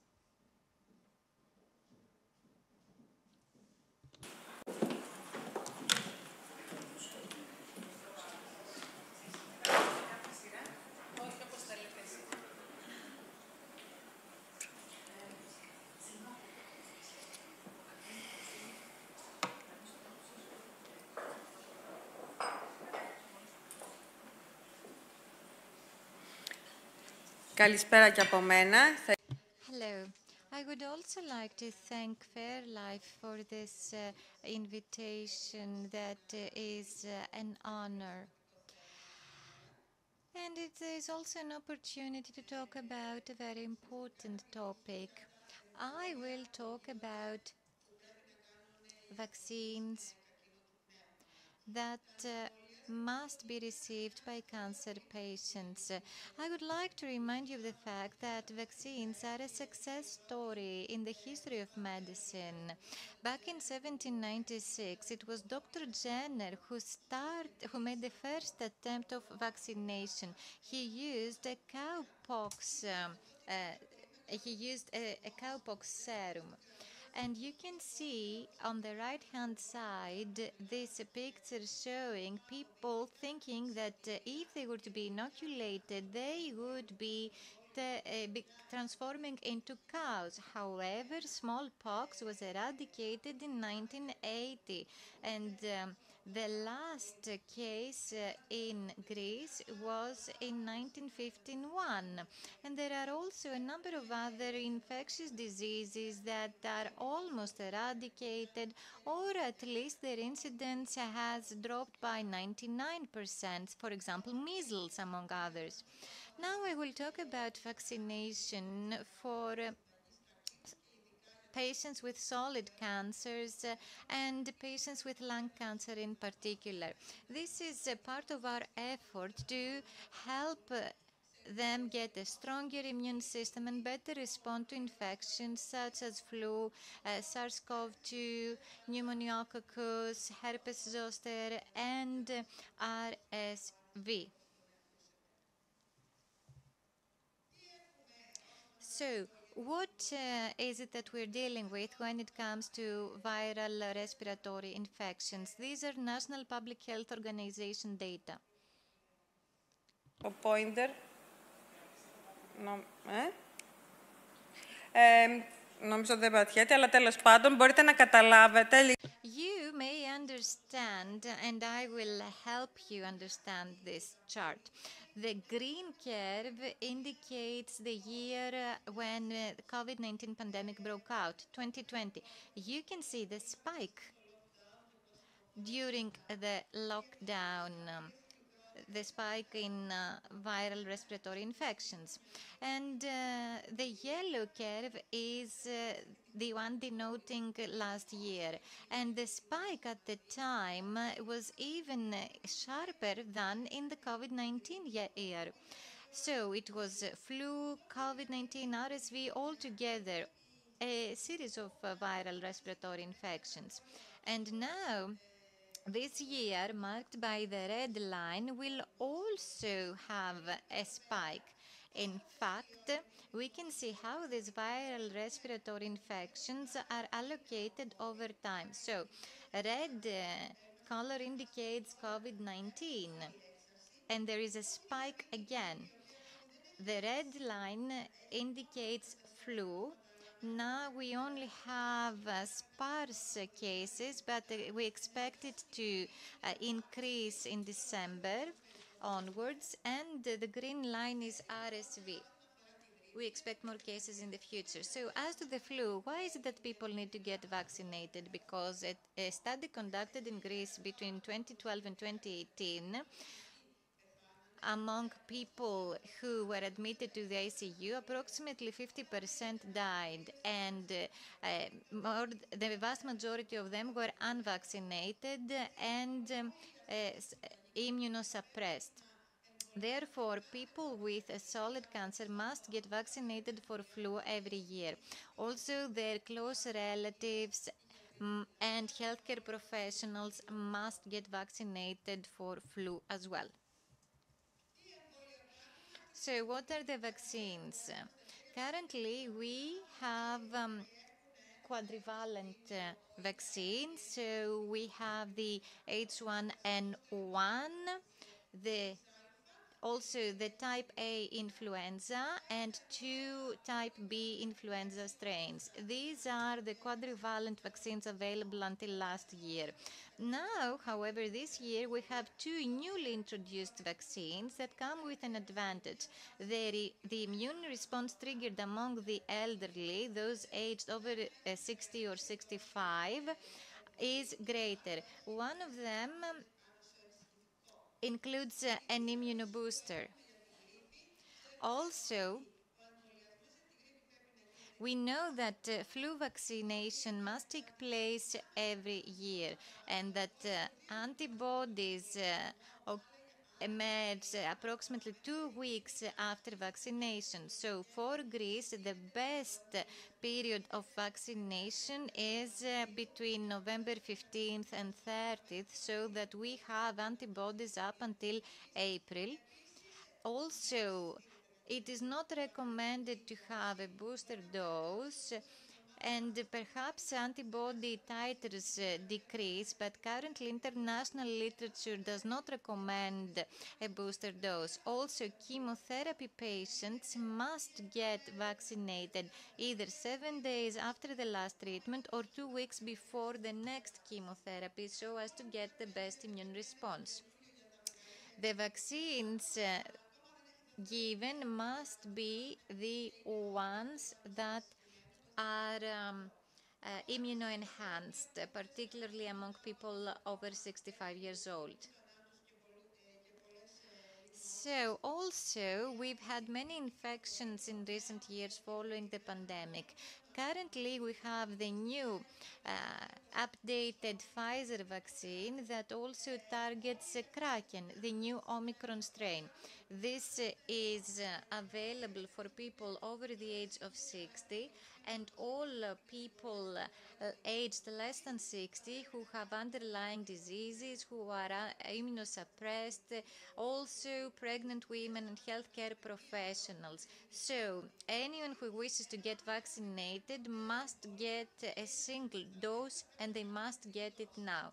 However, if patients are immunosuppressed, they will get 3 doses of the vaccine. These vaccines do not protect from infection, but they protect from severe disease, and they may also prevent death. Currently, people admitted to hospitals are either very old or immunosuppressed or unvaccinated, unfortunately. And the immune response levels seem to fade away after 6 months from vaccination. So it seems that we will do what we do with flu, meaning that we will get annual coronavirus vaccines. And as to pneumococcal disease, it can be severe, it can lead to meningitis, among other things. And this is particularly a risk for high-risk patients who are older, who have chronic diseases, who are smokers, or who have impaired immune function. The new vaccine is conjugated. It is actually able to be given in a single dose. People who have taken one dose of previous vaccination should get the new vaccine 1 year after the previous dose. Now, as to herpes zoster, it is also meaningful to get vaccinated in this case because practically all of us who are born before 1980 have gotten chickenpox. Therefore, we have in our blood herpes in a latent state, and 1/4 of these people will get herpes zoster.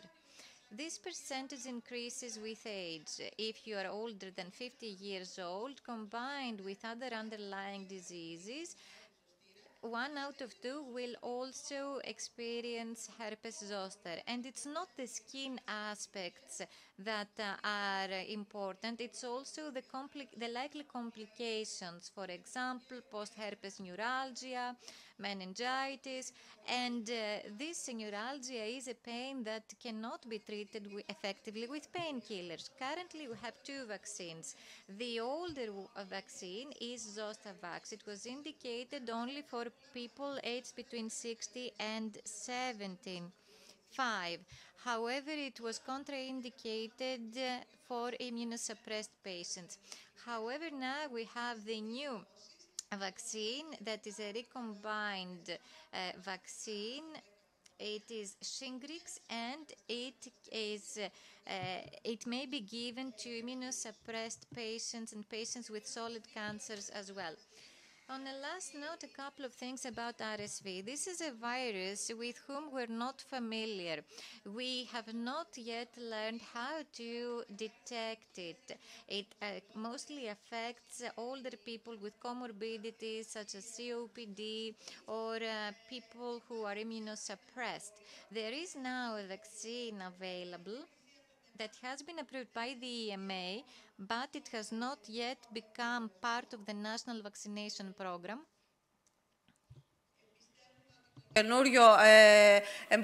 We believe that the new national vaccination program that will be announced in February will include this vaccine as well. Now, some technicalities. When one gets vaccinated for flu, and now is the time for us to get this vaccine, will it be helpful if administered on the same day as the corona vaccine, the herpes zoster vaccine, or the RSV vaccine? Well, it may be administered on the very same day. But, for example, with the pneumococcus vaccine, 1 month interval is required. And if you are symptomatic, you need to postpone vaccination. Also, will there be an antibody response? That's another question. Or will the vaccine on its own lead to adverse events? Truth be told, vaccines are overall safe. So I would like to voice the message that you should all get vaccinated. Not only patients with lung cancer, but healthcare professionals as well. Thank you.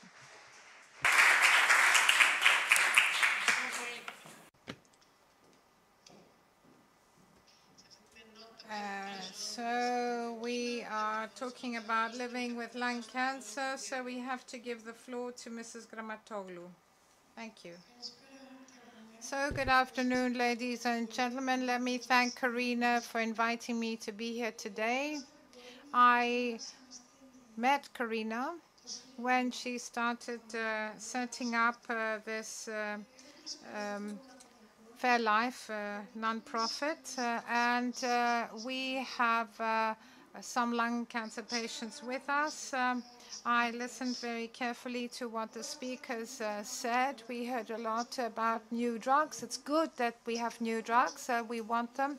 But I will focus on what Mr. Bukovina said. I was deeply moved by what he said because I think that therapy and palliative care are two roads that are parallel roads.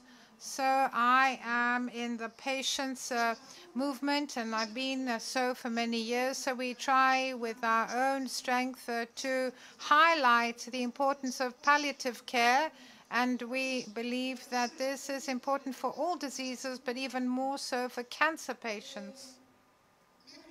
So up until now, we haven't been able to do much. So we are trying very hard to do more. Every new government promises to do something. There is no, if you like, political will because terminal patients are not going to vote for a government. And I don't think anything will happen because when the Stavros Niarchos Foundation set up a committee, Mr. Xanthos was then the minister. He applauded it but did not vote for it. We gave it to Mr. Mitsotakis, and now the law was adopted. We have a new committee that was set up, but palliative care, when I don't think I'll live to see it when it's ready to be implemented. That had to do with the palliative part, now lung cancer. I'd like to say that there's been a lot of progress, but in my humble opinion, screening must focus on the categories of people that don't go to hospital. We've seen this in KEFI. People who have psychological problems, people who are marginalized, people who don't know what it means to go to hospital. So all these actually end up in hospital when it's too late. And what does screening mean? We had the Fofi Yenimata program. 3,500 women participated. So what happens when the health care system is understaffed, when you can't get an appointment, when you can't go for surgery? Things are not done well. So we can't go from top to bottom. We have to fix things from the bottom and move towards the top in order for these programs to be implemented and so people can benefit from them. We get a lot of phone calls. Yes, I've been diagnosed with breast cancer. What am I going to do from now on? And then we start looking for doctors, if there's somebody we know, if this person is a public hospital, and then we send them there. But I'll come back to what I've been saying all these years. If we don't tidy up the system, no matter what happens, the situation will remain the same. And this is even more so for poor people because those who have money know where to go. Thank you. Now, Mr. Papageorgiou, the floor is yours. But if I may, Corina, we should ask the political leadership to join us, not in the introductory session, but halfway through the event. Yeah, why don't we give it a try? Because it is with you, with Corina, and with many of you here that we have been discussing these things in the past 3 or 4 years. Well, sometimes we need to make sure that the message gets through, that the ball is passed to the right hands. Because you know what goes on in public hospitals, you give us a taste of what's going on in public hospitals. You know what, sometimes the political leadership changes, and it's not only ministers, it's also secretaries general who get replaced. So, thank you.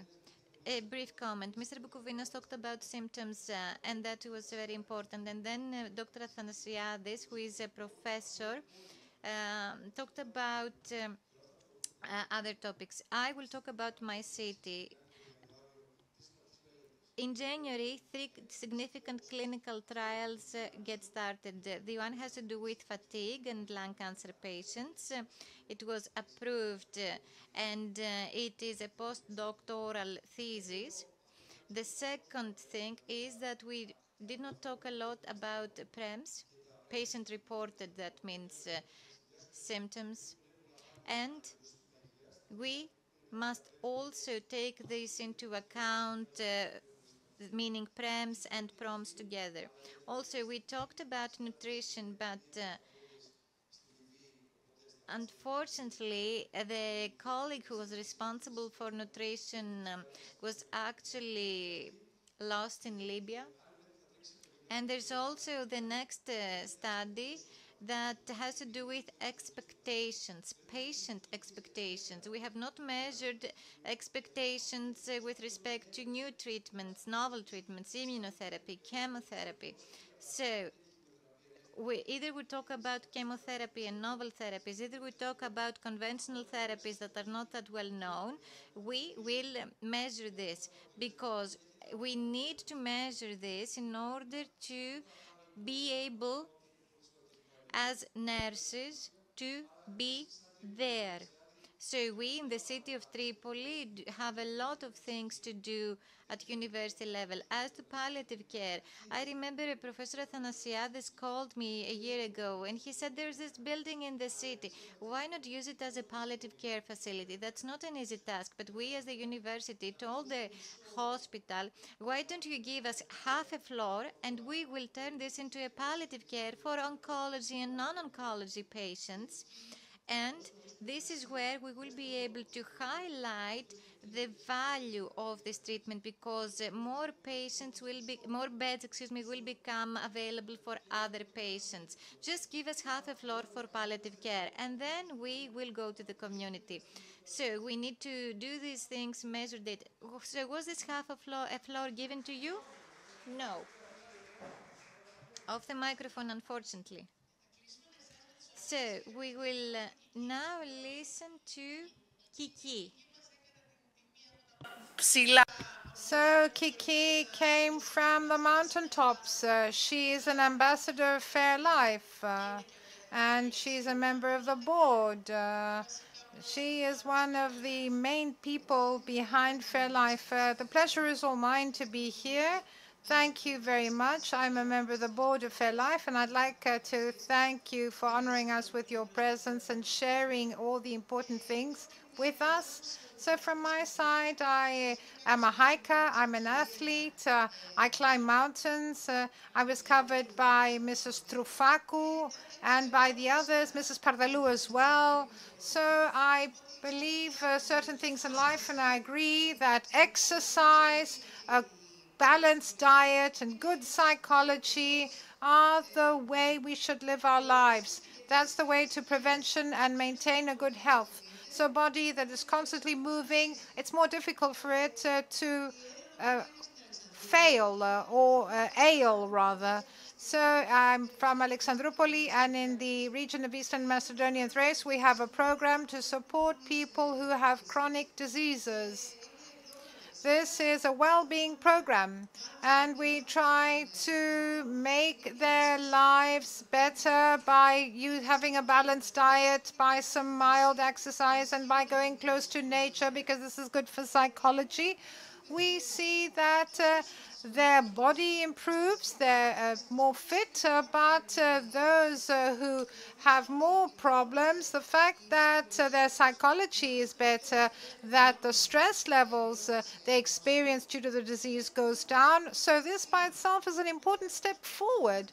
So what we're trying to do with Karina through programs and initiatives that we've undertaken is not to go only to the patients, but to go to young people, train them, go to schools, talk about how important it is to exercise, to eat the right food, good nutrition, and stop smoking or vaping.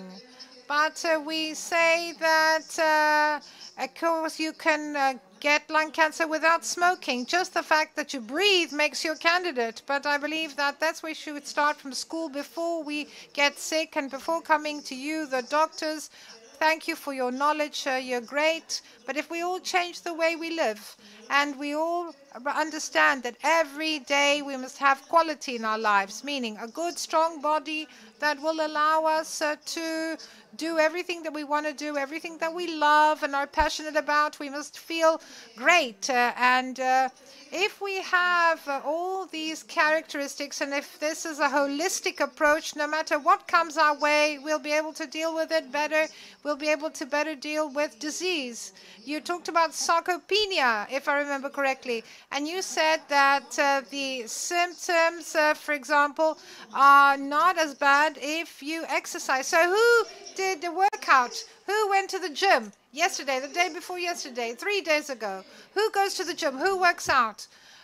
Who takes exercise? And I keep saying this again and again. I'm not saying that because I exercise, I'm the greatest, but I feel that I'm fine. I believe that a strong body, de facto, is less likely to ail. So why should we fall sick if we can do something better and if we can prevent it from happening? That's all. I want to ask for the help of the state, the companies who support awareness-raising actions like the ones we do with FairLife. So support our campaigns until the moment comes that the state by itself will support well-being programs and actions so that we can do them either at a level that is individual or at a collective level, so that people can make exercise and good psychology and a good diet part of their daily lives through well-being activities. I have nothing further to add. And one last thing, please allow me. So we're talking what common do a person with lung cancer and a mountaineer have in common? People who want to go to Mount Everest, they do the same exercise. In order for me to train to go to Everest, I used to blow balloons. My granddad died of lung cancer. He had to blow balloons in order to make his lungs stronger during treatment. So breathing is important. It's important for athletes, but also for people who suffer from cancer. So what I'm trying to say is that the differences between the two groups are not that great. We are all interested in a good life. So let's all try in our own way to do the best we can do in order for us to have a world where life will take our breath away and not lung cancer. Thank you.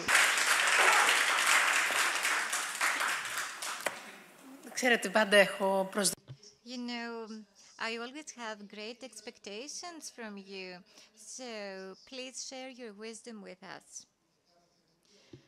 So, I should talk about something positive. Well, there's this beacon of positivity next to you. She is the ambassador. Well, she was the last to speak. Yes, every single speaker in this section had a positive sign.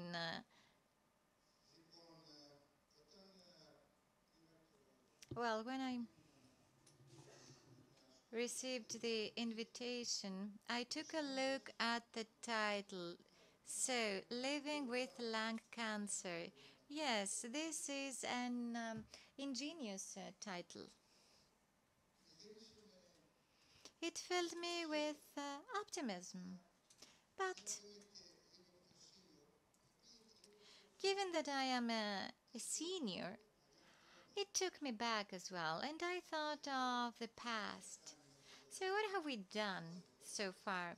We see each other, we talk, we see ministers, prime ministers, but what do we do? If I may, I'll take you 20 years back. At the time, ESMO, the European Society of Medical Oncologists, and at the time I served as its president, set an objective. We need to mobilize patients. Why? Because it's them with whom we work, and it is them with whom we must work.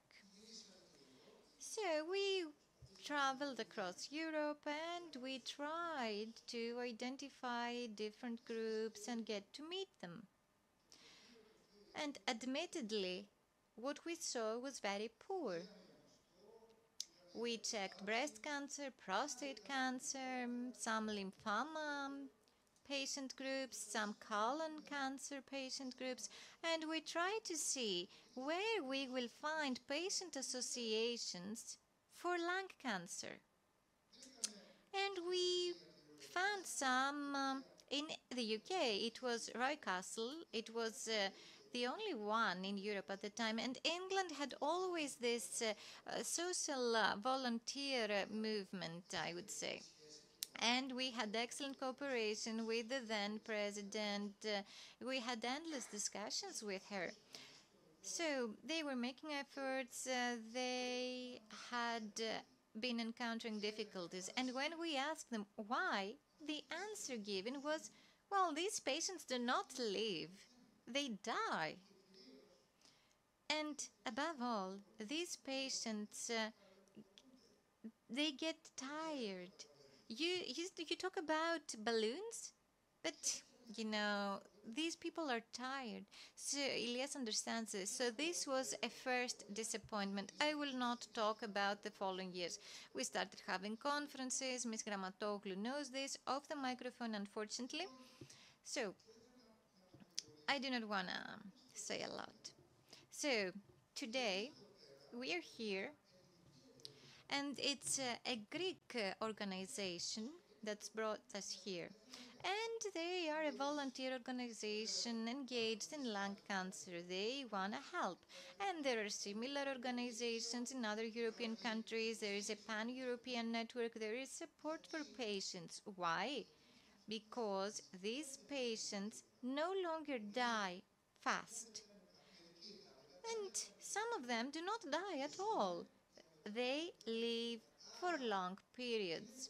So they are part of our society. But society is putting pressure. But no minister will ever show up and give you a helping hand unless pressured by society. And this is policy making 101. So I think that in this time we've had positive events. Let's not be complaining. Patients live longer, and in fact they are in a better shape. Ms. Droufakou said that these patients can actually meet these goals, and our treatments are very effective, and these people start feeling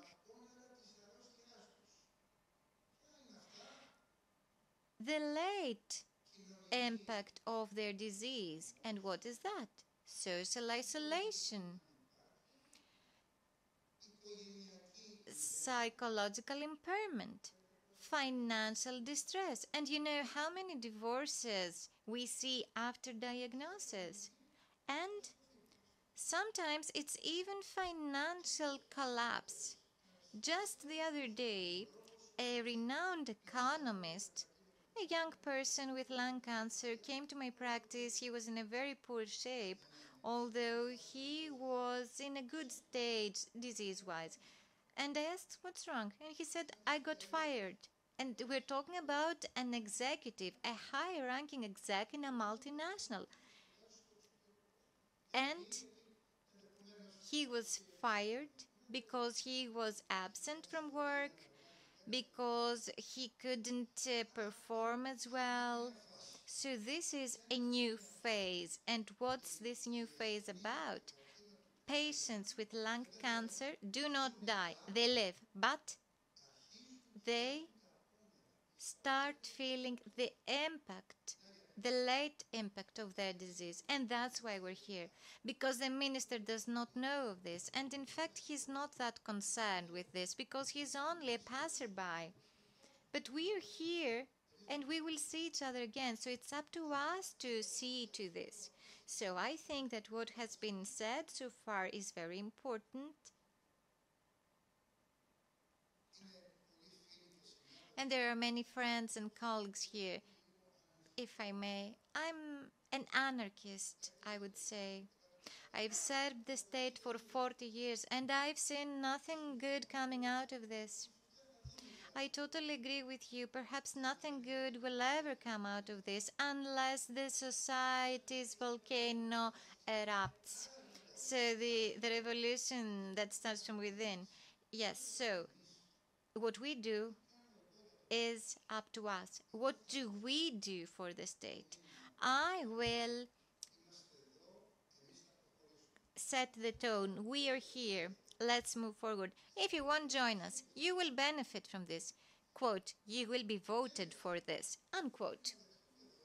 However, we must now accept that life is also changing. There are developments. We cannot just sit behind a desk nowadays and wait for other people carrying their oxygen tanks to come to us from Alexandroupolis, let's say. It's a remote Greek city. And tell them, get a better lifestyle and better nutrition. How easy is that? Society changes, people's contacts get more rare, the health system becomes short-circuited, and every physician is behind their desk and they feel the pressure of long queues behind the doors. And there is also huge red tape pressure that makes physicians spend 1/3 of their daily practice seeing patients and 2/3 taking care of red tape issues, GDPR, and so on. So, there are some countries, not that many, and in fact we're not that worse compared to other European countries. I want to highlight this. We are ranked lower than some other countries that have a long tradition, for example, Germany, the UK, France, but we're doing better than other countries, meaning that our terms do not fall behind in terms of the quality of health services provided. So these countries that are in the lead, they also are leaders in technology, and they said that we must stop this and we must come up with ways to communicate. Currently, all girls have their mobile phone hidden behind below the desk. Boys as well. What? Oh, boys as well. Oh, yes, boys as well. Oh, well, I'm an old-fashioned guy, but you're right, you're right. And all the rest. So, what do these children do? They communicate. Do we take advantage of this? In fact, we actually scold them. We tell them, what is it that you're doing there? So this is where communication gets into another stage, and some countries have taken advantage of this. Online communication should... Where are you? Oh, there you are. You left. Okay, so online communication should gradually get into our daily life. Not gradually, faster, sooner, better sooner than later. Off the microphone, unfortunately. It's not yet in our daily lives.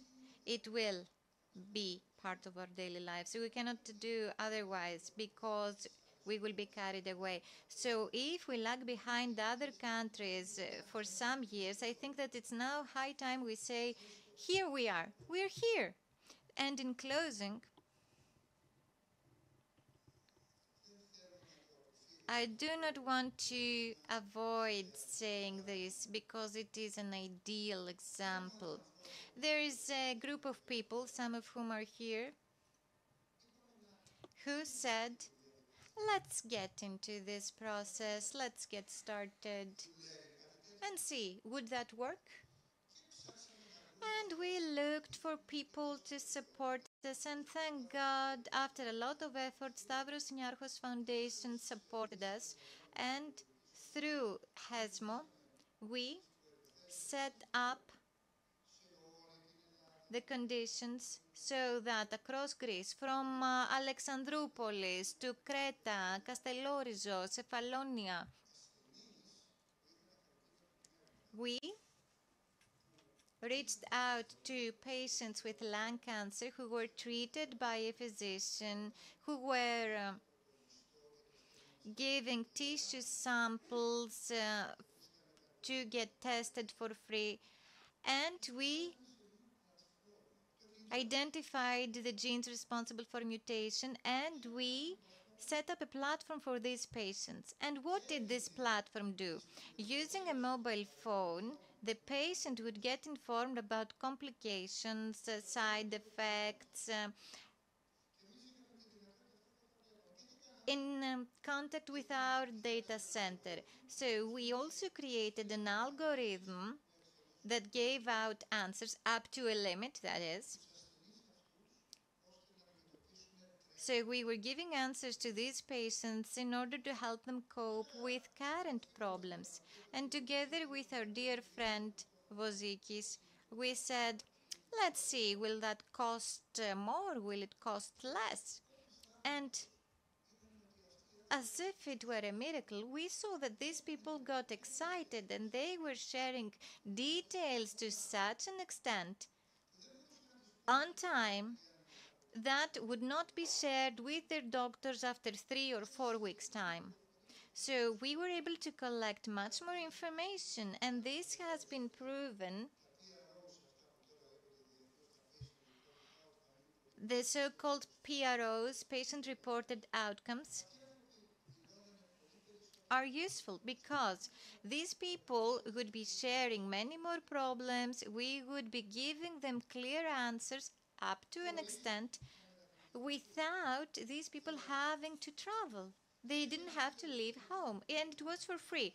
And Mr. Vozikis, who is our data analyst, came to us and said, I think that this is a money saver for the country. Why? Because patients need to travel to hospital and get a taxi, and they pay more. So this is what I have to say, and many of you know this already. Let the state be. Leave the state alone. Let's take a look at ourselves. Ms. Grammatoglu, you are the most well-known woman in Greece. Off the microphone, unfortunately. But this is how it will be. We must commit to changing our mindset. We must leave our major opposition thinking, get a hold of the situation and move forward. The next speaker who will be here 10 years later would commemorate this day as a milestone. Thank you. So now we have a very short 5-minute break.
I think that the time has come for FairLife. The time has come for the people of FairLife to talk to us about the campaign. It says, ask the right question. I remember when I was studying journalism and I was a freshman, they said to us, there is no bad answer, there's bad questions. There is no wrong answer, there's only wrong questions. So it's very important to talk about asking the right questions. So it's very good that we have focused on this. Two people from FairLife, Angeliki Souri and Thomaïs Sarakignoti. So please come to the stage to present the campaign of FairLife. Thank you. Good afternoon, everyone. Thank you for being with us. And thank you for those watching us online. We left the discussion regarding stigma and lung cancer as one of the last themes of the day, not because it's less important or less interesting. We did leave it for the end because we wanted to say that behind every disease, there is a person, a caregiver, a family supporting the patient. Now, we will watch a short video from the campaign Ask the Right Question, which FairLife actually launched, and this is against the stigma of smoking. Thank you. Το στίγμα, όπως και ο καρκίνος, ήρθαν στη ζωή μας με πολύ μεγάλο θόρυβο.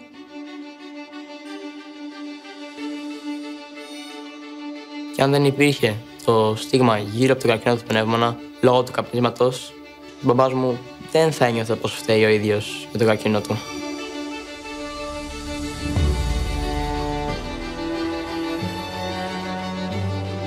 Το στίγμα κλείνει πόρτες.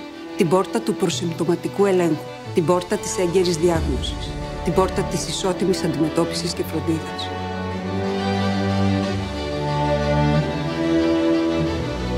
Στέκομαι στην άθληση, στην επαφή με τη φύση, στη θετική ψυχολογία. Ας δώσουμε σημασία λοιπόν στις εξελίξεις, στις καινοτόμες θεραπείες, όχι στο στίγμα.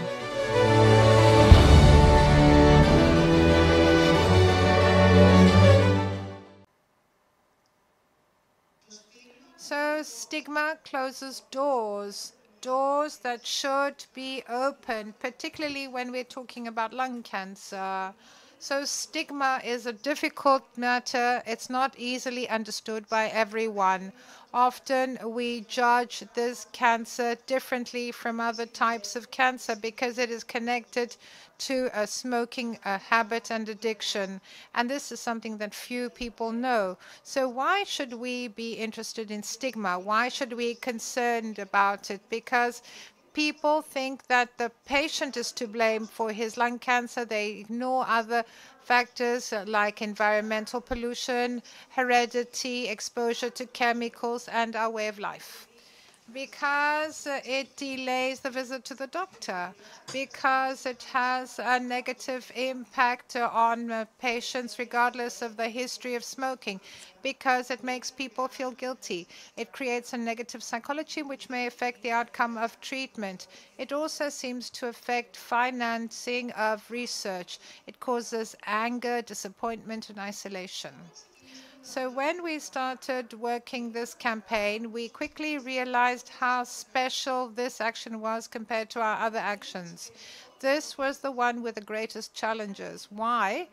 Because this is a very sensitive issue, a very delicate issue, and this is an issue that is deeply rooted in society. And because we understood that there's a fine line separating negative stance vis-a-vis the stigma of the smoker and decriminalizing, if you like, smoking. So we chose 8 true stories of people who came into contact with lung cancer and experienced the stigma. Athina is one of them. We heard from her earlier, Eric, Corina's daughter, and many others. So we talked to them, we listened to them, we got moved by them. We worked for many months collectively in order to come up with a result that doesn't decriminalize smoking, but sends the strong messages that we wanted to convey. We wanted to show that it's not to ask the question, did you smoke, but to ask it in the right way in order to help the patient step by step when he goes through difficult times, and to focus on other questions like, why haven't we still got screening? Why isn't the initial and complete control of biomarkers covered? Why is access to clinical trials still difficult? Why aren't people experiencing the disease supported psychologically? Why is access to innovative drugs and treatments delayed? And I'm talking about what's happening abroad, because there are advances. Why shouldn't there be more information regarding lung cancer prevention and timely diagnosis? Where is palliative care of people that are in their terminal stage? Cancer is a complex disease. It's not just drugs. It's also a series of other types of care. And of course, we're talking about smoke, and we're trying to stop people from smoking, particularly young people. But at the same time, we inform them about the smoking cessation clinics, and we treat patients with love and care, with the care they deserve and that every person has a right to when being sick.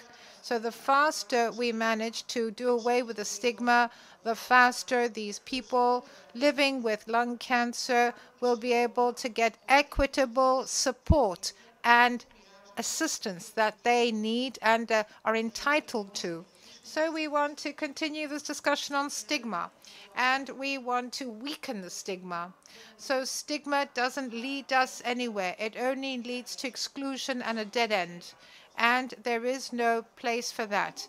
There is only place for action and treatment. Thank you all very much. And before giving the floor to our speakers, I'm going to ask Mrs. Sarakinotti, Project Manager of FairLife, to actually briefly introduce the campaign. Thank you. Καλησπέρα. Hello. So the campaign titled Ask the Right Question that was first presented in Greece sparks a debate around the stigma surrounding lung cancer patients.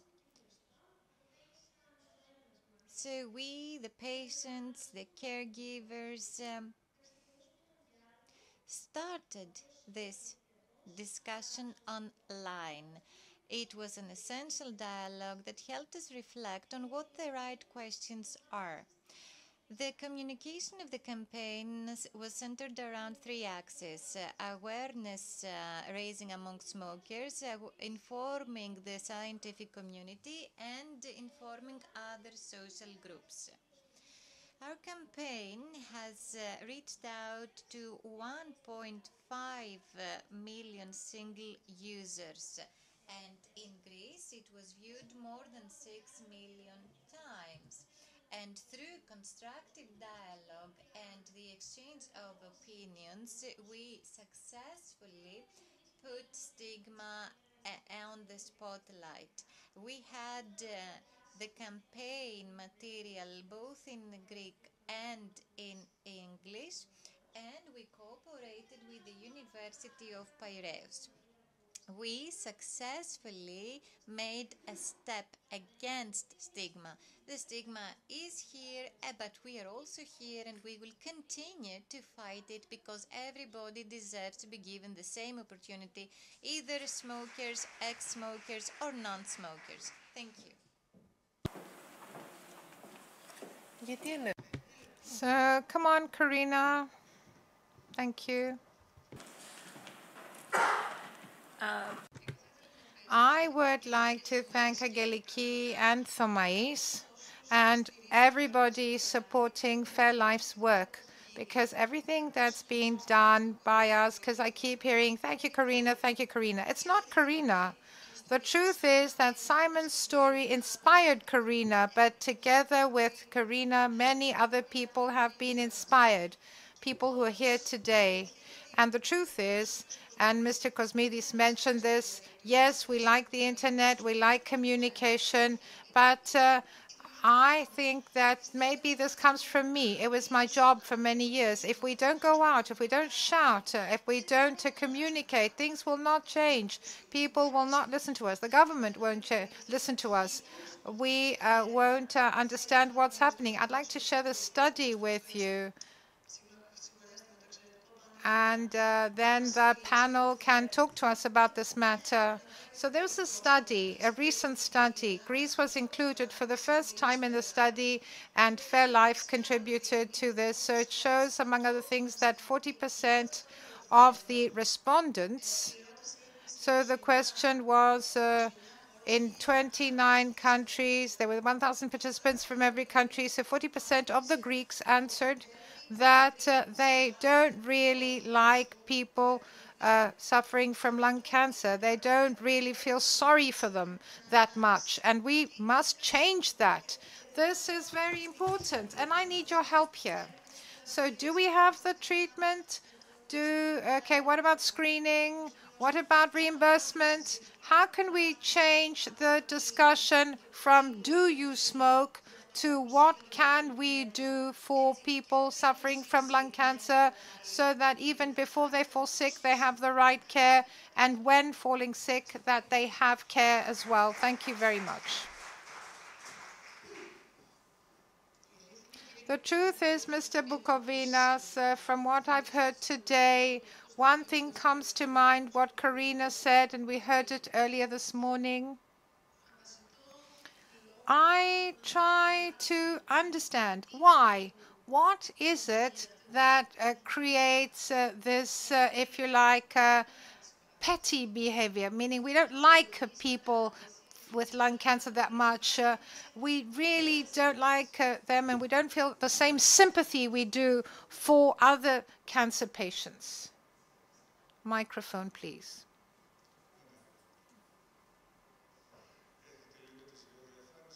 Two slides, please.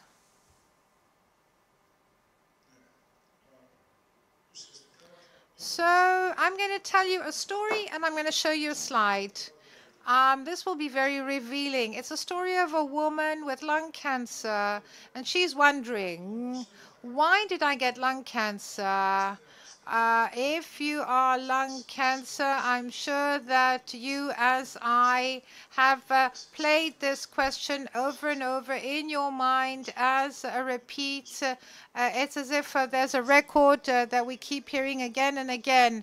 I understand that people feel guilty when they are diagnosed with lung cancer. This applies particularly so for smokers or people who used to smoke.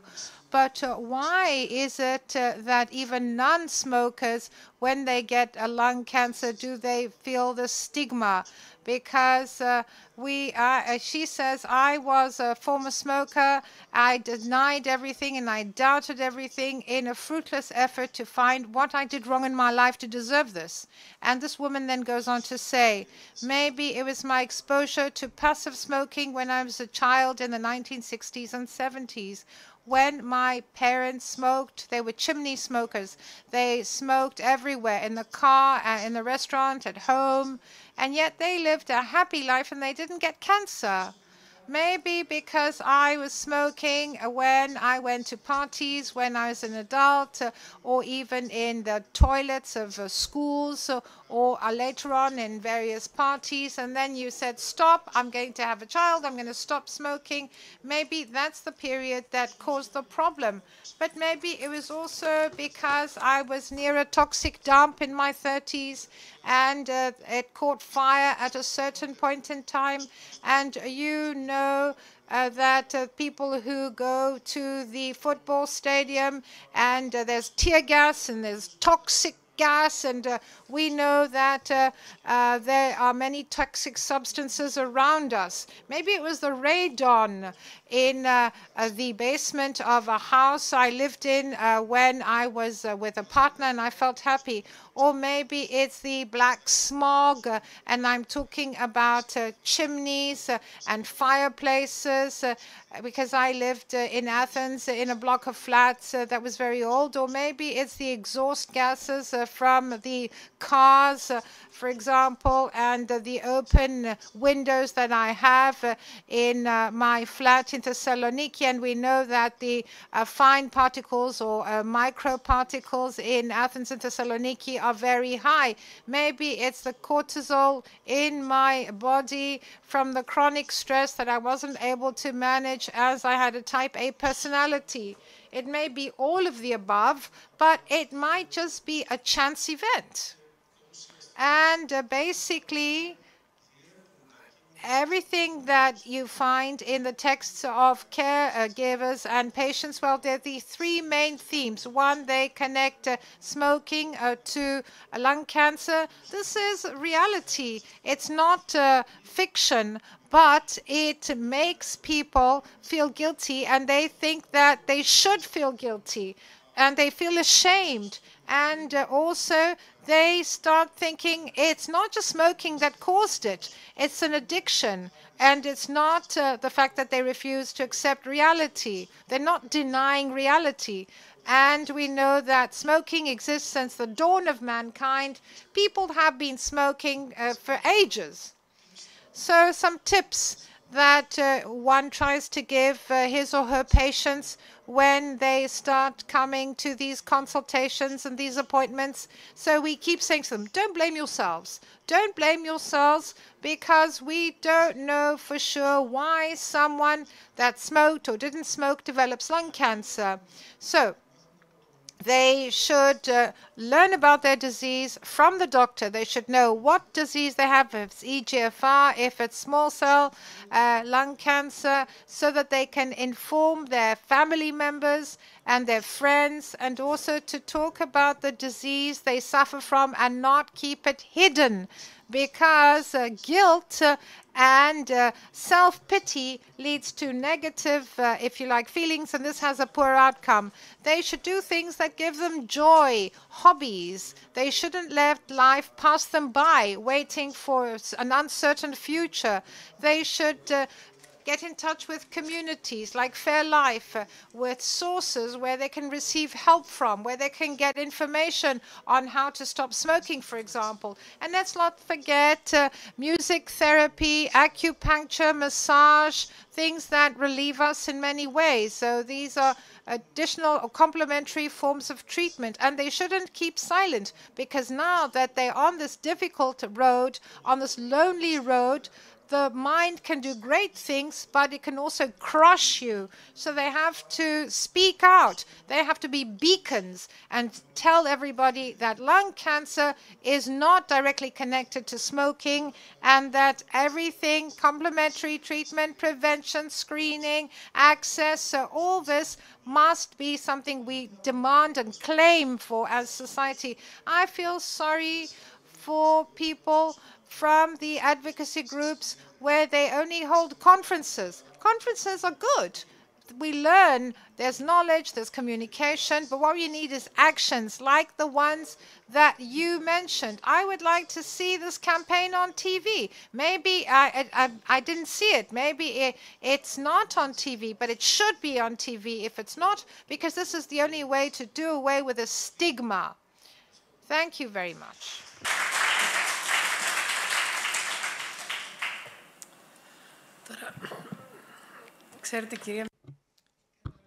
You know, Dr. Kanaloupiti, I was thinking, well, this is an open discussion here. So I was thinking about the anti-smoking ban. It was a law passed in 2009, if memory serves, and it took us a decade to start implementing it. And then things started being different. It seems that we no longer implement this. So we seek the support of the state. Well, in this case, the state could prove helpful. Implementing the smoking ban would be of paramount importance. I think that none of us can afford to exclude somebody from this discussion that actually affects us all. So now, without further ado, I would like to give you the floor.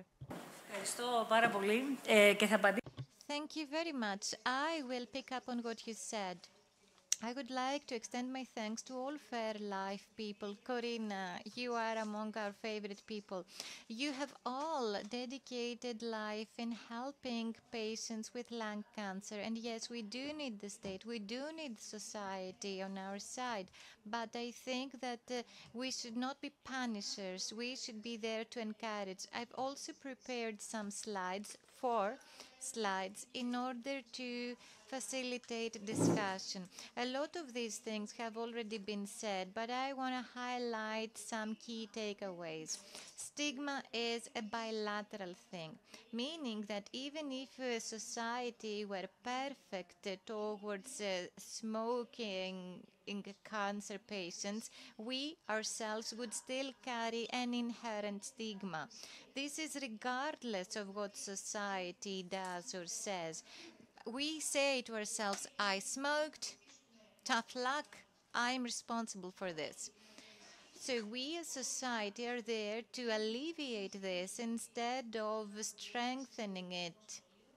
And we are not there to criticize, because we ourselves are negatively predisposed towards persons who we feel behave in an unacceptable manner.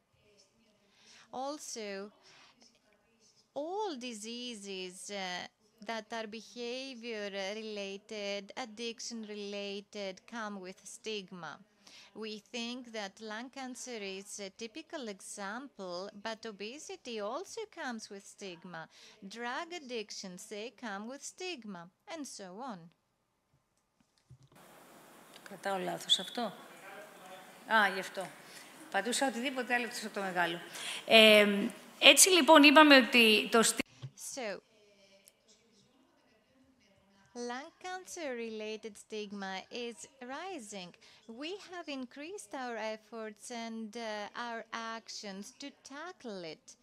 So, to answer to what Ms. Papadimitriou said, these denormalization strategies that play a pivotal role in smoking cessation campaigns actually make the feeling of guilt stronger, because when you start talking about non-normal behaviors, the stigma increases. But now, when you're to talk about denormalization, again, there could be side effects. So we need to promote healthy lifestyles and not display a punishing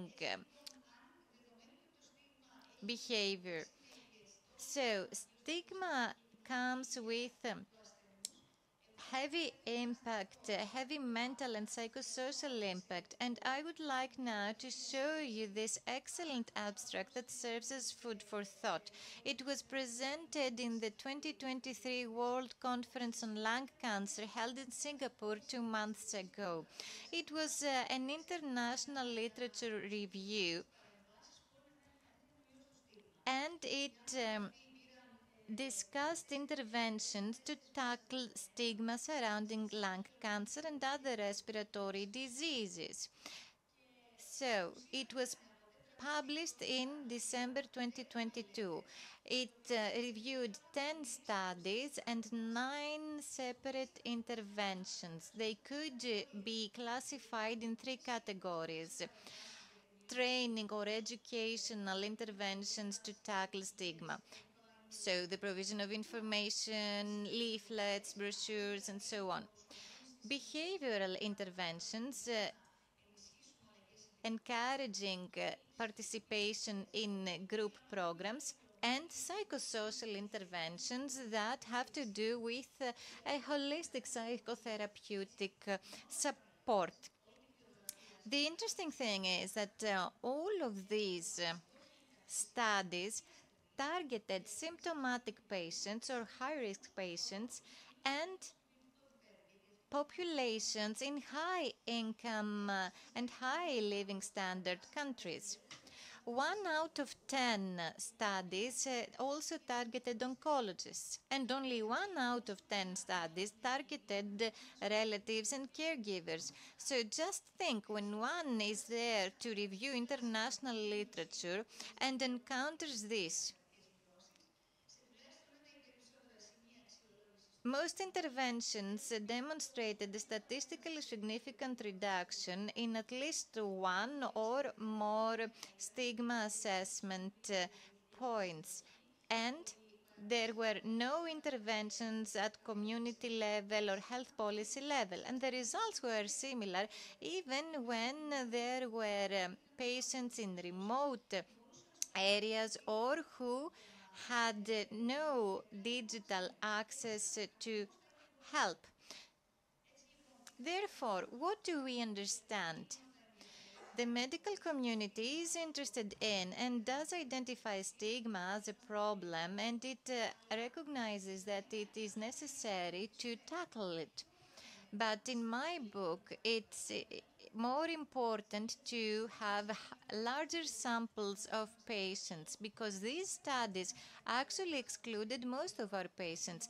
And yes, clearly we need community level interventions and health policy interventions. This is why we say that studies must encourage health and not criminalize behavior. This is important because, you know, the very word campaign is a lovely concept that is targeting cancer, but it is not there to target smokers.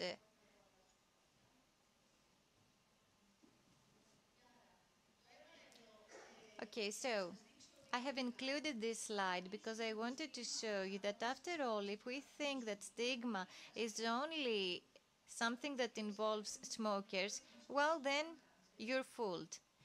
So, sometimes people have never smoked, or sometimes there are former smokers who are now patients with lung cancer. But at the end of the day, lung cancer impacts smokers, ex-smokers, and non-smokers. And unless mistaken, this is the entire population of our planet.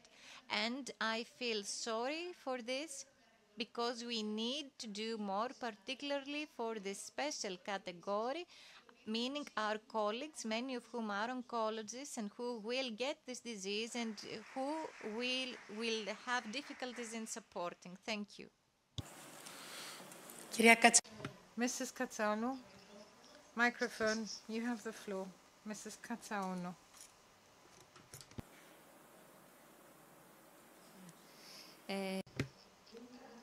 I'm really happy to be here amongst you, because you are discussing something that has concerned me for years.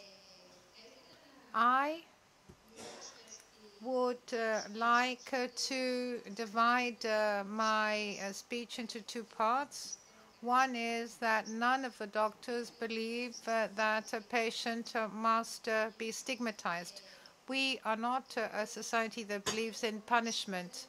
We haven't seen a young person who drank alcohol and had an accident, somebody who ignored a red light, who's diabetic and who eats and whose choices have led to a bad impact on his or her health. So we have to be clear. We are not there to punish people as a society. We don't want to stigmatize patients, and we're there to help.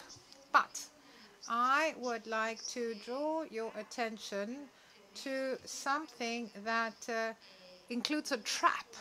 On the one hand, we don't want to stigmatize anybody, but on the other hand, as scientists, we have to make certain things clear. And lung cancer and smoking, well, there is a cause and effect, if you like, link. There is no other disease where there's such a huge correlation. 80% of lung cancer is due to smoking. Of course, polluting is also bad. It contributes. And that's why we decided to have a smoking ban. Trichopoulos, many years ago, was trying to see why there were grannies with lung cancer that have never smoked. He saw that there was passive smoking because their husband smoked, and then there were epidemiological studies, and we saw that passive smoking can also cause lung cancer. So there must be two parts. One is that we recognize and understand the relationship between cause and effect, smoking and lung cancer, but that's different from behaving badly towards a patient and not offering help to a patient. So as far as smoking is concerned, what I believe, and this was something that I always presented as a first slide in my presentations, so I believe that things will change when dependence on nicotine is a chronic disease. We have to understand that it's a disease. It's not that we're trying to attribute a stigma, but only we understand that addiction is a disease, only then will our behavior change. And those that should be stigmatized are those regulating society, the government, because they're not bringing about change. Why? Let's see. The question that I'd like to the audience is the following. If we have a 16 or 17-year-old taking drugs, for example, cocaine, heroin, they'll look at this person with sympathy. Why? This is a victim. They fell victim to drugs, hard drugs. But when we know that the addiction caused by nicotine is greater than what is caused by cocaine, and we don't behave in the same way vis-a-vis these people, vis-a-vis smokers, as a ministry, as society, as doctors, we know that a young man that will start smoking from adolescence will continue and won't be able to quit smoking, and instead of trying to focus on smoking ban, not allowing smoking products to be sold to young people, and not allowing points of sale to be opposite schools. We accept because it suits us, because we don't want to spend money or time. So we accept the mandates of the smoking industry. They said there are less addictive drugs. So instead of having 100 people die and only 50 people die, that it's okay. Or that smoking addiction, and we say to them that certain smoking products are less effective. For example, they smoke marijuana or they vape and so on and so forth. So we must be clear on the cause and effect relationship. And as a society and as health regulators, we have to put the stigma on ourselves. Why? Because we allow something to be sold in an uncontrollable manner, whereas we know that it's bad for their health.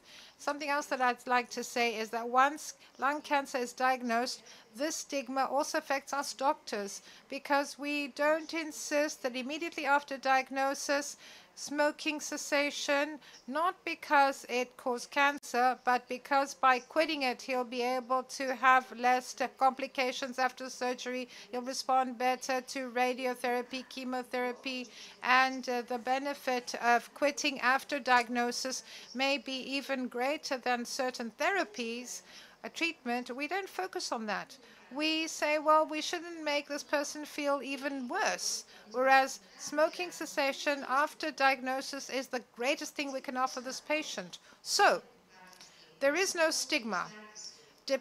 Addiction, by definition, means that you know that something is bad for you, but you can't quit, and allowing an addiction leading to terrible health problems, well, that's the problem and the responsibility of the community, of society, and of the government, because they haven't reduced it or limited it. So we need to make this distinction, and we shouldn't stop providing information, and information that must be clear, crystal clear. Under 50, we know that young people dying from a heart attack, well, it's because they smoke. So 40-year-old men die. Why? Because they were smoking. They die because they get a heart attack. So we need specialized campaigns. So there's lack of information. So we need to understand this cause and effect link. Of course, there must be no stigma. We must give the opportunity as a society and as a state to have reimbursement, because we know that low-dose CT is not reimbursed, and it's got the same radiation as a chest X-ray. And we say, for example, that somebody may do a lot of scans and get breast cancer, for example. So we have to be clear, and we mustn't stigmatize, because this is the only way we can offer help. Thank you very much. Mr. Vozikis.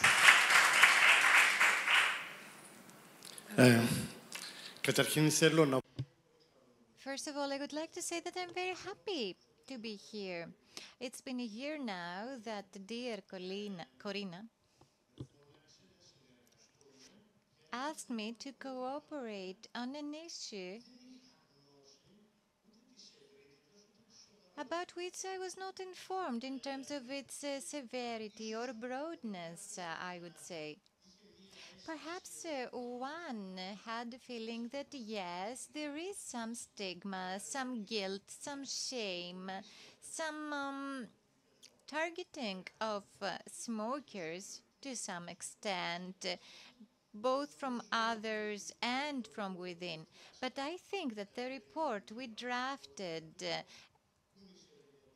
in order to reflect the Greek reality was a shock. So it shook us all. And I think that before that, we were in the dark. Admittedly, the patient's concerns that were included in the report were revealing. I would not wish to spend more time on this. I think a lot has been said already. I would like to talk about lung cancer overall. Some things have already been said, but we must talk about what needs to be done and what can be done, because we talked a lot about the situation, about the experiences of such a disease among patients, but we should say that lung cancer globally among men carries the greatest burden of disease. Among women, globally, it comes second. In Greece, it comes first among all diseases. So we talk about a disease that is drastic, not in terms of its clinical course, but also in terms of the social burden overall, not among patients, not within the health system, not within hospitals, but within society in its entirety. So we must come up with a way to meet societal demands, like Mr. Kosmidis said, in the sense that, yes, indeed, this is a societal demand. We must be able to manage a disease, and even better, we must have actions and interventions spanning from prevention and information to the right of patients to have access to biomarker tests, to treatments that are very expensive, and we anticipate that many such treatments will become available in the coming years. In the last decades, 120 novel treatments became available for cancer, and we expect that 87 new therapies will become available in the next 5 years, considering RCTs that are underway. We also have significant advances in radiotherapy, in imaging. These things allow us to make interventions that were unconceivable in the past. We have personalized treatment, but we do not have palliative care. We do not have actual information given to people, helping them to navigate a chaotic and deficient, if I may say so, health system. So this societal demand must be met, but we have problems. I just cited a few examples, and if we are to choose where funds will be allocated, what will we prioritize? Is there a process in place that actually evaluates what is the most clinically effective and cost-effective option? Because we need to have value for money, for society's money. And we cannot afford to pay for ultra expensive treatment and manage a very difficult disease that absorbs a lot of resources of our economy. Thank you. Thank you for the discussion. You can now go back to your seats. The time has come to give the floor to our supporters, those who supported today's conference. Let's look at it at the end. Off microphone. I wish to thank Karina and the conference organizers for allowing me this opportunity to speak to you via video recording. My name is Kais Kim. I'm the Global Director for the Lung Ambition Alliance at AstraZeneca. And unfortunately, I'll be at a different meeting in Singapore, and the timing will not allow me to present to you in real time. I wish to congratulate FairLife for their campaign, Start Asking the Right Question. It deals specifically with the stigma related to lung cancer. And as you know, lung cancer is the leading cause of cancer death in every country around the world, including Greece. With this burden, though, there's a huge amount of stigma related to lung cancer. The fact that smoking is a leading risk factor, but we know that anyone with lungs can get lung cancer.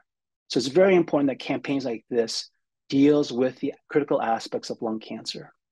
Historically, there have been very few advocates for lung cancer because there have been very few survivors. But we've seen recently that this has changed. More people are living longer, there are new treatments, more focus on early diagnosis, and we are at a tipping point. There will be new technologies, including blood-based diagnostics, improvements in radiomics that will continue this momentum to improve outcomes with people living with lung cancer. This partnership between AstraZeneca and FairLife, this meeting that involves other partners, is a very important step, and we're trying to support these types of efforts in countries around the world. Again, I congratulate FairLife, Karina, the wonderful work that's going on in Greece, and I truly believe that in the very near future, we'll see continued improvements for people living with lung cancer. Thank you for your time. So the time has come for the supporters. I would like to ask them to sit here. Mrs. Dalakaki, Mr. Sakalistos, Mr. Nicolaou, Mr. Tsakalakis, Mrs. Kasotaki, and Mr. Proskousidis.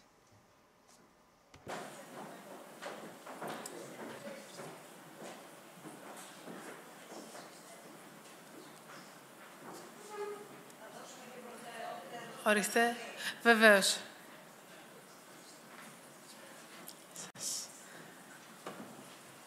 Εγώ θα αρχίσω την... Give the floor to Mrs. Vakalaki. Musical chairs, but anyway, in order for me not to make any mistakes. Mrs. Dalakaki from MSD Greece. So we know that there's a strategy in the EU. It was announced during the pandemic, and now it's starting to enter into force. This is considered a great weapon from the EU. Can we take advantage of it? Can we grasp this opportunity? And how can we include it into our national strategy, and how fast can that happen? Thank you very much for the question. I would like to warmly thank Mrs. Pateli and FairLife for inviting me to speak at this conference, and thank you for organizing the annual conference, which has now become an institution regarding the management of lung cancer. The truth is that today we know that we have the European strategy for the combating of lung cancer, which was announced in 2021. Countries have the possibility to have their own strategy for cancer based on diagnosis, prevention, treatment, and rehabilitation, survival, and management of terminal patients. And in this plan, there are policies related to cancer. We have the strategy for reducing smoking with specific targets by 2030 and 2040, improving the quality of air, and reducing air pollution according to the WHO by 2050. And of course, we're screening programs and the low-dose CT program. So countries have the possibility to use this plan as a compass. And we see differences from one country to another. There were member states that had plans before the European strategy was launched. There were countries that responded to this call for action, like Romania and the Czech Republic, but there are countries that haven't done anything, like Greece. Of course, the truth is that certain steps have been made regarding reforms and strategy, the National Digital Plan for Cancer, home care, palliative care, the programs for screening, without including the lung, of course, yet, and also vaccination HPV for boys and girls. However, there's room for improvement. And of course, we also have the need for coordinated effort by all of us for a national strategy to take shape. One may wonder, why does a country need a national strategy?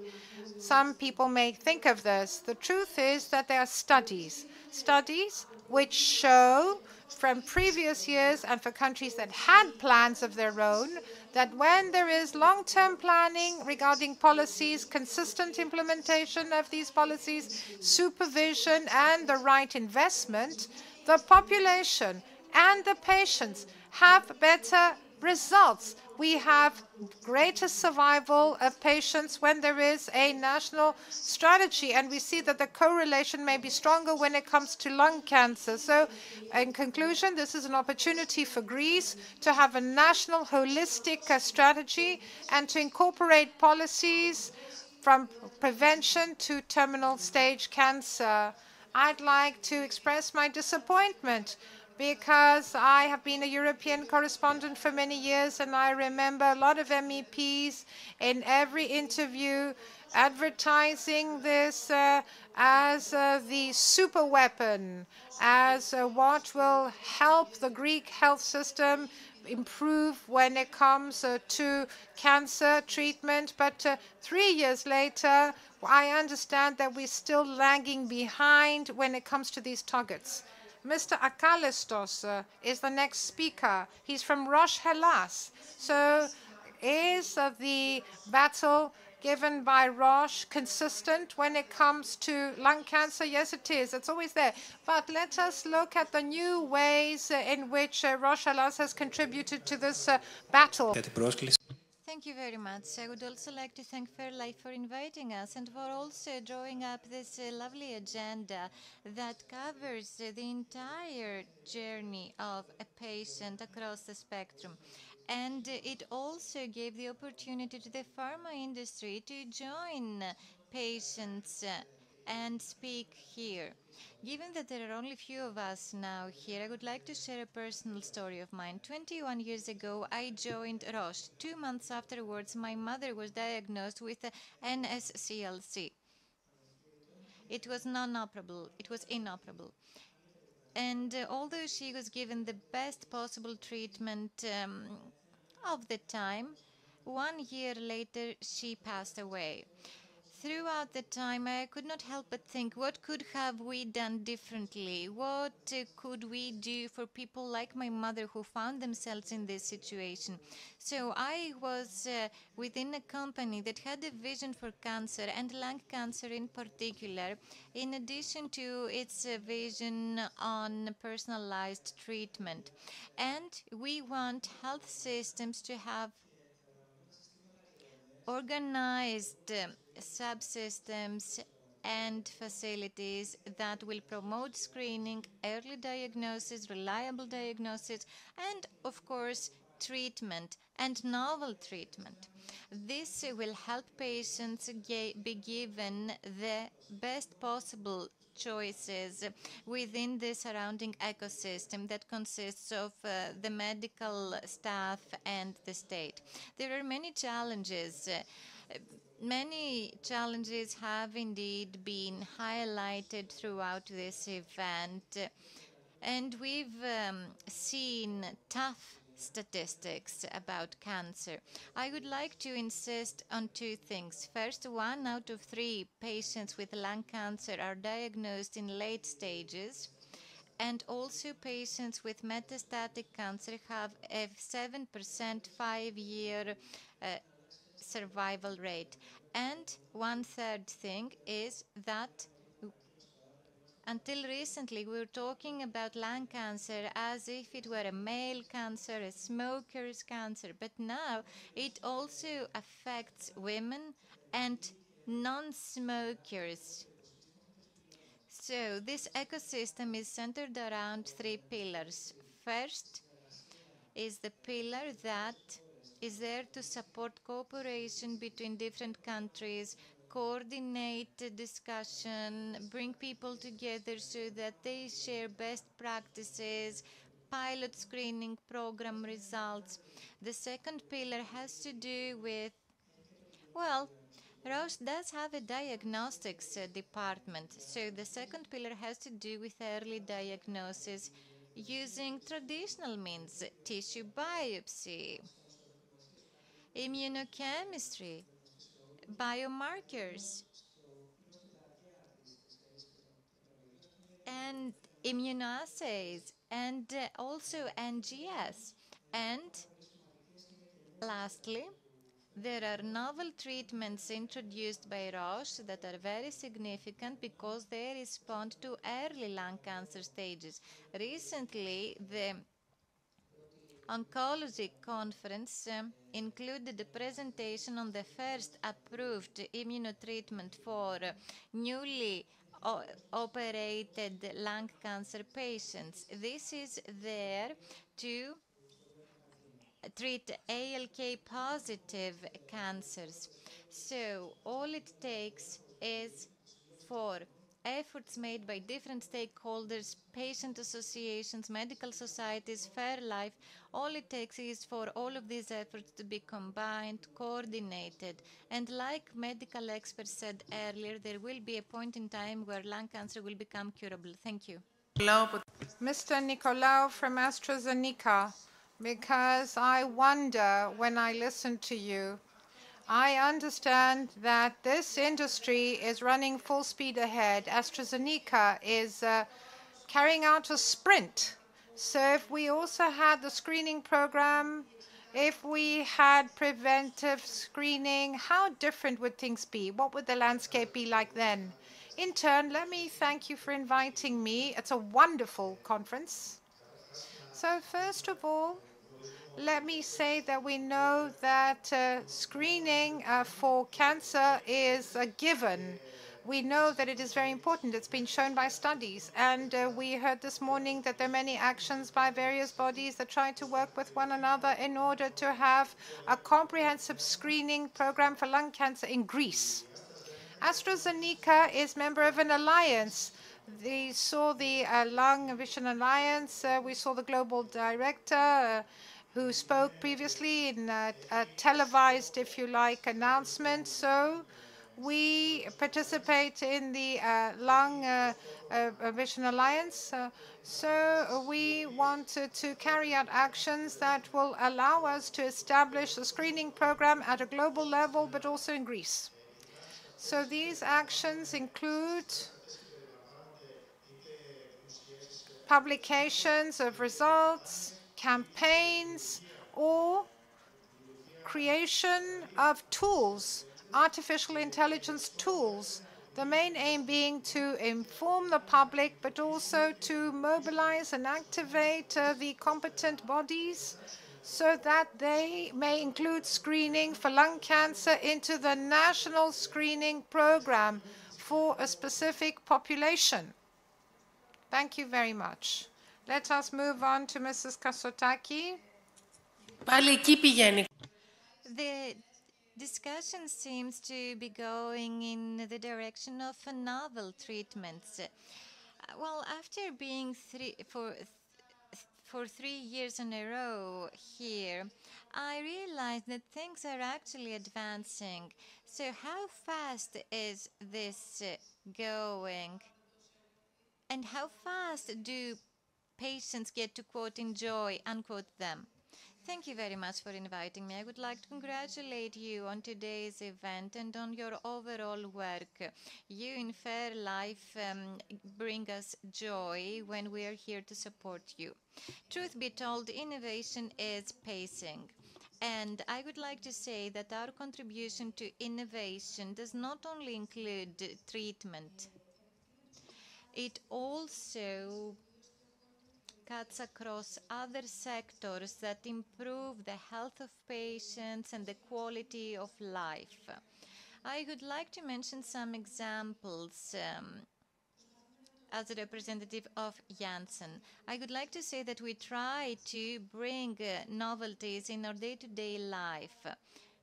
Just to quote a few examples, we take pride in the fact that starting from January, the Clinical Research and Development Center will become fully operational. This is very important because it will allow Greek patients to be part of RCTs and therefore have access to novel treatments.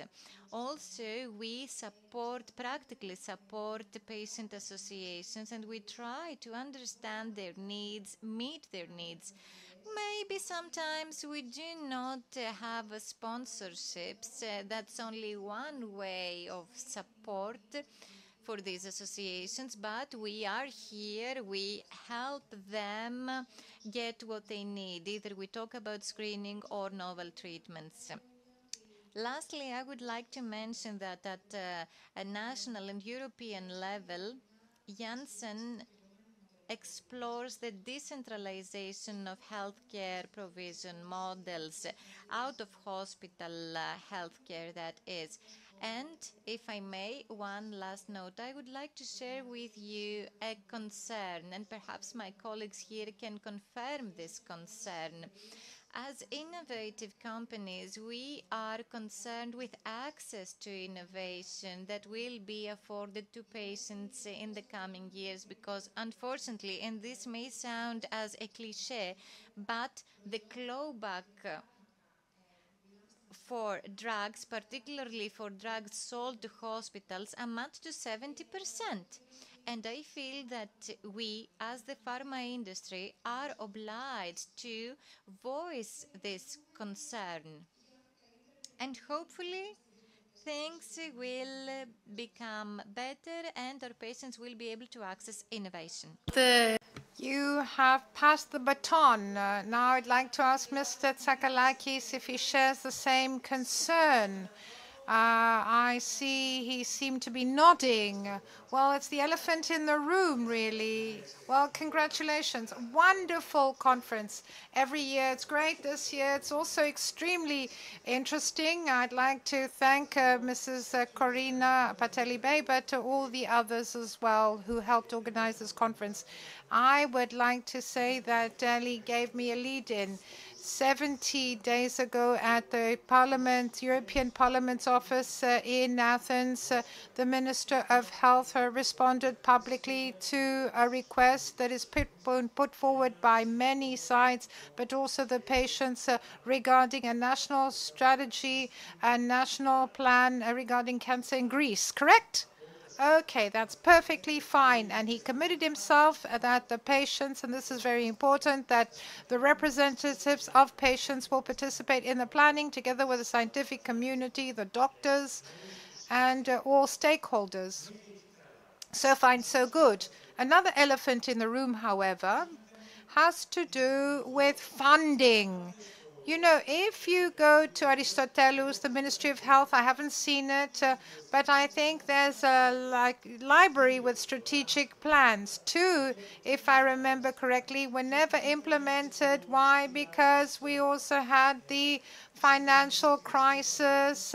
We recognize that, but what they had in common as plans is that there was no provision for funding as to how they would be funded.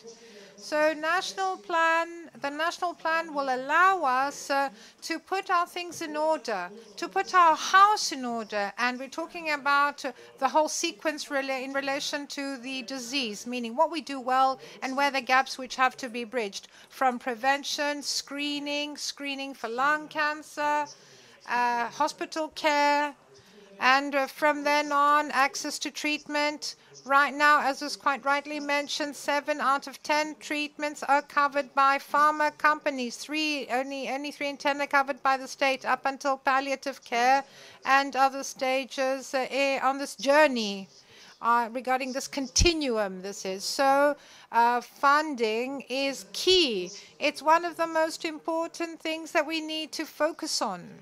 So we worked very hard. The Institute of Health Economics published a study. It was supported by Bristol Myers squib, and it says that in Greece we should have a best practice which is recommended by the WHO.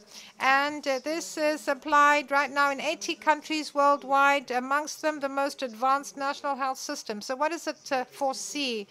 Differential taxation, meaning special taxes on products that have a negative impact on lung cancer, and then they should help and pay for the treatment for a 5-year horizon in order for us to deal with cancer. So they have to co-finance the national plan. So the question is, will this be only good for cancer patients? Well, no, that's not true. By funding cancer through such a model, we will release funds, valuable resources for the funding of the healthcare system in general. Is this a fair tax? Because it's a direct tax, just like value-added tax. Yes, 23%. This is a special tax, and this will be paid equally by those who are poor and those who are rich. So there's neutrality here, but we're talking about a risk premium. And we must all contribute as citizens. This is of symbolic value, because since people are consuming products that are bad to my health, I should then help contribute to funding these treatments. And I think in Greece we need to look at things more directly, and we need to have this discussion as to how this model could be implemented in our country. Thank you. Mr. Roussidis, would you like to comment on this? I think that this is a concern shared by all pharma companies, and I think that we all fight this battle.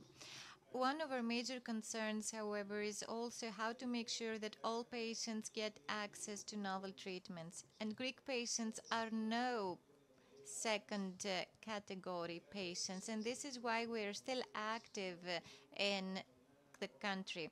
And I believe that all colleagues make our best in order to present ourselves in the best possible way abroad, so that we can continue focus on patients and help them.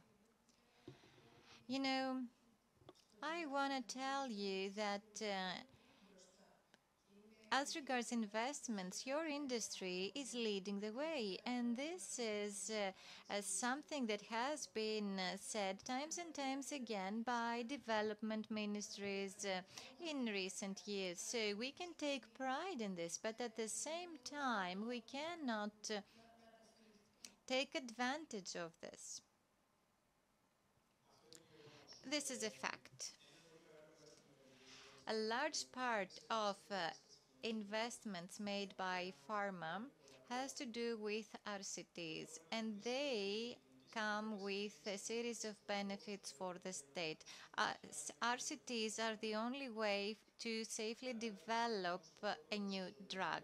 Also, in the oncology field in particular, there are rapid developments. Unfortunately, however, the patient's health may also be worsening fast, and we can actually tackle this by allowing patients to have access to novel treatments, and these treatments may be beneficial or even life-saving. Also, as GSK, we have invested in the last 3 years more than 11 million euros. We have 32 ongoing RCTs that have given access to more than 570 patients to novel treatments. Most of them are in oncology and hematology, and 4 out of them have to do with lung cancer. So the answer to this broad question is yes, we as the pharma industry do the best we can. It's not only GSK, I think it's most pharma companies that try to bring as many RCTs as possible in Greece. And also in Greece, we must remember and take pride in the fact that we have many renowned investigators who, in cooperation with patients, have brought Greece in the limelight. And our company is the first in terms of patients recruited in RCTs globally. So there is will, there is the background, and yes, we expect the state to help us out by giving us incentives that will help us be more competitive compared to other countries. This will bring about benefits for the health system and patients. Thank you. Thank you very much. Just the fact that you're all together means a lot. It is of symbolic value. It shows the progress, and it also shows the prospects of the pharma industry and the patients.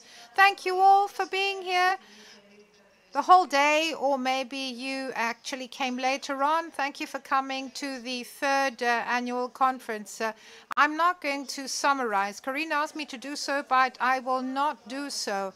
I don't think I will be the one to actually tell you what was mentioned. You were here, so you will take away what you consider most important. Some people may say, oh, I heard about the results of a very important clinical trial. Somebody may think, I heard a doctor speak with empathy and a doctor who showed genuine interest in their patient. Another person might consider it important that we have here the most important people of the pharma industry in Greece talking about how we can make steps forward.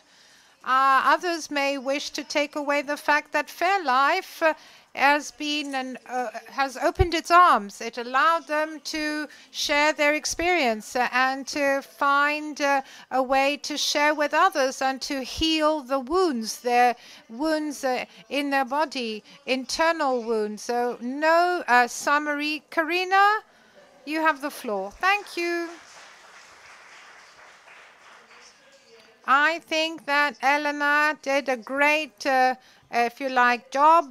This was the end. It was a tiring day, but we've worked very hard for this conference in the last 6 months. I'm really happy that we are such a big team, and we are a big embrace. We've been watched by 2,300 people. That's how many people watched us online.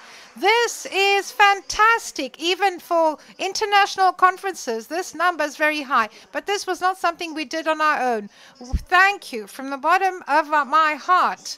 And I would like to say to the 2,300 people who watched us online and the people who are here physically, let me wish you health, prosperity, and whatever comes your way, I hope you can manage it, because it's important for us to be able to manage what comes our way. And we must always have a positive mindset, and we must be strong. Thank you very much from the bottom of my heart. And I have no words. I'm at a loss for words. How can I express my gratitude to the pharma industry for supporting us, to all our other supporters, but to each and every one of you for coming close to us every day and approaching us. This gives us the strength to go on. So we want to have the message that every person wants to convey. We want to be a beacon. We want to have a fair life for everyone. And this is what Simon used to say. Simon, my husband, was a bright example in shipping, in the world of shipping. And I'm really proud of being here representing my husband, Simon. Thank you very much. Νοέμβριος 2020. Το ταξίδι της FairLife ξεκινά.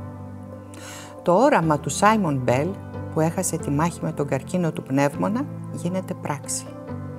Γεννιέται ο πρώτος και μοναδικός μη κερδοσκοπικός φορέας στην Ελλάδα που ασχολείται αποκλειστικά με την νόσο. Δηλαδή, κάναμε τον πόνο σπόρο. Στόχος μας είναι όλοι μαζί, ο καθένας φυσικά από το δικό του τομέα ευθύνης, να γίνουμε η ανάσα για όλους όσους αγγίζει καθημερινά ο καρκίνος του πνεύμονα στη χώρα μας. Με πολλαπλές δράσεις ενημερώνουμε, προλαμβάνουμε,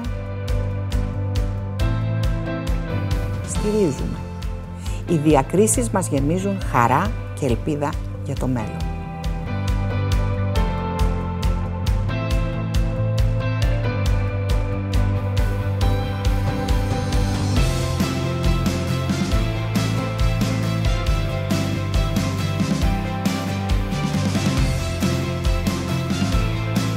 Αναζητάμε διαρκώς νέους δρόμους για να ζουν οι ασθενείς καλύτερα. Προσφέρουμε τεκμηριωμένη ενημέρωση που προκύπτει μέσα από τη συνεργασία με επιστημονικούς φορείς και διακεκριμένους επιστήμονες από την Ελλάδα και το εξωτερικό. Συνοδοιπόροι μας, οι εθελοντές και πρεσβευτές μας. Καθαρό περιβάλλον, υγιείς πνεύμονες, ελεύθερη ζωή. Μιλάμε για την έγκαιρη διάγνωση, τον προληπτικό έλεγχο με, σημειώστε το, την αξονική τομογραφία θώρακος χαμηλής δόσης ακτινοβολίας. Μιλάμε για την ισότιμη πρόσβαση σε καινοτόμες θεραπείες καθώς και κλινικές μελέτες. Προωθούμε εκστρατείες και έρευνες για την πρόληψη και την ολιστική φροντίδα. Το δωρεάν πρόγραμμα ψυχοκοινωνικής υποστήριξης Breath γίνεται η ανάσα όσων ζουν με την ασθένεια.